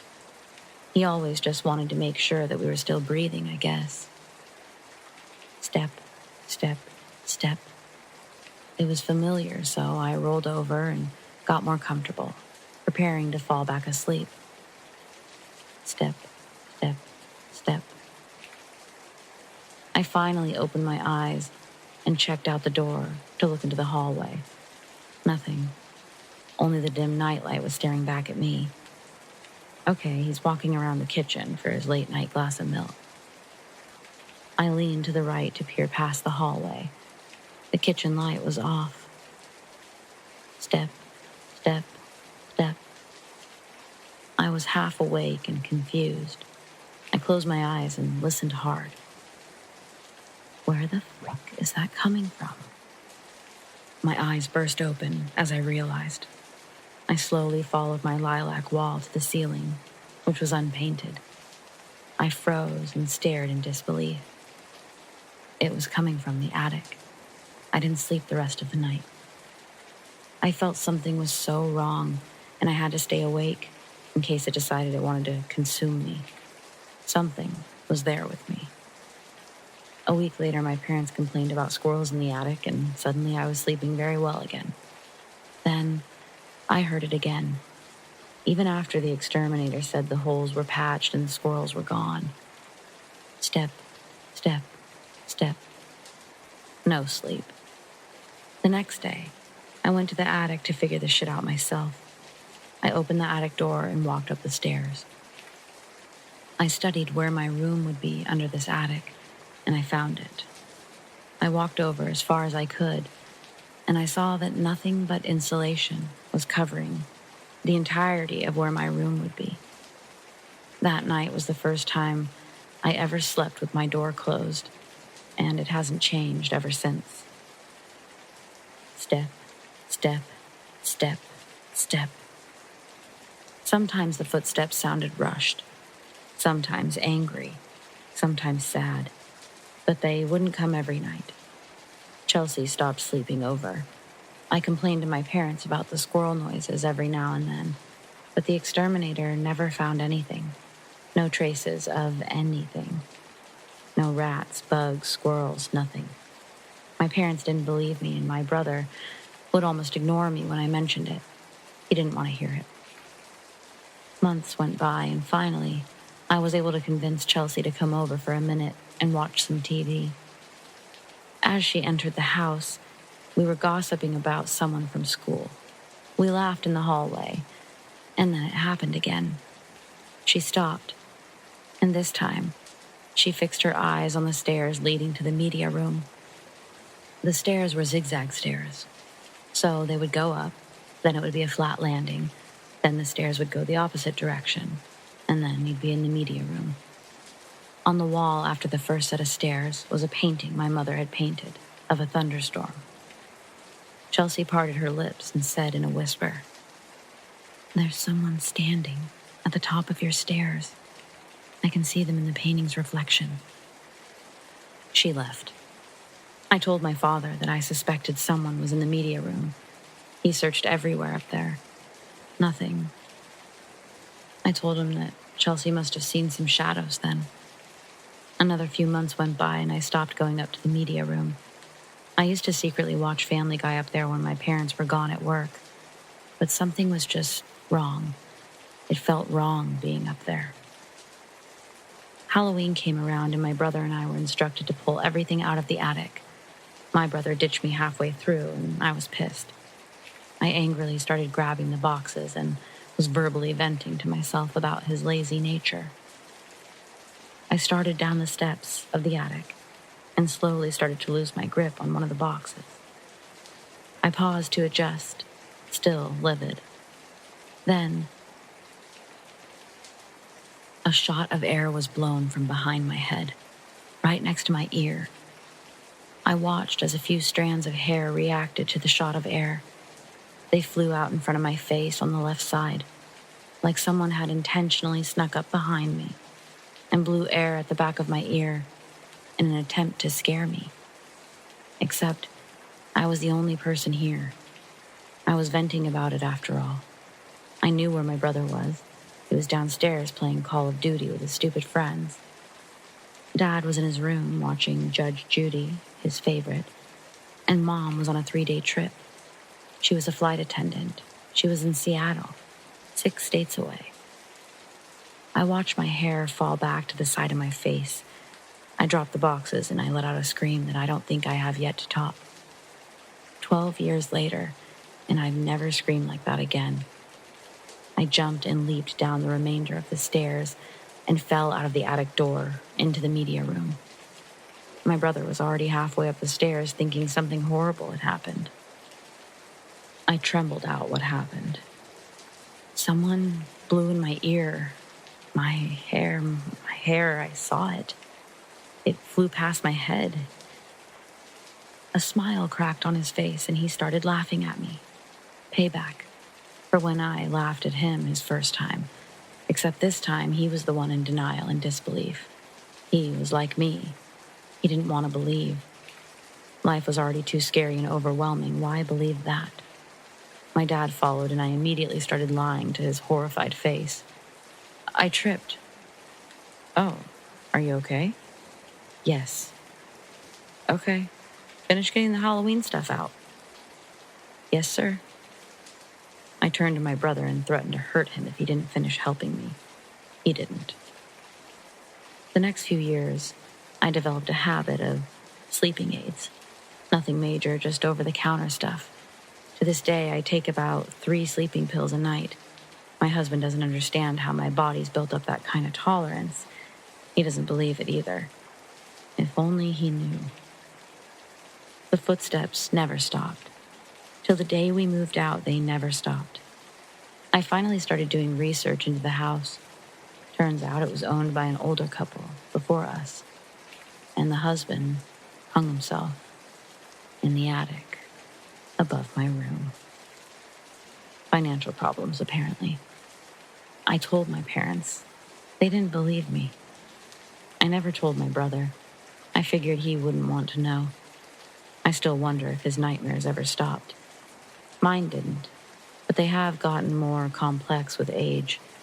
Taxes, career, break-ins, car wrecks, plane crashes, ghosts of the past, you name it. We moved about a year later. I came home from university one day in our new home, my mother's dream home. She asked me to go back to Longford Drive.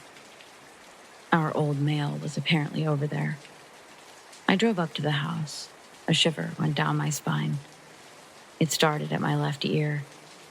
I had lived in a normal home for a few months now and hadn't realized how wrong Longford felt.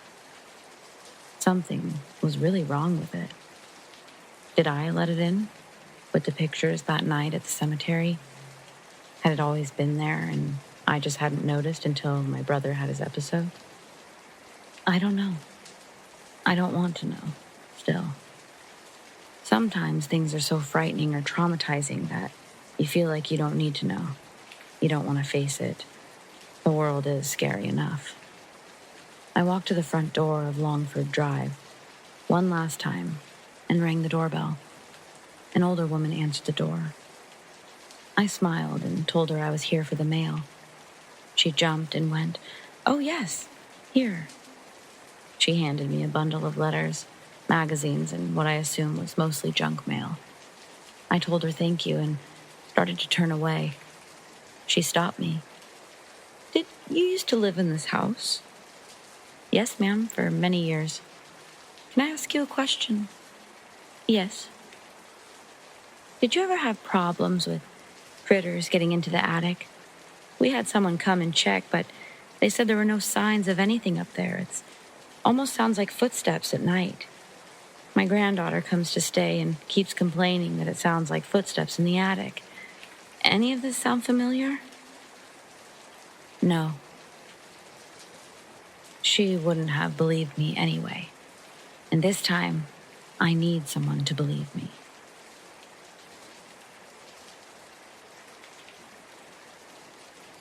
Halloween night, freshman year, my friends and I discovered an old graveyard hidden in the backyard of an abandoned house.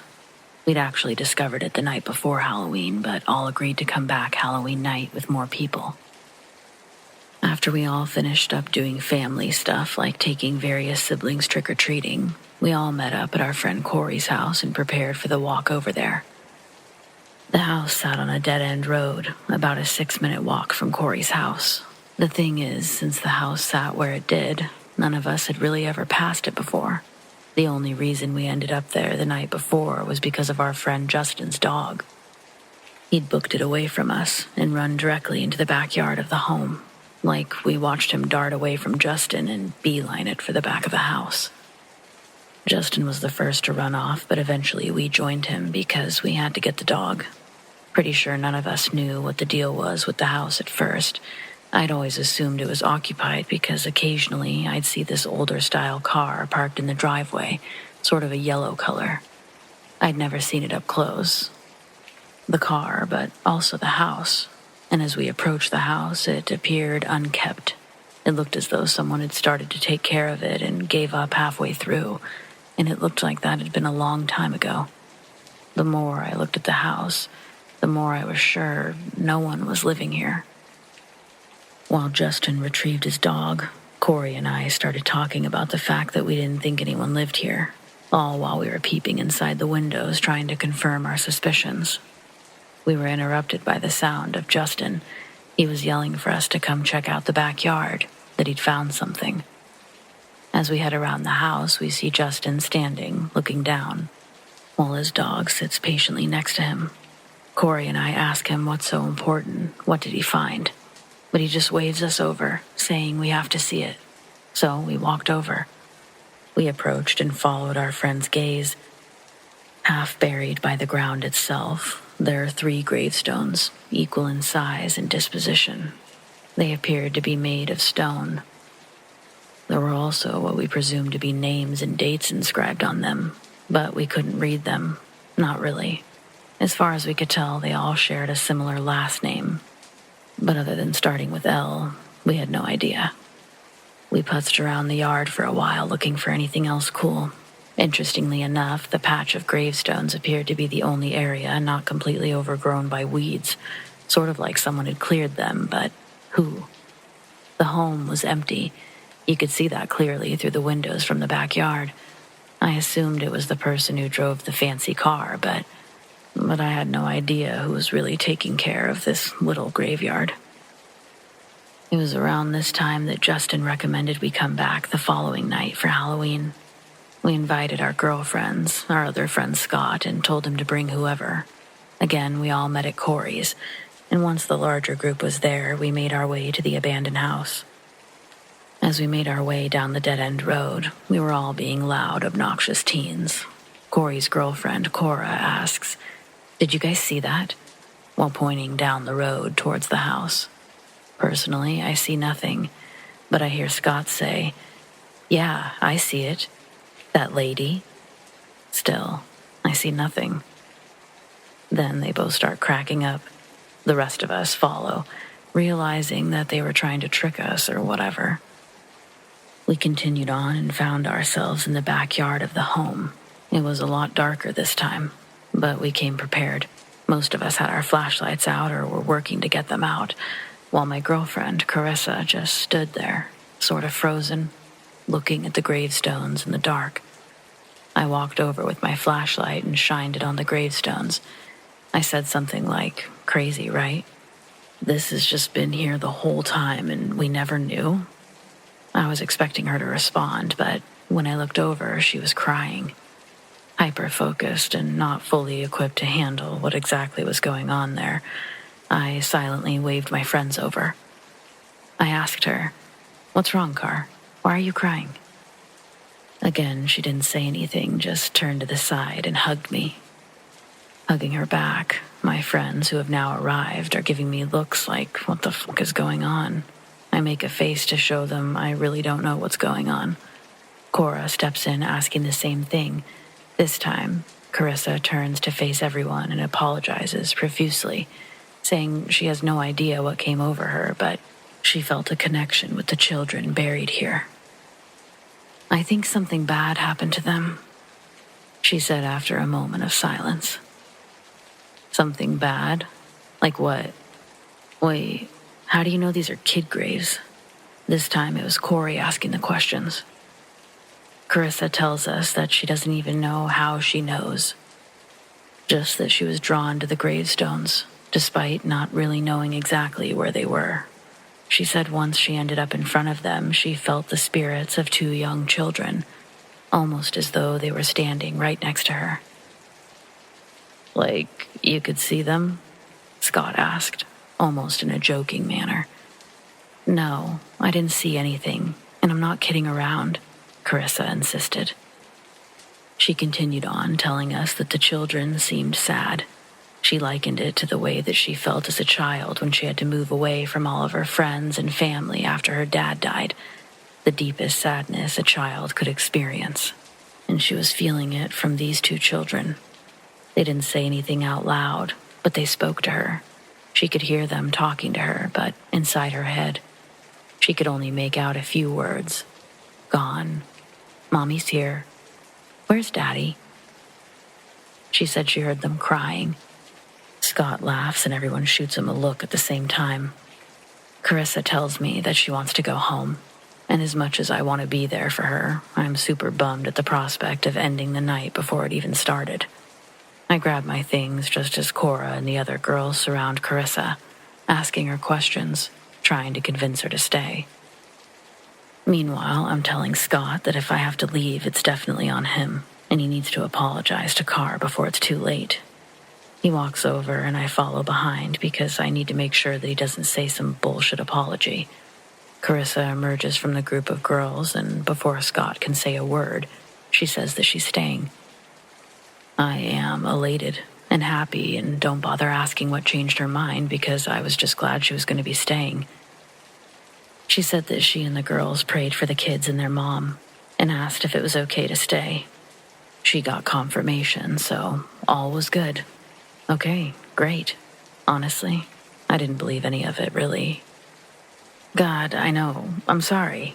It's just I was a hardcore skeptic, and Carissa was really into spooky stuff and messing around, so initially I thought she was probably just pulling a prank on us. Then I started to think, dang, she's a really good actress. But I knew from experience that she wasn't a great liar, so I decided to appear as though I believed as much as necessary to be supportive. And I guess part of me did a little.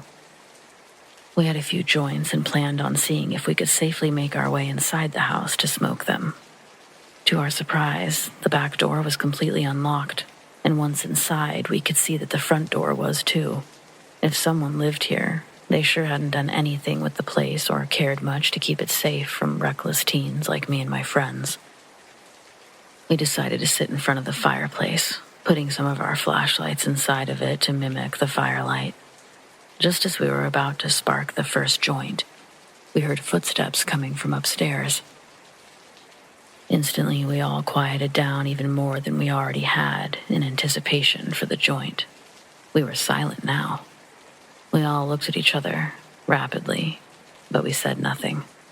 I was personally thinking we needed to make an incredibly quick exit before whoever was upstairs came downstairs. Then, the footsteps were joined by more footsteps.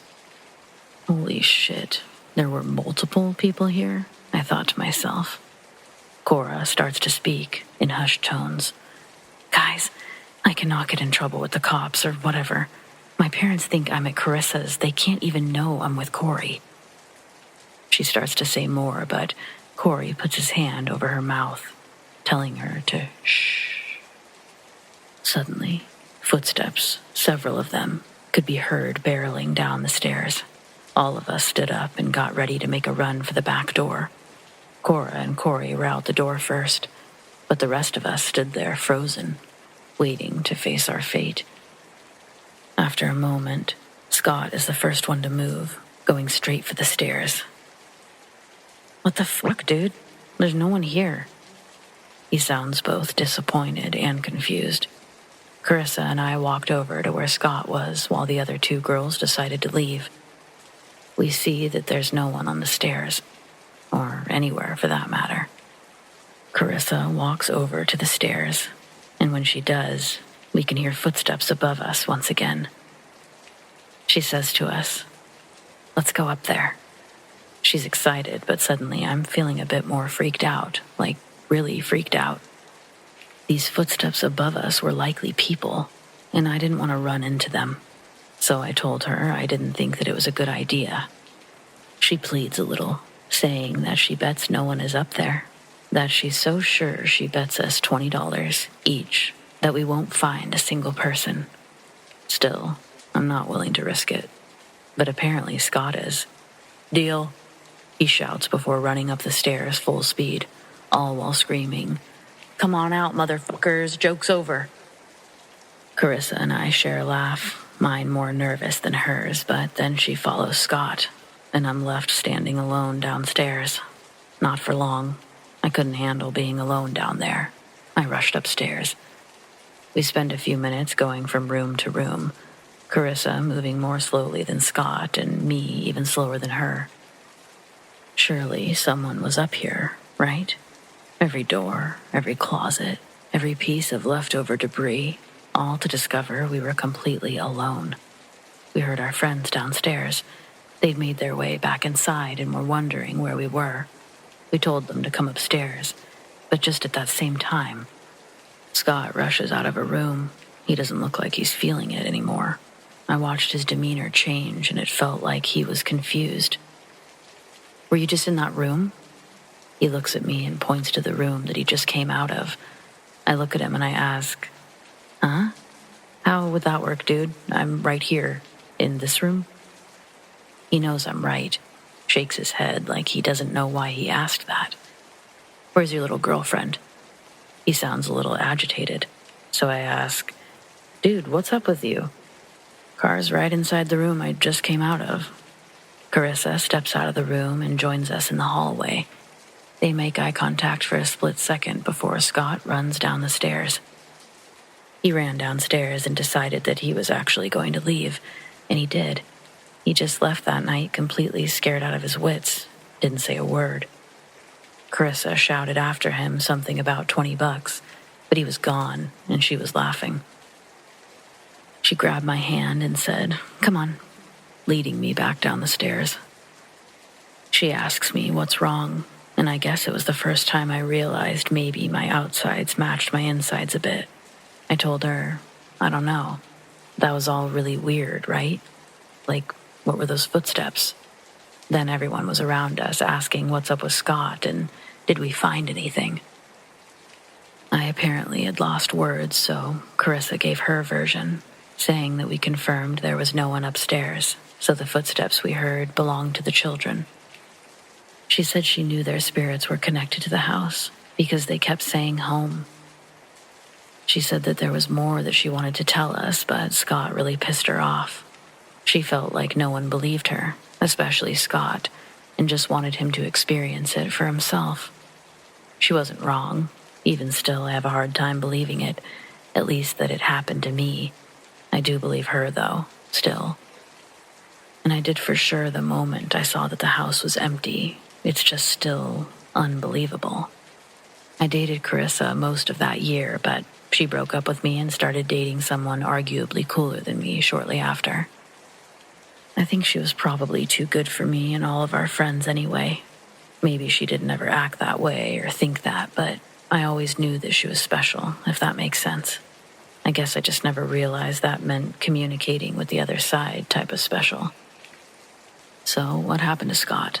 Well, Scott said that when he was looking for someone upstairs, he saw someone close the closet door in one of the bedrooms.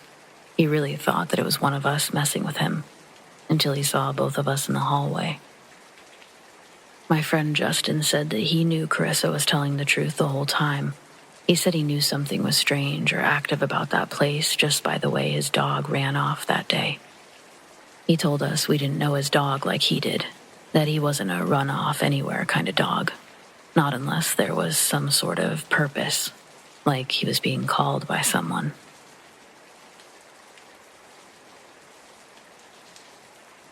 My dad was granted custody of me over my mom when I was in second grade, after she was involved in a DUI accident. She was at fault and was required to serve a 2-year sentence, so for at least 2 years I'd be living with my dad full-time in New Hampshire. This was upsetting in itself, but the worst came before I even moved there.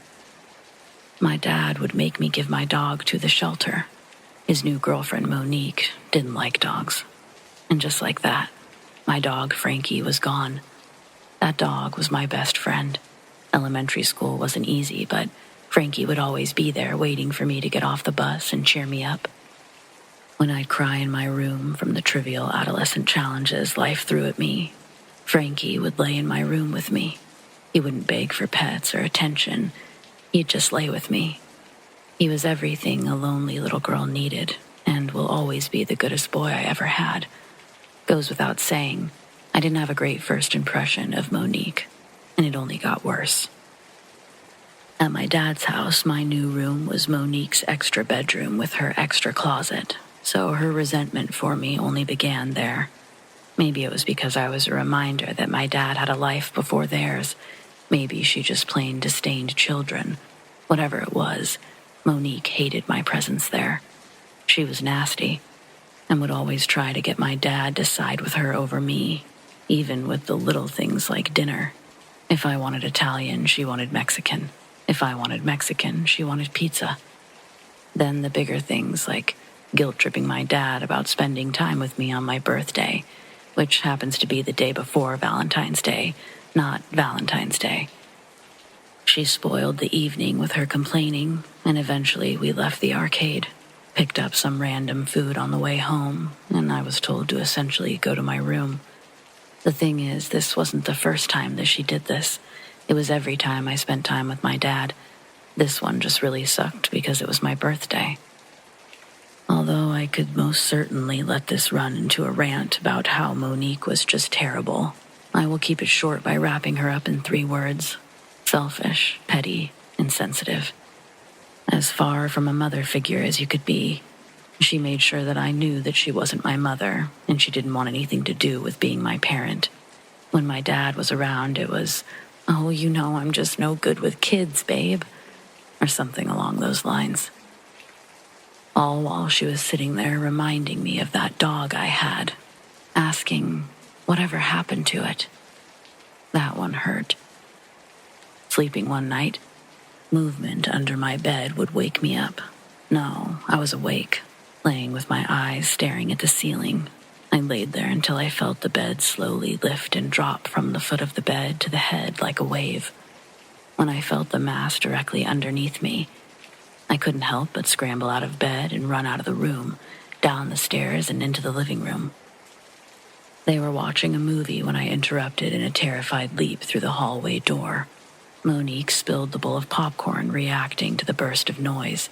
My dad's telling me to calm down as Monique's screaming that I almost gave her a heart attack. I try to tell them how it felt like something was crawling beneath me. I try to tell them about my bed moving. But Monique tells me I had a nightmare and need to stop being a brat. She called me a brat, and my dad didn't defend me. I ran back upstairs before anyone could see the tears welling up in my eyes. Back in my room, I figured I'd rather be eaten by whatever's crawling under my bed than see the upturned lip of Monique's grossed-out face looking at me. Unfortunately, her disbelief didn't make it any less real for me. I decided this was real, and so the next incident happened soon after. Monique walks into the kitchen one night, and when she turns on the light, she sees that all the cupboard doors have been opened. Not one was missed. This makes her storm into my room and start yelling at me, accusing me that I did all of it, but I was sleeping. Finally, my dad walked into the room and told Monique to lay off. He escorts her out of the room while she proceeds to spew audacious comments at me. It was hard to fall back asleep after that. The sudden jolt got my adrenaline going, and I could still hear them continuing to quietly fight in their bedroom. Monique's birthday was about 2 months after I moved in.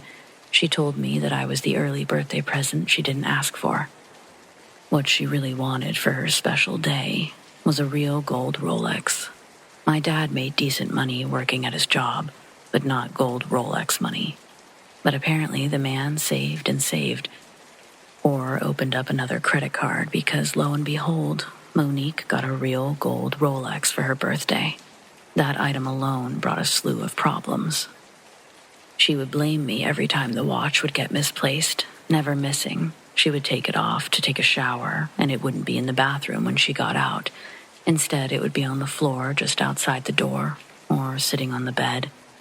Their fighting would steadily escalate, and as their tensions grew, so did the energy in the house.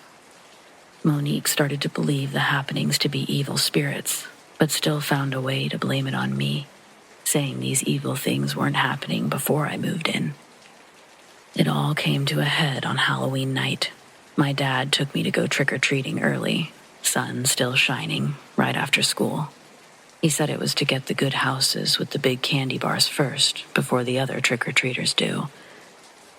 I didn't complain, but I felt silly knocking on doors just as people were getting off of work and plugging in their decorations.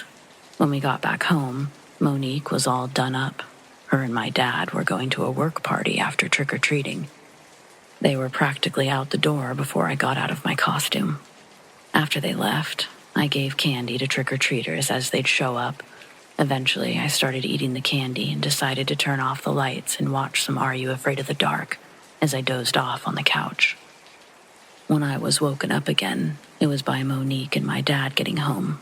My dad drove and he was exhausted, walking straight back to the bedroom. Monique was still drunk and wanted to continue the party for a little longer. After I was told to go to bed, I heard the TV turn back on and a late-night talk show fill up the quiet living room. Soon, though, Monique's snoring would be louder than the TV. And that's when it all went south. While I thought Monique was fully asleep, I crept out of my bed and tiptoed into the kitchen. I'd gotten very good at moving around like a ninja, but Monique pulled some adult reverse psychology. She was awake the whole time, fake snoring and all. Right when I crawled on the countertop and started opening a cupboard, I hear Monique shout, "I caught you, you little bitch." It made me jump, and by the time I'm reaching, she's already in the kitchen grabbing my legs and dragging me off the counter, tossing me to the ground. The landing knocks the wind out of me. Monique stands over me and starts calling me all of the names in the book. I must have hit the floor with a thud loud enough to wake my dad up, because before I knew it, he was in the kitchen, pulling Monique off of me. She was too drunk to clearly retell what had just happened. She also caught me before the other cupboards were opened. When the wind got back into my lungs, I started screaming and crying that I was just getting a glass of water. Monique was seeing so much red. All she could do was call me a liar and try to come after me again. That's when my dad had enough. He grabbed her, told her to grab her shit. Then he called a taxi that she had to wait for outside. And that was the last time I ever saw Monique. Thing is, Monique was right about everything. It was me doing all of the stuff around the house, faking the monster under my bed, misplacing her watch, opening the cupboards. All me, 100%. Still, 42 years later, I've never had the urge to seek revenge like I did on that woman. I'm not proud of what transpired, but Monique and I were never going to get along. I just pushed the hands of our clock to the inevitable ending that we would share together. As a kid, I was pretty obsessed with the idea of there being a great pumpkin. Christmas has Santa, Easter has the bunny. Why can't Halloween have something that leaves presents too? I was young enough to consider a Charlie Brown cartoon evidence, yet old enough to remember the way to the pumpkin patch. It wasn't far. Sometimes Mom and I walked instead of driving. I waited until the night before Halloween and snuck out after my parents went to sleep. The walk itself didn't frighten me at all. I was too excited to be afraid, and too dumb to understand that humans were the real threat. I got to the pumpkin patch without incident, picked my spot, and waited for the mountains of candy I knew would be coming my way. It was almost 1 a.m. by then, and the longer I sat there, the more tired I became. I would drift off for a few moments, and then a random sound would jerk me back awake. Each time, a rush of adrenaline surged through me while I searched for the great pumpkin, and each time, the disappointment of his absence was crushing. This cycle happened for the last time just after 3:30, when I woke to the sound of nearby voices. They may have been in their late teens or early 20s, but I can't trust my perception of their age. The only thing I knew for certain was that they weren't ruining my last chance to see the great pumpkin. I still wasn't frightened. I was furious. How dare they? When I stood from my hiding place and ordered them to leave quietly, I genuinely believed that they would apologize, maybe even give me some candy and go. I heard their whole speech in my head, how they'd promised it would never happen again and wish me luck as they left. But yeah, obviously none of that happened. I was so far off base that I'm lucky just to be alive. They definitely hadn't known I was there. It startled them when an angry child suddenly emerged from the darkness. I launched into my speech without waiting for their response, and they stood silently gawking until I was finished. They were drinking from a bottle wrapped in a brown paper bag, though I didn't understand anything about the effects of alcohol at that age either. We stared at each other in silence for a moment, and I only grew angrier. When they didn't respond with remorse, I thought they found my anger to be cute, like so many other adults. Well, they definitely didn't think I was cute. Eventually, they burst into laughter, and I completely lost my temper. I began screaming that they ruined Halloween by scaring away the great pumpkin, and the longer I yelled, the louder they laughed.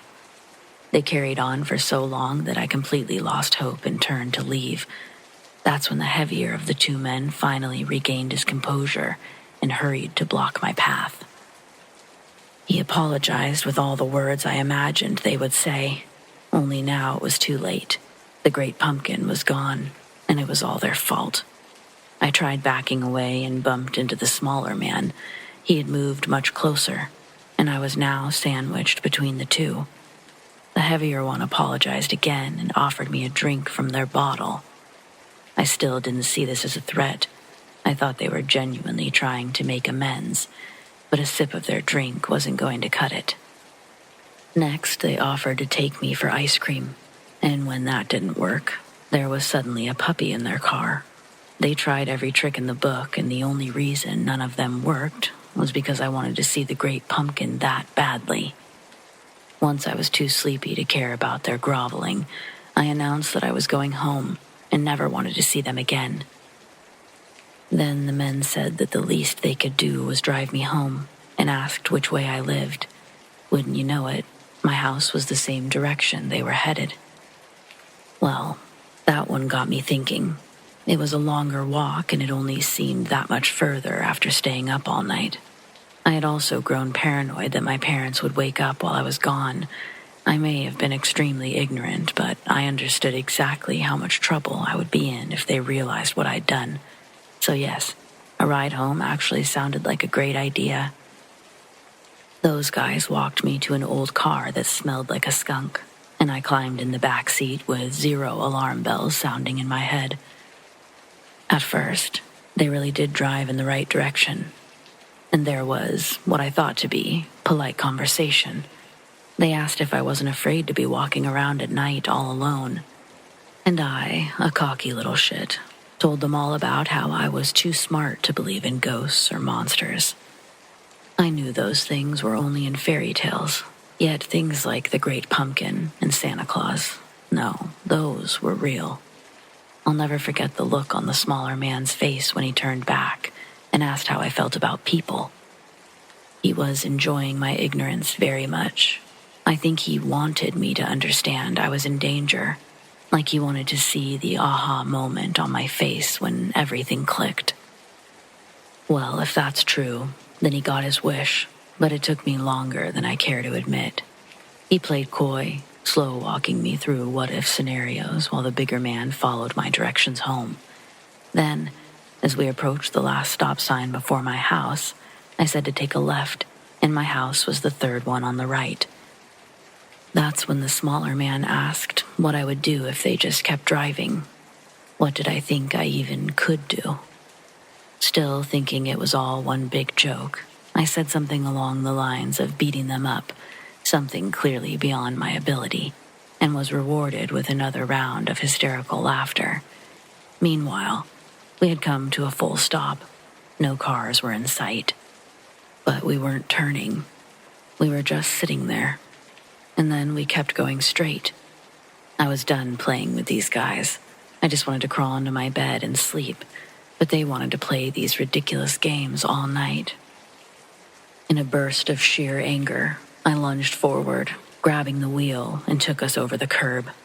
The smaller man slapped me, hard, and I flew back into my seat. That's when reality finally came crashing down on me. Everything clicked into place, and I understood that these men did not want to be my friends. The smaller man said that if I laid on the floorboard and stayed silent, he wouldn't crawl back there and make the first slap look like a love tap. I was so frightened that I complied. I didn't know what I was going to do or what was going to happen, but I knew I couldn't handle being struck again. My entire head was throbbing, and the side of my face felt like it was on fire. It terrifies me to admit this, but had no one intervened, I probably would have followed their orders all the way up to digging my own grave. From the floorboard, I watched as we left behind the dim lighting in my quiet neighborhood for a bright glow of the still busy highway. It was no longer the middle of the night, but early morning, and people were trying to get to work. I was never planning an escape. I was just hoping with every fiber of my being that someone would save me. And I got lucky. The two men had been talking, but I'm not sure about what. I just happened to notice that they suddenly clammed up, like something had frightened them. Then the smaller man turned to look out the back of the car, then down at me. His tone shifted to one of kindness, and he seemed like an entirely different person as he thanked me for being so well behaved. In fact, they only kidnapped bad little boys, and considering how they found me, they were sure that I was one. Now, they had seen the error of their ways, and they were just looking for a place to turn around so they could take me home. Well, I'm excited to report I had finally learned my lesson. I didn't believe a word he said. Before he could stop me, I climbed back into my seat and saw what had scared him so badly. There was a cop behind us. I began screaming and pounding on the back window. The officer saw me and turned on his lights, and my kidnapper punched the gas. The pursuit lasted less than 10 minutes, but it felt like hours. All the while, the smaller man was screaming what he planned to do with me when they lost the cop. I never cried so hard in my life. I thought that they were going to escape and that I had just made my situation that much worse. But they turned into a neighborhood and became trapped on a dead-end street. They had no choice but to leave me and the car behind while they were trying to escape on foot. A minute later, officers were pulling me from the car, and shortly after, my kidnappers were in handcuffs. I didn't know my address, but I was able to describe the pumpkin patch well enough for one of the cops to recognize it. Once they got me back there, I was able to guide them to my house. My parents lost their minds when they opened the door to see me with all of the police, and I had stranger danger lessons every day for the next 3 years. But I had already received the only lesson I needed. To this day, I treat every stranger like a potential kidnapper. Is that healthy? Probably not. But I haven't been kidnapped a single time since, and that's all I'm really looking for. Happy Halloween, everyone, and please, if you have a kid that believes in the Great Pumpkin, keep an extra eye on them, okay?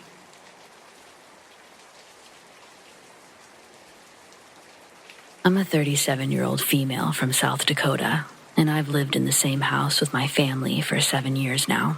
My partner and I are both accountants. We make a decent living, but we also have 3 kids, so extra money isn't really a thing. Plus our oldest, she's 13, has a heart condition that has required several surgeries during the course of her life. Before moving into our current home, we lived in a small 2-bed, 1-bath duplex, and our neighbors were all the worst cliches. They were constantly fighting, playing loud music, having parties, or, my favorite, locking their dog in the bathroom and letting it bark all night. We already wanted to move, we just couldn't afford the privilege. But then my youngest was born, and our previously cramped space was now absolutely impossible to navigate. We had no choice but to find somewhere else, even if that meant moving further away from the city. And to cut an irrelevant part of the story short, our realtor eventually asked if we believed in ghosts. Honestly, no, not even a little. My partner and I were both huge skeptics. Notice I said were. I went so far as to say something along the lines of, why? Do you have the perfect 3-bedroom, 2-bathroom just sitting around the corner, but no one will buy it because of the terrible things that happened inside? I really was only joking, but then his expression morphed into one of nausea and surprise.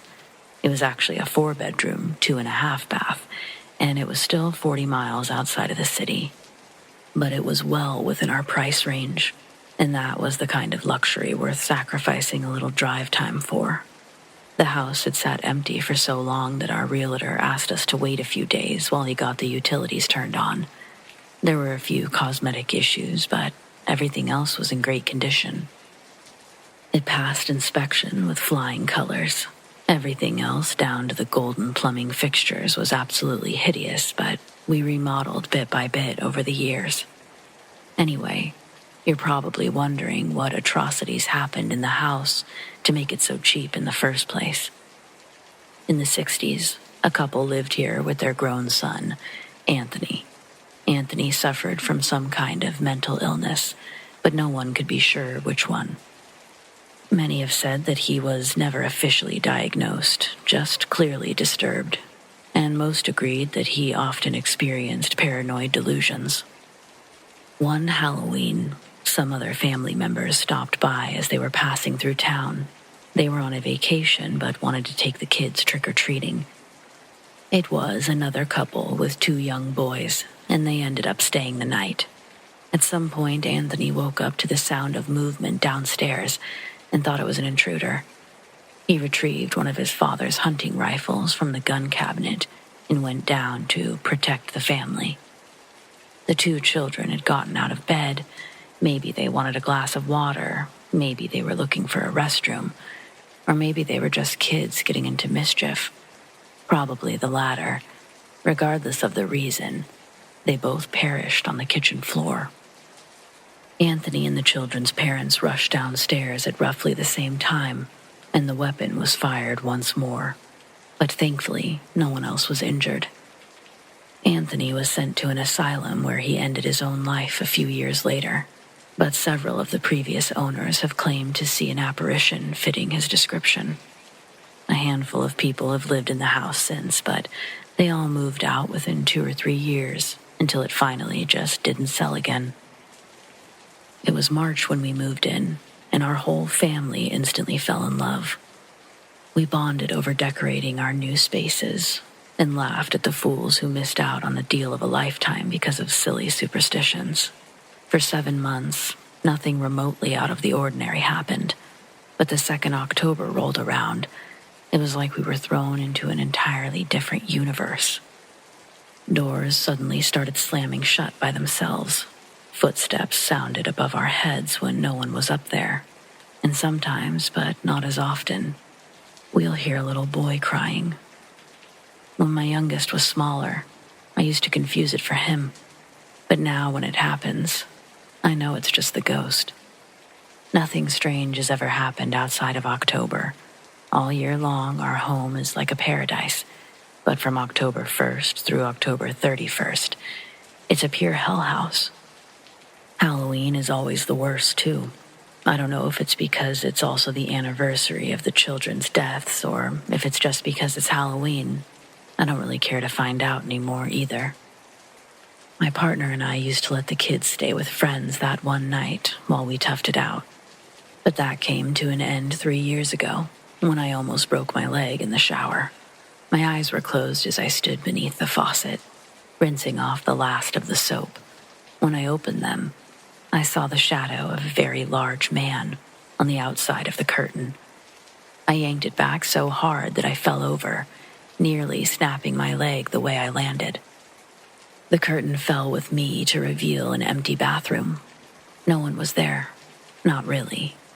After collecting myself for a few moments, I finally regained enough control to stand, but as I rushed to leave, I noticed a large handprint on the mirror, twice the size of my own, and it looked as if someone had pressed their hand against the glass and dragged it all the way down. I instinctively began wiping it away with my towel, and as my hand raced back and forth, I caught a glimpse of a large, hairy man standing right behind me. His expression was wild and menacing, but just like that, he was gone again. Ever since that incident, we've spent our Halloweens in a hotel. There's also a dozen examples of small things going missing only to turn up in strange places, but I figure that's the kind of stuff you guys hear all the time. The volume on the TVs and the music randomly going up and down, and there's been occasions that they shut off entirely. My partner and I haven't had many nightmares, but my youngest had dreamed of playing with 2 other little boys in our house. Thankfully, the shower thing was by far the worst any of us have experienced, and I'm just grateful it happened with me instead of the kids. But I would love to know, has anyone else experienced these kinds of anniversary hauntings? Everything is just so normal the rest of the time that it's hard to believe it's the same house.